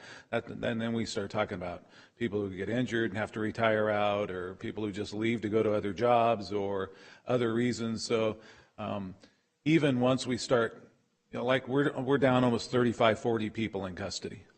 To get 35 or 40 people hired is just extremely difficult this day and age, to even get people that want to come and be in law enforcement, whether it's in corrections or on the operational side. So they will have more than enough work to keep them very, very busy. So this assures more qualified candidates in a more timely manner, so that it gives you the tools that you need to possibly get these folks before other municipalities, whether it's a state, local. Yeah, our goal is to, if we can do it as quickly, we're hoping that we get the A and B candidates, instead of somebody hanging around that's a C and D candidate that somebody else doesn't want. So hopefully the speed at which we'll be able to do this will help us attract highly qualified candidates. Thank you. Thank you, Supervisor Canepa. I see no other board members. CAO Wilberding. Thank you, Chair Rickman, and I just had a couple of questions, and some of this will probably answer Supervisor Ding's question that he asked me a minute ago. A couple things I just wanted to get clear, because I think I heard two different things from the sheriff's folks. Is our sheriff asked for one or two resources as a part of the budget process? Did I understand that correctly? That is correct. We're going to submit this through our budget process and ask for these two positions, and so that's the way we're going to approach this. So what's proposed here is actually establishing a human resources division, a separate division from my human resources department within the sheriff's office. And I believe I heard Mr. Petrino say, oh yeah, with all the civil service and the administrative functions and everything else that would go along with running a completely independent human resources division. Is that correct? Well, We envision this as they're kind of like we have in our IT. We have IT guys assigned to our department. Okay, can I stop you right there? Who do those IT people report to?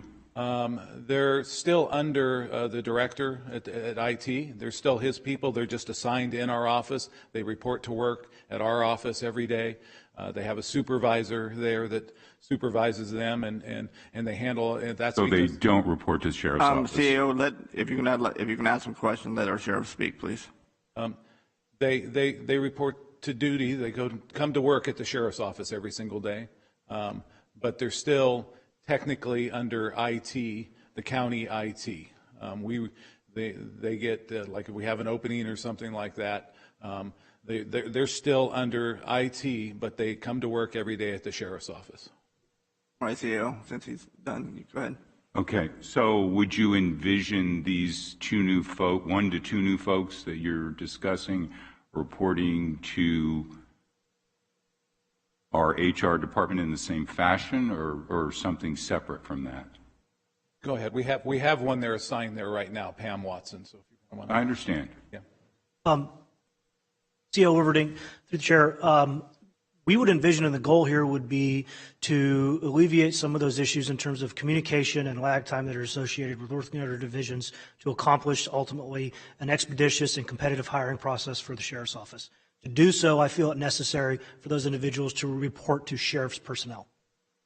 Okay. Now, that does not mean that with the sheriff and myself in terms of this hiring process, not still working with the Human Resources Division, they're not still the separate, the County Human Resources Division, not having them involved, that would be fine. To some degree, we'd be very open to those discussions and coming up with a way that works for both sides, that is advantageous for both sides if this was to come to fruition. But the goal would be for those internal personnel to report to sheriff's office staff. Okay. You don't seem like you got clarification. My head's spinning, I'll be quite honest with you, Sheriff, because of the administrative things. We have EEO issues, we have civil service requirements, and things that go on behind the scene that I'm not sure your folks may be fully appreciating. And I'll bring Ms. Hopkins down. And my understanding is this is to resolve a vacancy issue, right? Because you have a vacancy rate you'd like to address. And we've worked very hard, and my understanding is that your vacancy rate is actually lower in your divisions than in the general vacancy rate of the county. So I'm just trying to understand kind of where we're headed here and what's being involved. That's all, because it's a big commitment. If you're going to cleaver something off and move it across, you have to have all the functions, because that takes the responsibility away from our HR division. I reclaim my time. Yeah, he has the floor right now. Once he's done, I'll shoot it over to you. All right. So, CEO Wilverding, do you have any question? You yield your time? Yeah, I would like Ms. Hopkins can probably further address some of the administrative functions that would be involved, as well as the vacancy rates, because we did look at this before the meeting today, so we had some sort of understanding. Ms. Hopkins, would you share some information? Well, before Ms. Hopkins jumps on, I'm going to I know Supervisor Ding, since it is his item, when you go to comment, don't leave, just in case we have any more questions. You guys are here. Okay. This kind of, it reminds me of the conversation we had regarding ROV and elections today about goals versus tasks. And I want to make sure we're real clear here. Your job is to get the tasks done, and I get the privilege of being blind. How you make that in the soup kitchen is kind of up to you. My goal is to make sure that our sheriff's department can hire people, quality candidates, faster than the other counties. And if there's a problem, and figure out how to do it. There are other counties like Stanislaus that it's doing it now, and we need to figure it out. But however, right now I've got this as a discussion because it's, the only way I could get it on the calendar without an act of Congress or God or anybody else so that we can talk about this. But I want it done, quickly, because we've got, problem in law enforcement. We need to keep people safe. That's the number priority. You're the expert on how to get in there and mix that all up and figure out how it's done. But we're not going to discuss, given, depending on how the board feels about this too, is we're given direction that we want to get it done, and I want to move this in-house. All right, thank you, Supervisor Ding. Supervisor Patty? Thank you, Chairman. Just to reiterate what I've heard and my support, you're basically looking to streamline the bureaucracy. That's going to circumvent any policy or protocol, especially if you bring in somebody that's an expert in that field. You're not taking a person that's a correction officer and saying you're now in charge of HR. You'd be bringing in a qualified personnel. They'd be hired to perform a task at a proficiency level comparable to what other agencies are doing and what we might be doing in other departments, but instead of the other department, the HR department, being tasked with multitudes of departments that they're going to go through a magnanimous amount of application process. You're looking to streamline, not circumvent, but streamline the process. Is that correct? Yes. That's fantastic. Absolutely. And to Supervisor Ding's point, I mean, these are the things we need to do, and I would have rather see this on the agenda as actionable so we can approve it. It's not a matter of if we want to streamline, it's how we best streamline. What you're presenting today is something that needs to be done. It's other agencies have realized the same process, and one of the biggest killers in government is bureaucracy, and that's what hurts the economy. That's what hurts effectiveness, because you're caught in the malaise of bureaucracy and protocol and process that could be layers deep by no fault of anybody. Just if an agency is inundated with policy, protocol, and applications and necessities for a multitude of agencies, that would create a slower bureaucratic process. And correct me if I'm wrong, but have we had in the last few years, Sheriff, tragically so, we've lost officers, we've had accidents, people are working overtime, we've got understaffing, and granted there may have been effort to up that, and that's fantastic. We've done incentives, we've raised the pay package. I'm proud of the board when I was chairman that we opened it up, the contracts, and brought the deputies up, thanks to Ms. Hopkins, very studious work and engaging in the process. So, but we've lost officers, we've had tragedies unfold that have cost the county extensively over the years that I've been here. Is that correct? Well, we, by loss, you mean they've no longer work for us type of? Well, no, but we've had accidents and we've had loss of life as well. We've had one officer killed as he was getting off duty and leaving, and was killed in a motorcycle accident just down from the office. And we've had a couple others that have been in head-on collisions, basically in the same area down on Howard Road. So we've had some tragedies like that have impacted us. But I think we've done, you guys as a county, as a board, and the CAO's office and HR, as I said, have done an amazing job. We've been taking it step by step, doing everything we can to get our numbers up, and we have on the operational side. We're still struggling on the correctional side, and I guess Brandy has some numbers as far as vacancies and things like that. Dispatchers, we've been able to, when I came in, we were at like 50% staffing. I think we were probably down, probably have the numbers 3 or 4 now, so that's great. So we've been doing these building blocks, doing everything we can to attract more, and the pay raises and all that type of stuff, like you said, has really helped. We're just to the point now where now we want to eliminate a lot of the time it's taking us to get through this hiring process so we can grab them and hold on to them. Sure. And Chef, quick follow-up question. You talked to your counterparts. I'm sure you guys have done an analysis of what other counties might be doing. Sheriffs, would you say, would it be fair? Excuse me? You coughed. Okay. Thank you. Would you say it'd be fair that perhaps in your position there's stress involved with the multitude of personalities, departments, the tasks, the magnitude of the job? Would stress be involved in your job? Absolutely. So would you say that bringing on more personnel would be an effort to relieve stress or increase stress? It's kind of a trick question. And I think maybe let's defer to other agencies. Have they found it to be efficient and effective for them to do this, or have they found it to be a burden to streamline the process and adopt what's being discussed today? It makes it much more efficient. And yes, particularly on the custody side, the stresses and with 18-hour days and the impact on the families and the mandatory overtimes and all those type of things clearly impacting our workforce there. So, No, but my question, Sheriff, I'm sorry if it wasn't clear. Let's say you talk to Sheriff Dirksey over in Stanislaus, and he's adopted this model, if that's true, and he would say to you, oh my God, what a nightmare. I wish I never did it because it's only created a bigger burden. Or he'd say, hey, this is fantastic. Thereby, it's a bonus and a streamlined process that's working well, therefore making it a better environment to on a day-to-day basis.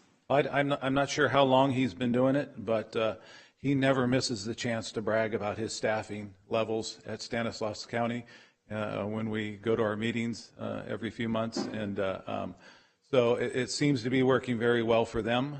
Brandy, having come from Stanislaus County, may have been the one who put that in effect or been part of that. I'm not sure. She may be able to answer that, the effectiveness over there. Well, I'm just asking, the sheriff wouldn't say, the sheriff Dirksey would say, oh my God, stay away from it. It was a nightmare. We brought it over here. Wish we never did it. It's only a burden for me in my position. Or he'd say, working great, which means it would be helpful in your position, less stress, less problem, less complication, again, less bureaucracy. Yeah, I'm sure he would say, he wasn't at the last meeting, he would say it's working great. Several sheriffs at the last meeting we had just last week or week before stated that they have that in their department and how well it's working. Excellent. So I'm going to affirm my support for, as Supervisor Ding had pointed out and what you guys had asked for, it's not a matter of if we do it, it's how we do it, and we should do it. So that's my time. Thank you, Chairman. Thank you, Supervisor Patty. CEO Wilding. Thank you, Chair. I just want to make sure the board is aware that we've, as the sheriff's mentioned many times, we've been a big supporter of the board of the sheriff's office in terms of 2 years ago recommending an entire special services division, which also addresses a lot of the homeless encampments as well as a variety of other things that fall under that new division, as well as the deputy sheriff's arrangement that we did, I think you'd mentioned earlier, the PIO office. So I want to make sure Supervisor Ding is aware we've been a big supporter of the sheriff's office and trying to stand behind him as often as we can, as he's mentioned there. Absolutely. Every time we've come to you with looking for solutions and needing help or needing bodies or needing this new division, you've been amazing in your support of our office. Okay, thank you. I just wanted Ms. Hopkins to share, and I don't know about the details of some of these other sheriff's offices and how they're structured, and if these folks report to the sheriff's office or if they've got duplicative administrative services. I know Supervisor Patty's very concerned about redundancies, excessive costs, and all of that. If we have to have the same type of functions in both the sheriff's office as well as our human resources division, now we've duplicated those costs and we have somebody working on an administrative function rather than a line function, which is something that we wouldn't want. Otherwise, we would have human resources divisions in the hospital, in HSA, in public works, which we don't. We don't have IT divisions in there either for the exact same reason. We're a centralized service function.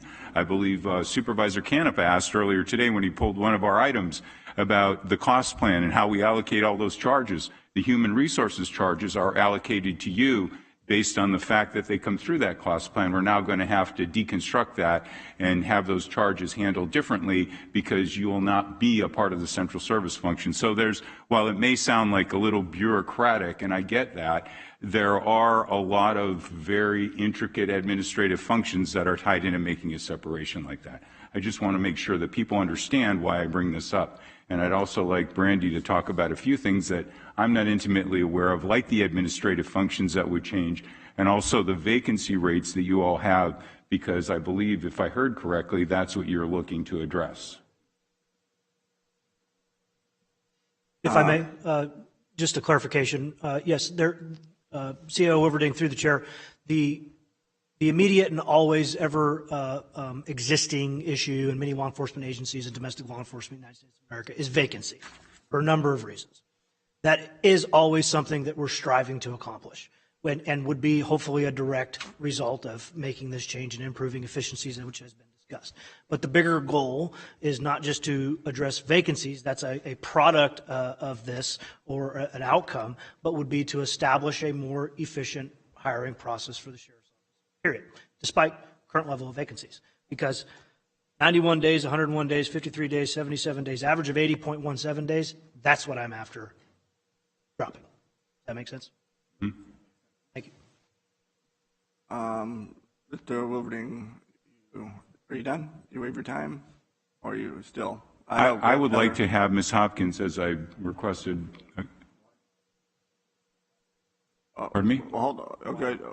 We'll get to her. So you would like Mr. I know, I just want to get, my plan is to get everybody here comments so we can just come at you at one time and you can answer all those comments instead of going back and forth. So as efficiency wise, if that's okay, you understand where I'm coming from. So we are going to get to her. Okay. I just want to get all the questions, all the concerns out so she hears them. She can answer them all in one instead of just bouncing back and forth. So Supervisor Ding.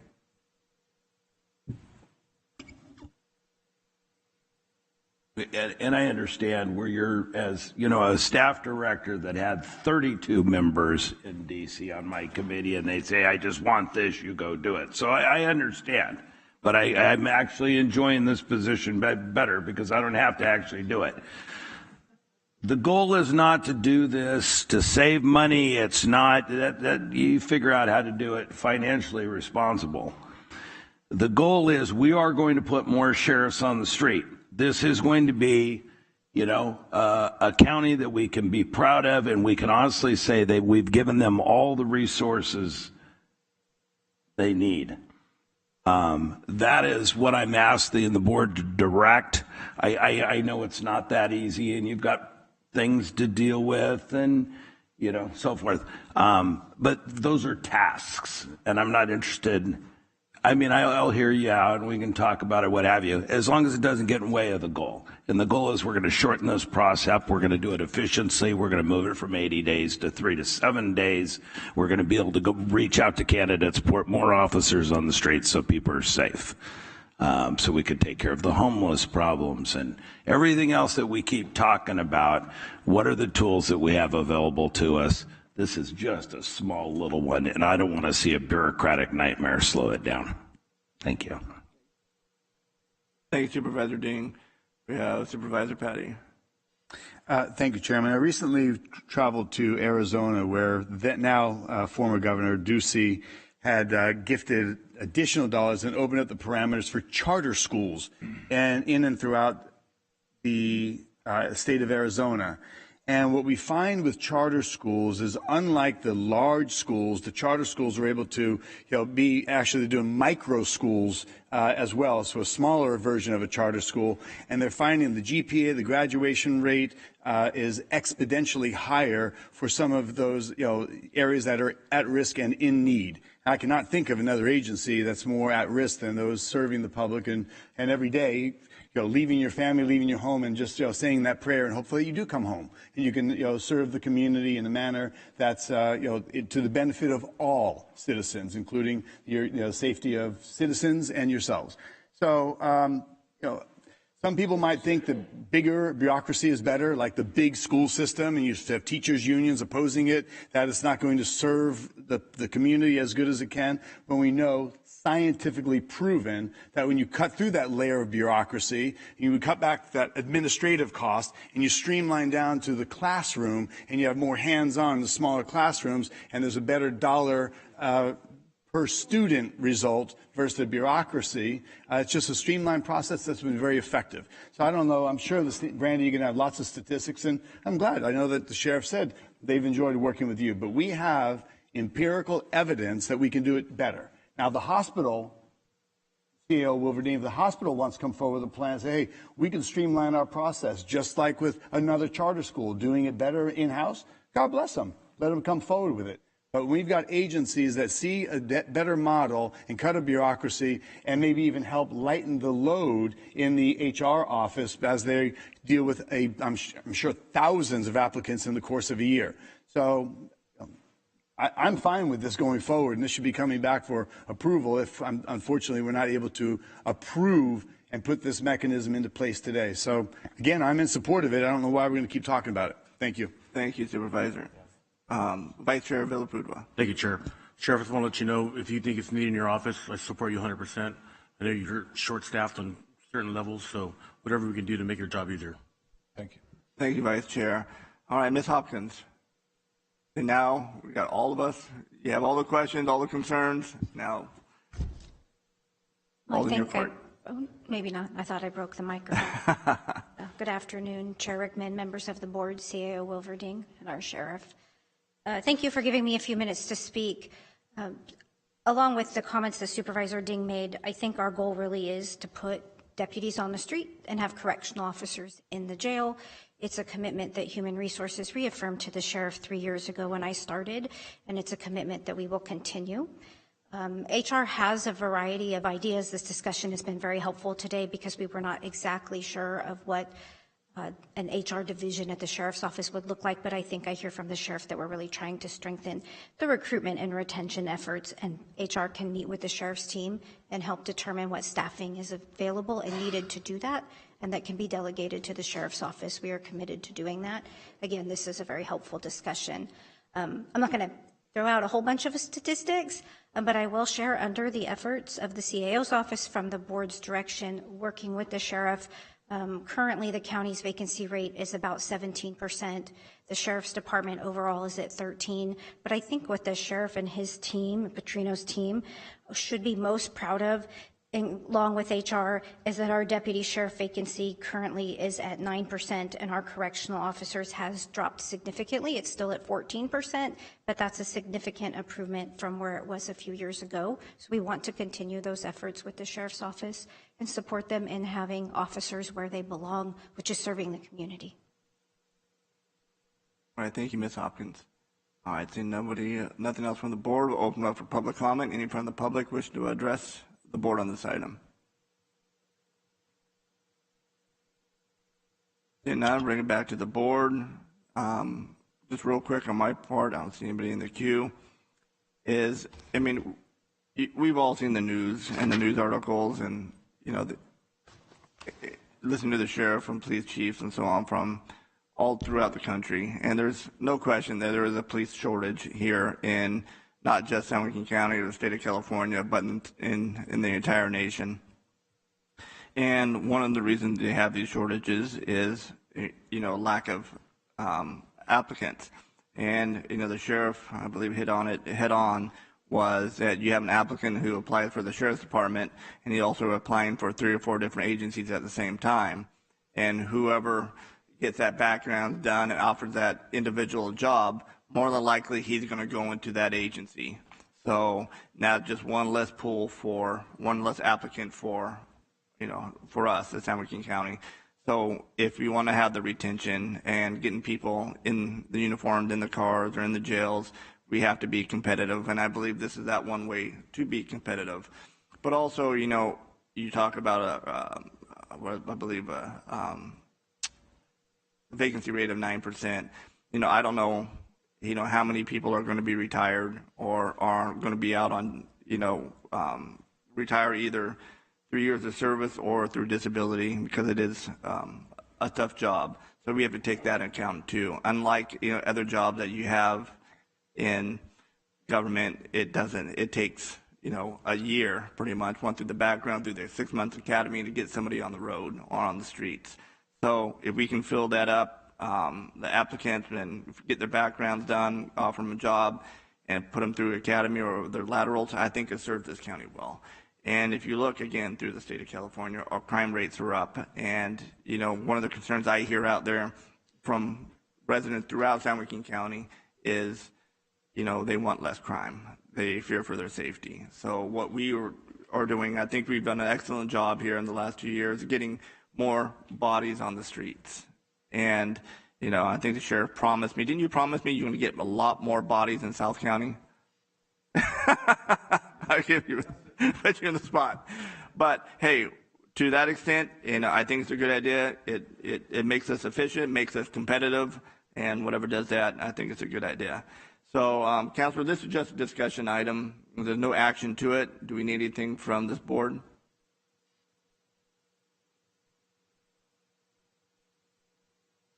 We can do direction. We can give direction, correct? Correct. No action, but we can give direction. CA Wilverding, do you understand the direction given by this board? My understanding that the direction is to discuss the process for establishing a separate human resources division within the sheriff's office. As we talk today, it sounds like Ms. Hopkins already is starting to formulate something in her head along that line. All right. No. All right, Steve, I don't believe that's hold on right. 1 second, Supervisor Ding. Yeah, the direction is not to discuss it. The direction is we want to make sure this, if I have concurrence with my other members, the direction is to get it done, not to discuss. I mean, you're going to discuss the details and the task list, what have you, but the direction is we want those 2 human resource officers put under the direction of the sheriff. My understanding is those were requested as a part of our upcoming budget process, and the establishment of the division will have to take some action on our part. Well, that's, if I can interrupt, Supervisor Ding still has the floor.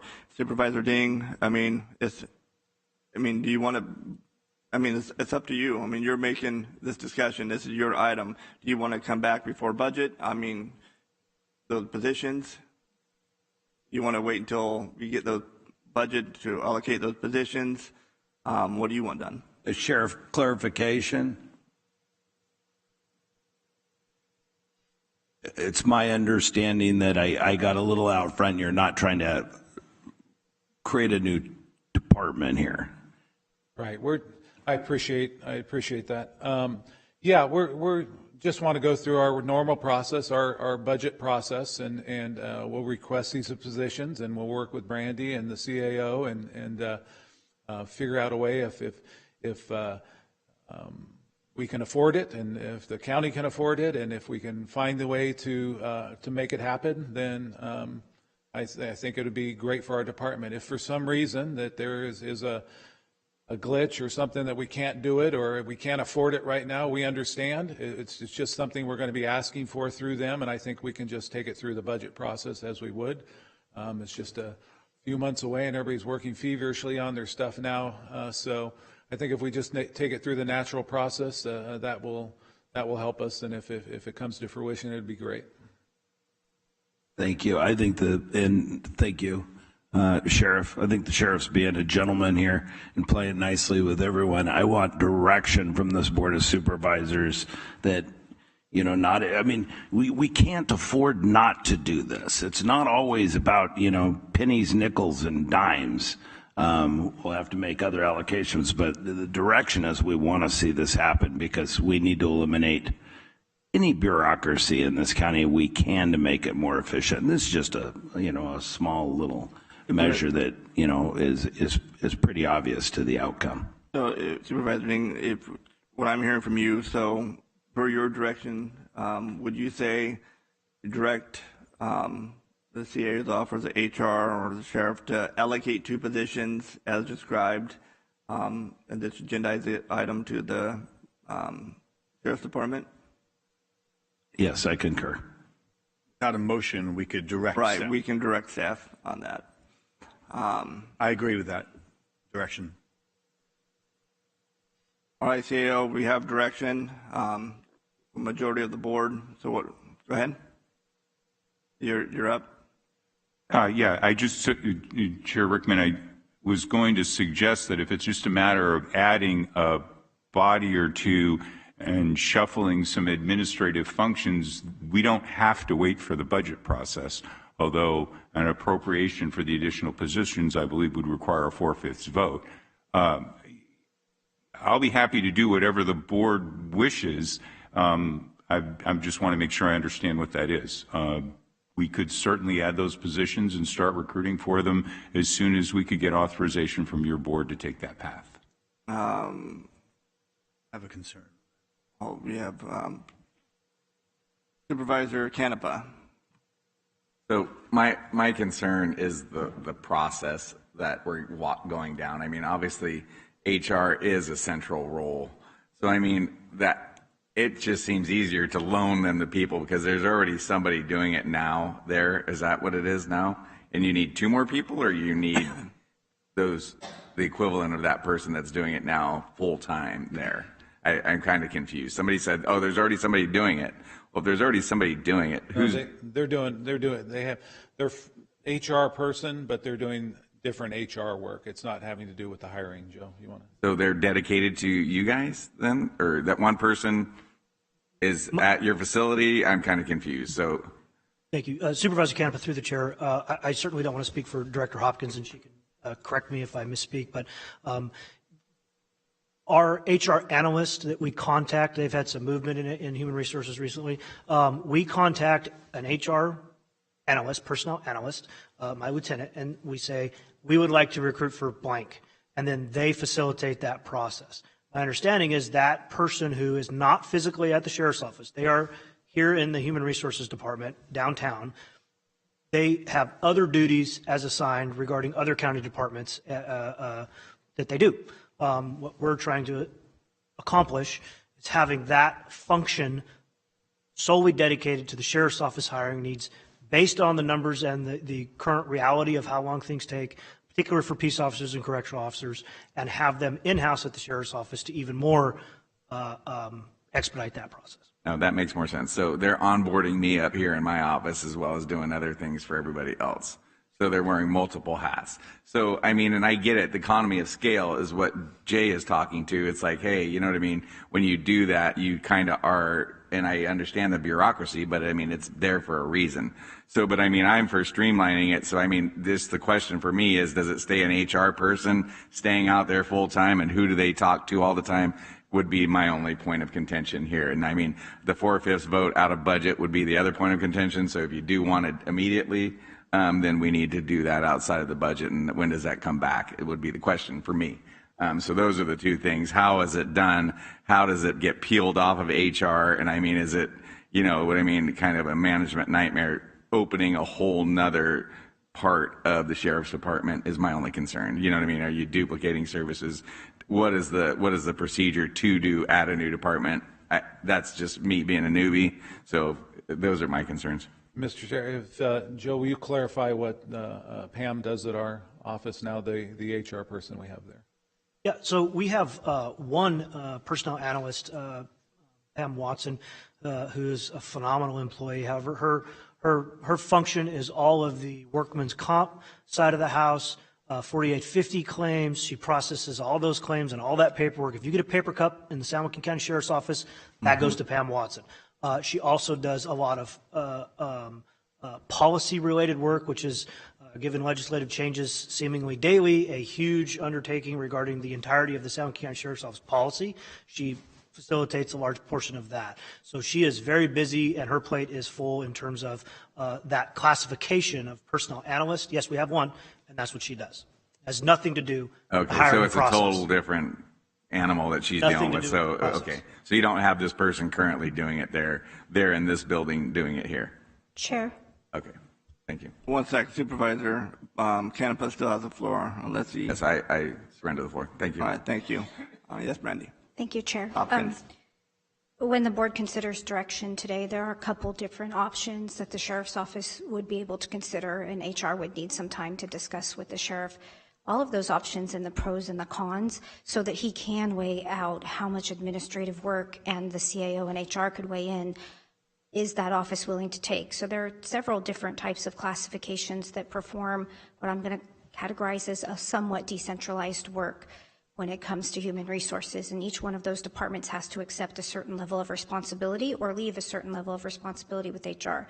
So when the board considers the direction, I think really it would be helpful if the sheriff and the CAO's office and HR could have a conversation offline and come back to the board. Captain Pacino is correct. They do have I believe her classification as a department personnel analyst, Ms. Watson, who helps with work comp, but there is some duplication of effort. Central HR still works on the sheriff's work comp as well. So this would give us an opportunity to have some of those discussions, make sure everybody's clear about the pros and cons and what model would work best for the sheriff's office and ultimately for the community. Thank you. Okay, thank you. Anybody has an issue with that? I have a question. I see it. Anybody have a problem? Supervisor Ding? No? Okay, Supervisor Patty? Thank you, Chairman.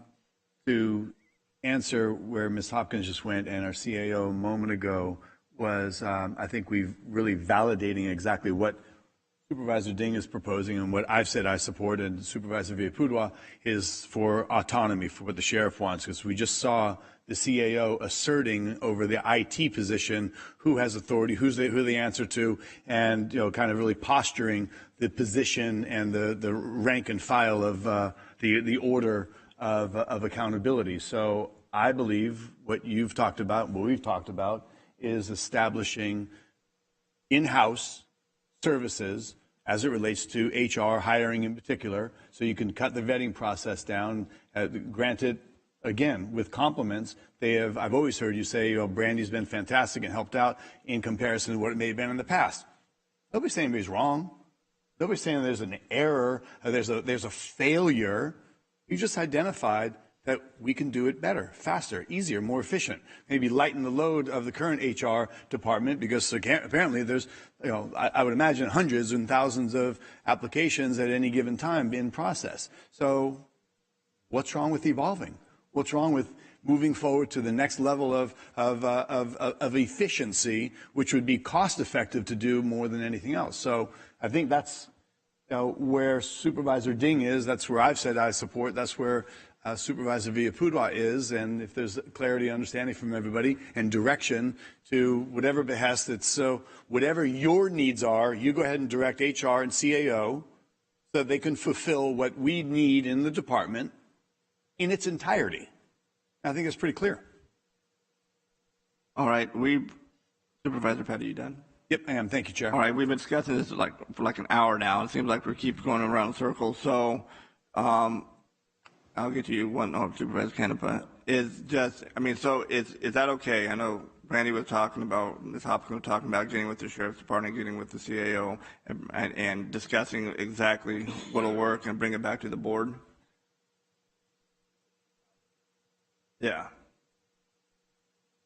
Is that okay? So we're all on that. Supervisor Canepa?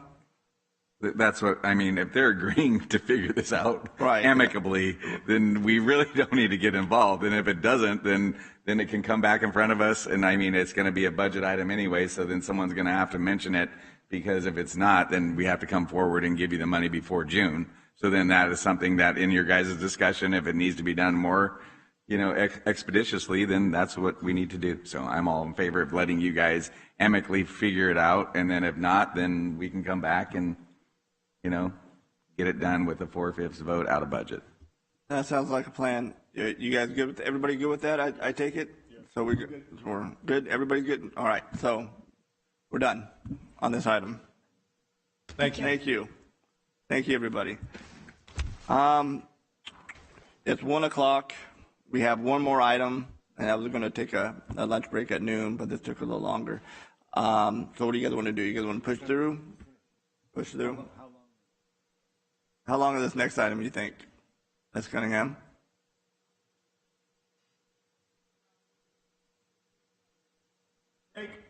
You want to just finish? Good. All right. I see nobody opposed it. We'll push through. Move on to item number 6. Approve a resolution declaring county property located adjacent to 2345 East Earhart Avenue in Stockton, California, to be exempt surplus land, and authorize the Director of General Services to execute a lease agreement with Armoresco San Joaquin LLC for the construction and operation of a renewable natural gas compressor station on the property for a term of 20 years plus 2 5-year extension options. So, Ms. Cunningham, you have a report for us? Thank you. Good afternoon, Chair Council, CAO J. Wilverding. My name is Marcia Cunningham, Director of General Services Department, and I am very excited to be here this afternoon to present a renewable energy project. Chair Rickman just read the recommendations that will need to be approved after our presentation. But before we begin the presentation, I'd like to thank our County Administrator, Jay Wilverding, who was instrumental on this project becoming a reality and his ongoing support. Without him, we probably wouldn't be here today. It took a team, though, to make all this work happen, so I need to acknowledge and recognize and thank County Council, Community Development, our airport, general services, especially Emma Steele, spent a considerable amount of work and dedication to bring this forward today. So thank you, everyone. Here today with me is Jim Beer from Amoresco. Jim will present an overview of the project.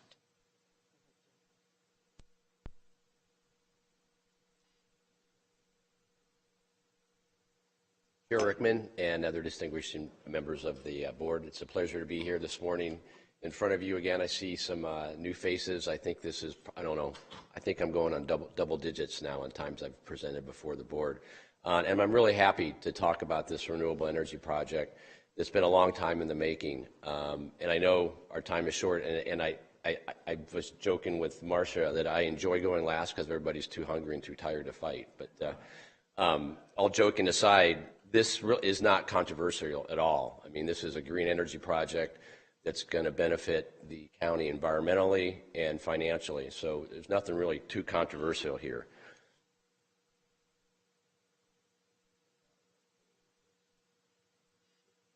Button.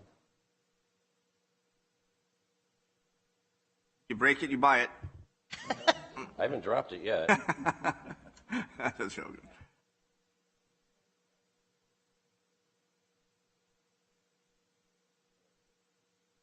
All right. So like I said, there's a few new faces on the board here. I don't want to belabor everything on here. Amoresco's been around for over 2 decades. We have over 1,000 employees, and we're publicly traded. We've done over $11 billion in energy projects.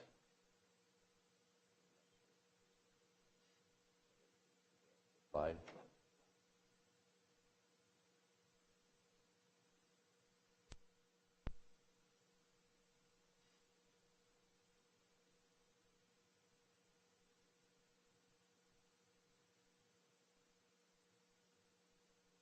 Okay. Yeah. I'll let you know. Yeah. You can.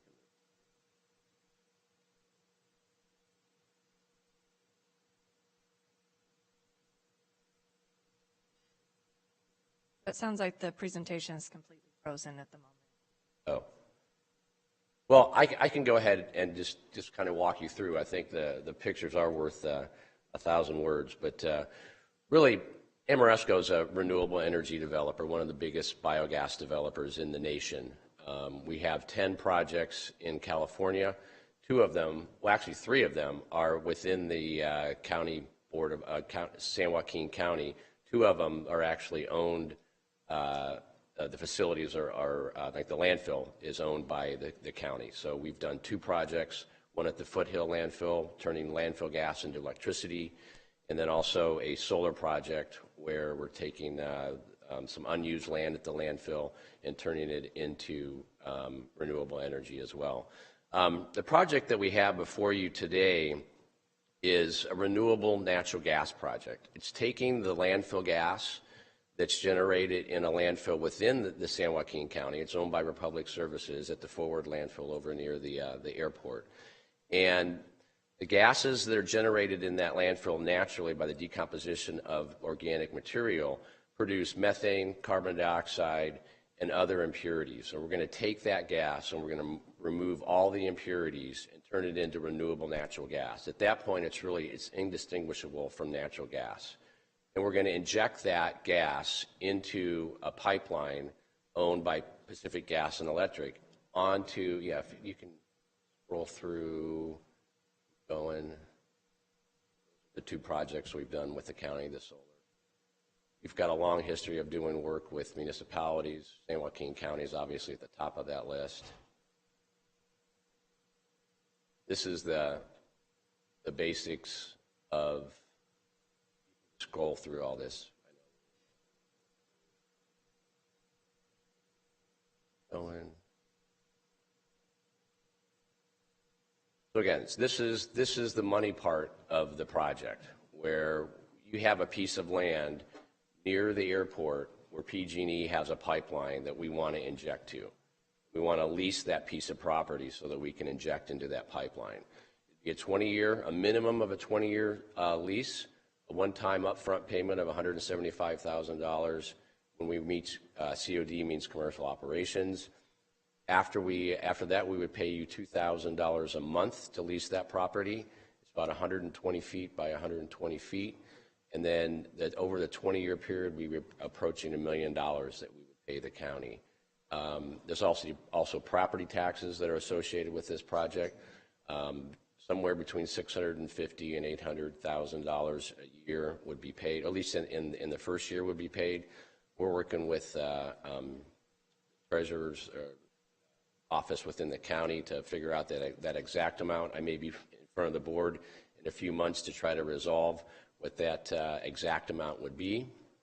And on the next slide, and you can scroll all the way through the project, the benefits, the environmental benefits. We're using a renewable energy source right now that's actually being flared, so it's being wasted. It's a positive public relations for everybody. It helps everybody meet their sustainability goals. It takes this gas that's currently being flared in the atmosphere and puts it into vehicles. So it's going to go into compressed natural gas vehicles. So it's taking fossil fuels out of the equation, and it's taking this wasted energy and using it in an environmentally beneficial way. So the local air quality is going to improve because of this. Greenhouse gases are going to be reduced.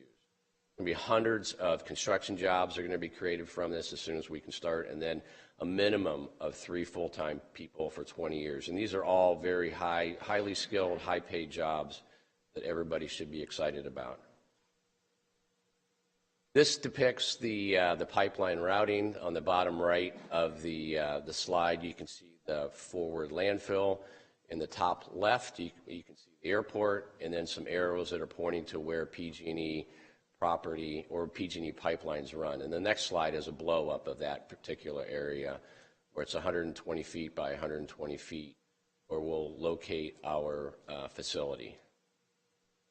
Then on the next slide, again, I think pictures are worth 1,000 words, and this is what we're going to do. It's the same exact high-pressure pipeline that PG&E has thousands of miles throughout California.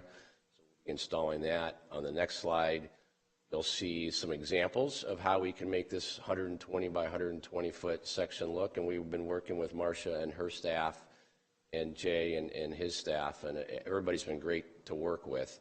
And we can design this in an aesthetically pleasing way to meet any of the architectural needs that the county might have. Some examples here of what that would look like. The next steps, and this is really kind of what I'm all about, is getting stuff done. So this project, you can go to the next slide. I'm asking and humbly requesting that the site lease be approved today. We are going to sublease that property to PG&E so they can install their equipment and operate this facility. We are woefully behind on this project. I mean, we're probably 2 years behind on the project. And permitting has been a big issue. Marcia and Jay have been helpful in setting up meetings. In fact, we have one tomorrow. We want to commence construction later this year. There'll be a groundbreaking ceremony, and all the people that have been helpful in this project will obviously be invited to that. And then the ultimate goal is to get this project up and running by the end of next year. Again, those are, to me, there's nothing more rewarding in my job than to see these projects come to fruition. They take typically 3 to 4 years. If I'm in Texas, I can probably get it done in 2 or 3. If I'm in California, it takes 4 or 5. So I'm looking forward to getting this project and working with everybody here to make it come to fruition. I'd be happy to answer any questions. All right, thank you. We'll bring it back to the board and Supervisor Canepa. Yes, I just have 2 questions. Can you go back to the slide? What was next door to it on that one slide? The Ag Credit Union. Yeah, it's the Ag. And then directly across from that is Air Park, where Air Park 599 is going in. So those folks have been notified that you're putting this next door. So, I mean, as far as safety issues, there's no, obviously with the PG&E gas line blowing up. I mean, and we discussed this because I remember one time we talked about it because it was going to, that was this next question. Obviously, where is it? Do the people around it, are they for it? And then the next question is, where did you go under 99? Because that was the concern. Well, I think when I met with you, it was, can't remember when it was, yes. But where you were trying to tandem like lines underneath going under Arch Road. We've worked, excuse me, thank you, Supervisor Canepa. We've worked with PG&E and come up with a really innovative way to install this, which will be least disruptive to the public. So there's an existing line that goes underneath 99 right now that we're gonna put the gas into that. It's a distribution line, and then after it gets in there, we're gonna transport it on the other side of the 99 into a transmission line that can handle the volume. So it's a little complicated. I'd be happy to share some more details, but we are not going to have to do any additional pipelines underneath the 99 freeway. Oh, so that's a positive. Yeah. And then safety issue wise, so I mean, the people around it have been notified and they're okay with it. We've worked with the airport. I think the FAA even had their say in it. So, and that was very time consuming, and they put us through the ringer. So, yeah, we pretty much talked to everybody. Okay. And this, it's really not that uncommon. I mean, these systems are in all over the place, all over California, all over the country. So it's using a surplus piece of land that otherwise wouldn't be used for something that's going to be green and put some people to work and provide clean energy. Correct. So, thank you, Chair. Thank you, Supervisor Canepa. Vice Chair Villapudua. Thank you, Chair. Jim, nice to see you. Been working on this project for a long time. I want to say 4 years now, 4 or 5 years. I'm happy to see it almost completed, and I want to say great job on this project. It's been diligent, working with Jay's office, working with Marcia. Hope we can get this done today. Yeah, we have a long history of success in the county, and I think the two projects, well, not think, I know the projects that we've done for the county have been very beneficial, and this one will as well. Absolutely. Thank you, Vice Chair. Supervisor Patty. Thank you, Chairman. A quick question. 4 years, Supervisor Villapudua just mentioned. What was the process to get here? Why did it take 4 years? As we're talking about time and bureaucracies, and then coupled with that, was there an RFP for competitive offers or options or technologies to do the same? Well, the landfill gas is owned by Republic. So we have the rights to that gas because we have an existing relationship with Republic. Understood. So the land that we are going to put this facility on, or at least a compression facility, injection facility into the pipeline, was a part of land that was not utilized, had no plans to be utilized. It's a very small piece of property too. We had looked at the potential of having to go out to bid, but I think everybody realized that this piece of land was not desirable for any development. Understood. But it's desirable based on its location and the hookup into the PG&E infrastructure, correct? Right. It's desirable for us because it's an ideal location that we can tie into that distribution line that I was talking about, and then directly adjacent to that is a transmission line. So it is kind of finding a needle in a haystack, and we found it, and it happened to be on the county property. Will you be generating? You say there's a transmission line. You're connecting into the grid through the. Yes, correct. So you're generating electricity on site. All gas. Then how would you connect into the power lines? I'm not talking about power lines. I'm talking about the distribution pipeline. Pipeline. That's okay. Near the landfill. We're going to connect. If gas is going to go in there as point A, and then point B on the natural gas pipeline is actually on a transmission line, a gas transmission line. Gas transmission line. Yes. Okay, got it. Got it. I was thinking overhead. Thank you. So the next question, you mentioned hundreds of jobs. I'm not sure of the work history here thus far when you built out the facilities you have. Is there a crew that comes in, which can be very important and integral to proper manufacturing and standards that need to be met? I totally get that. Are you planning on local hire, or is there a specific team that comes in and does the manufacturing and site assembly? As we've done with all of our projects, we hire local. We have an internal engineering department that'll do some of the design, but we will hire local engineering firms that are more familiar with the building codes here.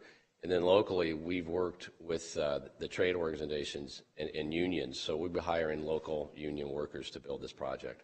Excellent. Would it be fair to say that we'll get at least 50%? I would say probably more than that.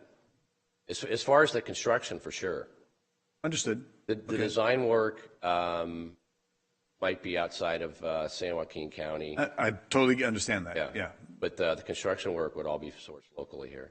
Okay. Thank you. Great. Looking forward to this project and its ignition. Thank you.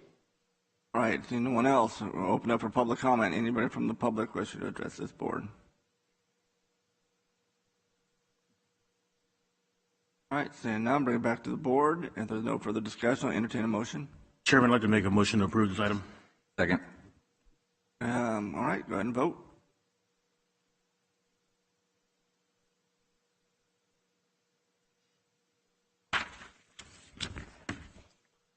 All right. Vote is 5-0. Thank you, Board, for your support. All right. Thank you very much. You're the quickest item, I think, all day. So I appreciate it.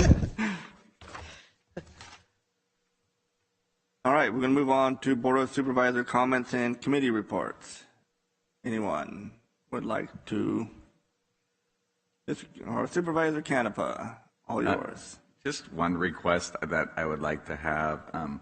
The PowerPoint that we have on this, if we could get a paper copy, that would be very helpful because, I mean, obviously it just didn't work. And then I'm always having to ask to go back on slides. So if I could get somebody to agree to that, or do I need to put that on a future agenda item? No, this is a public record. So, I mean, we'll be able to get that to you. I would like to have that. And then, I mean, as far as committees, do we need to go through everything that we've attended, or? It's up to you. Whatever you want to share. Okay. You know, some people share a lot, some people share little, some people share nothing. It's up to you, man. Well, no, I mean, obviously.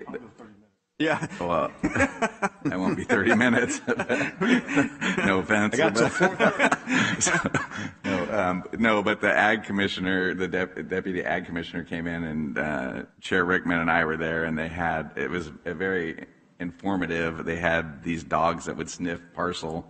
And then they also showed how they do put up the traps to catch invasive species that affect the valley, which is so huge in agriculture. So I wanted to thank them for inviting and the opportunity to go to that. The other one was obviously the OES had their first go around of figuring out what damage is done, and I think a lot of people need to be aware of that if they have damages or storm damages, that they need to go through the process and get those so that we can get reimbursed if they come out of pocket, so the federal government will reimburse that. And it's been kind of a whirlwind few weeks, so we're getting all our bearings. We finally got phones and emails, and so my chief of staff, Gina, and I are in the office and ready to do the county's business, so thank you very much. Thank you, Supervisor Canepa. Anyone else? Supervisor Ding. I want to hit my button. I just don't know if it works or not. It works. Well, I'm glad, Supervisor Canepa, in your dry office, you're all set up and ready to go. Joking around. Rickman and I have been in a little wetter situation over the last few weeks, so I haven't even seen my office except for yesterday for a couple of hours. It's been a trying few weeks. My hat is so off to Fritz Buckman, Public Works, Lodi Fire, Woodbridge Fire, San Joaquin County Deputy Sheriffs. It was like watching a ballet out at that park. They work so well together. We had one little hiccup that was not related to this county. But why bring the negatives into this right now? We're looking forward to, kind of analyzing what's happened with Office of Emergency Services, getting ready for the spring in case we're going to create more beachfront property, with the spring runoff, make sure we know where we're going. I've got an old friend of mine up there somewhere, Matt Herlocker, been doing this for... You can't be over 25 yet. You're 50-something years old. It was on the ground in Katrina and has been through a lot of these majors. So I had him type up some notes just so that we can kind of go through this and do some evaluating. But my purpose, I know everybody's hungry. I want to say thank you to county staff. It's just been absolutely from, Tiffany, everybody's just been amazing. So thank you. Thank you, Supervisor Ding. Supervisor Patty. Thank you, Chairman. A couple things. First, as Supervisor Ding just pointed out, I want to mention how responsive you have been. I know our chairman, the entire county, but really you jumped right in, just being sworn in a little bit ago, and through necessity, but the level of engagement that you showed to your constituents, your district, was very impressive. And I want to thank everybody, including Chairman, CAO's office, the departments, our multiple agencies, for the all hands on deck, the efficiency, the effectiveness. For a majority of the emergency calls we were listening in on and kind of monitor and regulate what was going on. A lot of challenges in South County and North County for that matter, but job very well done. I also want to recognize this last week, one of the meetings, but myself and Supervisor Canepa were able to meet with individually and or collectively with St. Mary's and Stockton Homeless Shelter as they reviewed where they were, mutual interests, possible future endeavors, and joint efforts. So that was very productive. And again, it's really spawned the necessity for the engagement from the county, knowledge, understanding, and I appreciate this board allowing us the opportunity to take a deeper dive into this. There's many great efforts that are happening in the county. So we want to maybe organize those parameters of who's doing what where. Also, yesterday I had a very productive meeting with Caltrans, and this is something that Supervisor Canepa is involved in, pertaining to Stockton in particular. By the time you come off the Grapevine and head north on I-5 for 300 miles roughly, you have Stockton's the first city you come up to. If you get off on Stockton, and there's oftentimes a bad interpretation of what Stockton is, and or Central Valley for that matter, well, what can we do to improve that gateway? So Caltrans has effectively been removing cyclone fences that have been there for 50 plus years that are bent over and in disarray. They're improving some landscaping, and thanks to Fritz Buckman, and we've got this Deputy Director, Director Tolliver is engaged along with Caltrans. City of Stockton is interested in joining together so that we've got a cross-agency of support and mutual agreement and submission for some new funding that's coming down. And they're looking for exactly this, joint efforts from cities, counties, and agencies. So we're going to be very well positioned in pursuing those fundings so that we improve what's that gateway look like. When you come into Stockton, an off-ramp, we see broken concrete, you see weeds, you see zero landscaping, and just impacted dry dirt. So the effort will be engaging and bringing back to the board perhaps some actions to consider. But more importantly is whether it be 99 and or I-5 is improving that gateway impression when you come on or off our freeways and or state highways and you experience what this region is about. So that was a very productive meeting yesterday. I also got an email. I wanted to address something with CAO, through the County Counsel's office and our clerk. I got an email as it relates to submissions and requests for items to be on the board. And this, I believe, was probably through the chair, county clerk, the board. When was all this ratified, the parameters? I'm seeing that if you want something on the board, 18 to 21 days prior to a meeting is the preferred timeline, if you will. When was this ratified and adopted by the board? I'd have to look at the administrative policy as to if those specific guidelines were ratified by the board, but I don't believe that they were. I believe that those are the deadlines that have been developed by staff in order for county council and county administrator to properly review the items. So I believe that those are county administrator guidelines, and that allows us to get the agenda out in a timely manner and reviewed properly. But as you know, and the board knows, we'll accommodate any late requests. Yeah, so I think by getting this email request that we follow these guidelines, and I think at times it feels like if we have a request and we're within that 18 to 23 days, as highlighted here, that we're in some way, shape, or form being disruptive or problematic. I'm going to volunteer a new way of thinking about these things. Is that, we, the supervisors, and as you can tell, we have emergency, rain, flooding, we have things that are happening that might be more critical. We need to be responsive to the needs of the public. We need to be responsive to those that elect us as their representatives, that call our phones at multiple hours of the night or day and hit us up when we're walking down the street or even driving down the street. People wave and honk and start giving you an earful. So I would volunteer that we need to amend that, because I don't think we're breaking a federal, state, government, county law if 5 days before the agenda is printed, we call up and say, hey, I want to add something to the agenda. And I'm not looking to be disruptive, but looking more to be responsive. And pretty much everybody here on the board is from the private sector. The private sector doesn't have the luxury of time. The private sector has, in my business, that when I owned a crane business, a crane fell over. What do?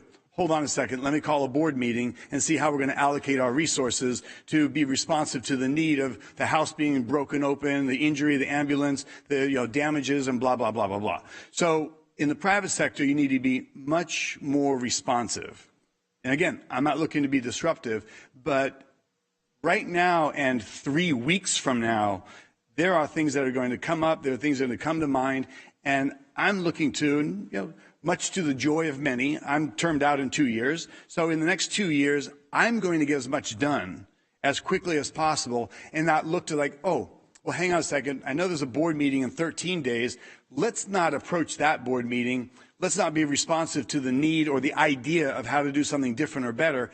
Instead, let's wait 3 weeks or 4 weeks later so that we can get on the agenda. That doesn't work.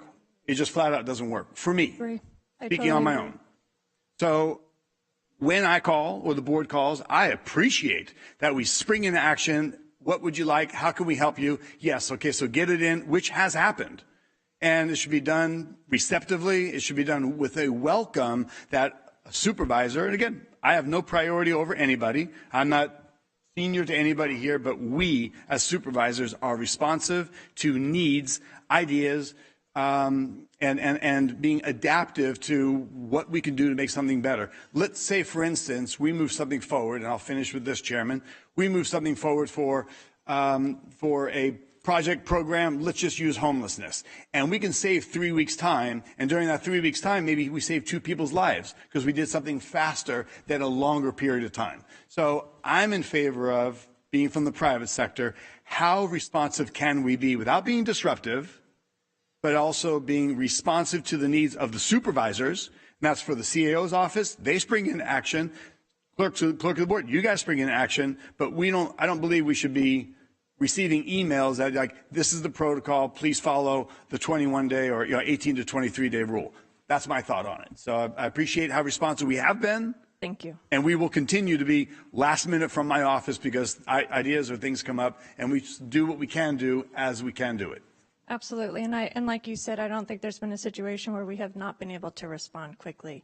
That email that I sent was really a courtesy email so that board members can start thinking about the future, not for things are going to come up, like you said, and we'll respond and get those on the agenda like we've been doing. But whenever possible, out of respect for staff's time, if the board could consider the deadlines that we've set so that we can make sure that there's enough time to review and prepare the agenda on time. I would appreciate that. Thank you. Understood. Thank you. All right, seeing no one else, just a quick few things. I know on this Sunday, I just want to thank the San Joaquin River Club residents, South County Fire, OES, Lowell was there, Supervisor Villapud was, staff, as well as Congressman Duarte's staff, attended a meeting with the River Club residents and just talked about the recent storms and possible future emergency events. So it was nice, everybody getting together, being proactive, and having an emergency plan is essential, mostly when you're right by the levee. Supervisor Canepa mentioned that, we met with the Undersecretary of USDA, Lester Moffitt. I'm not going to go into too much, and it was cool that we were both there to see, saw that. And then after that, we went to go talk with state OES and FEMA about the preliminary damage assessments with our operation area stakeholders. And so it was nice to be able to meet those folks and talk to them. I want to mention that until January 27th, several relief agencies are staffing a free hotline, and that hotline is 844-965-1386. That's 844-965-1386. For the public to request help cleaning up from the recent flooding, this hotline will connect with reputable and vetted voluntary relief agencies that will assist in debris cleanup and mucking out as they are able. All services are free, but services not guaranteed due to the expected overwhelming need. And of course, if you need more information, please go to sjaready.com .org, and we're updating that constantly. So you need some more information, please. A few days ago, we were added to the San Joaquin County was added to the FEMA Major Disaster Declaration. Disaster loans for individual assistance will become available, and you'll be hearing some more information about that.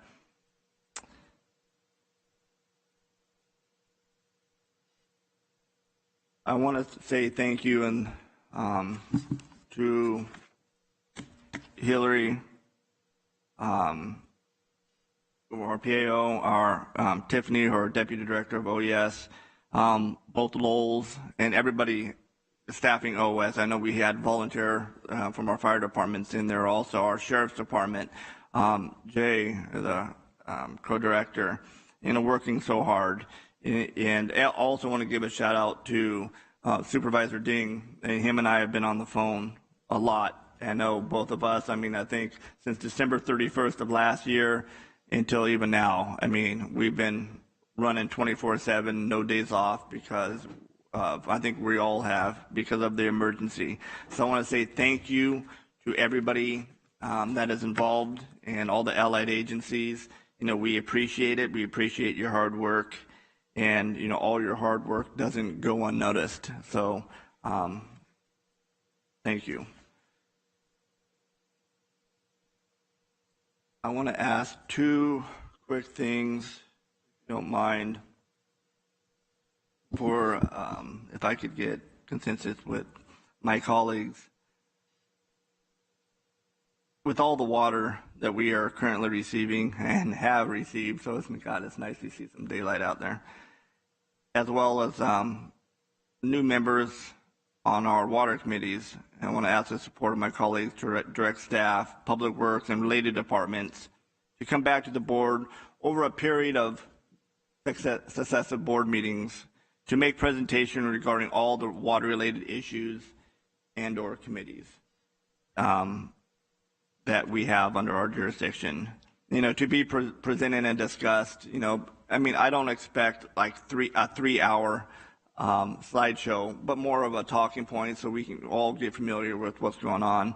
Prop 1, water storage, availability and purpose of other water-related proposition that California taxpayers approved, the JAFCA, SB 5, Delta committees, and the tunnel project we've been hearing about, in which the county already took a firm position against. That's not, our Groundwater Management Act, Governor executive orders, and so on. Because what you're hearing so much, we heard it kind of here today, hey, we got all this rain, we're so what does that mean? Are we still in drought? We're not, and people are asking. So I wouldn't, if I could get a second or to have that stuff come back. I'm in agreement. All right. And then it does. They should be all one and the same. If you're talking about water, you're talking about drought. Again, before this board, we had 2 board members who had all the water committees. And we didn't really hear too much updates up here on the Board of Supervisors.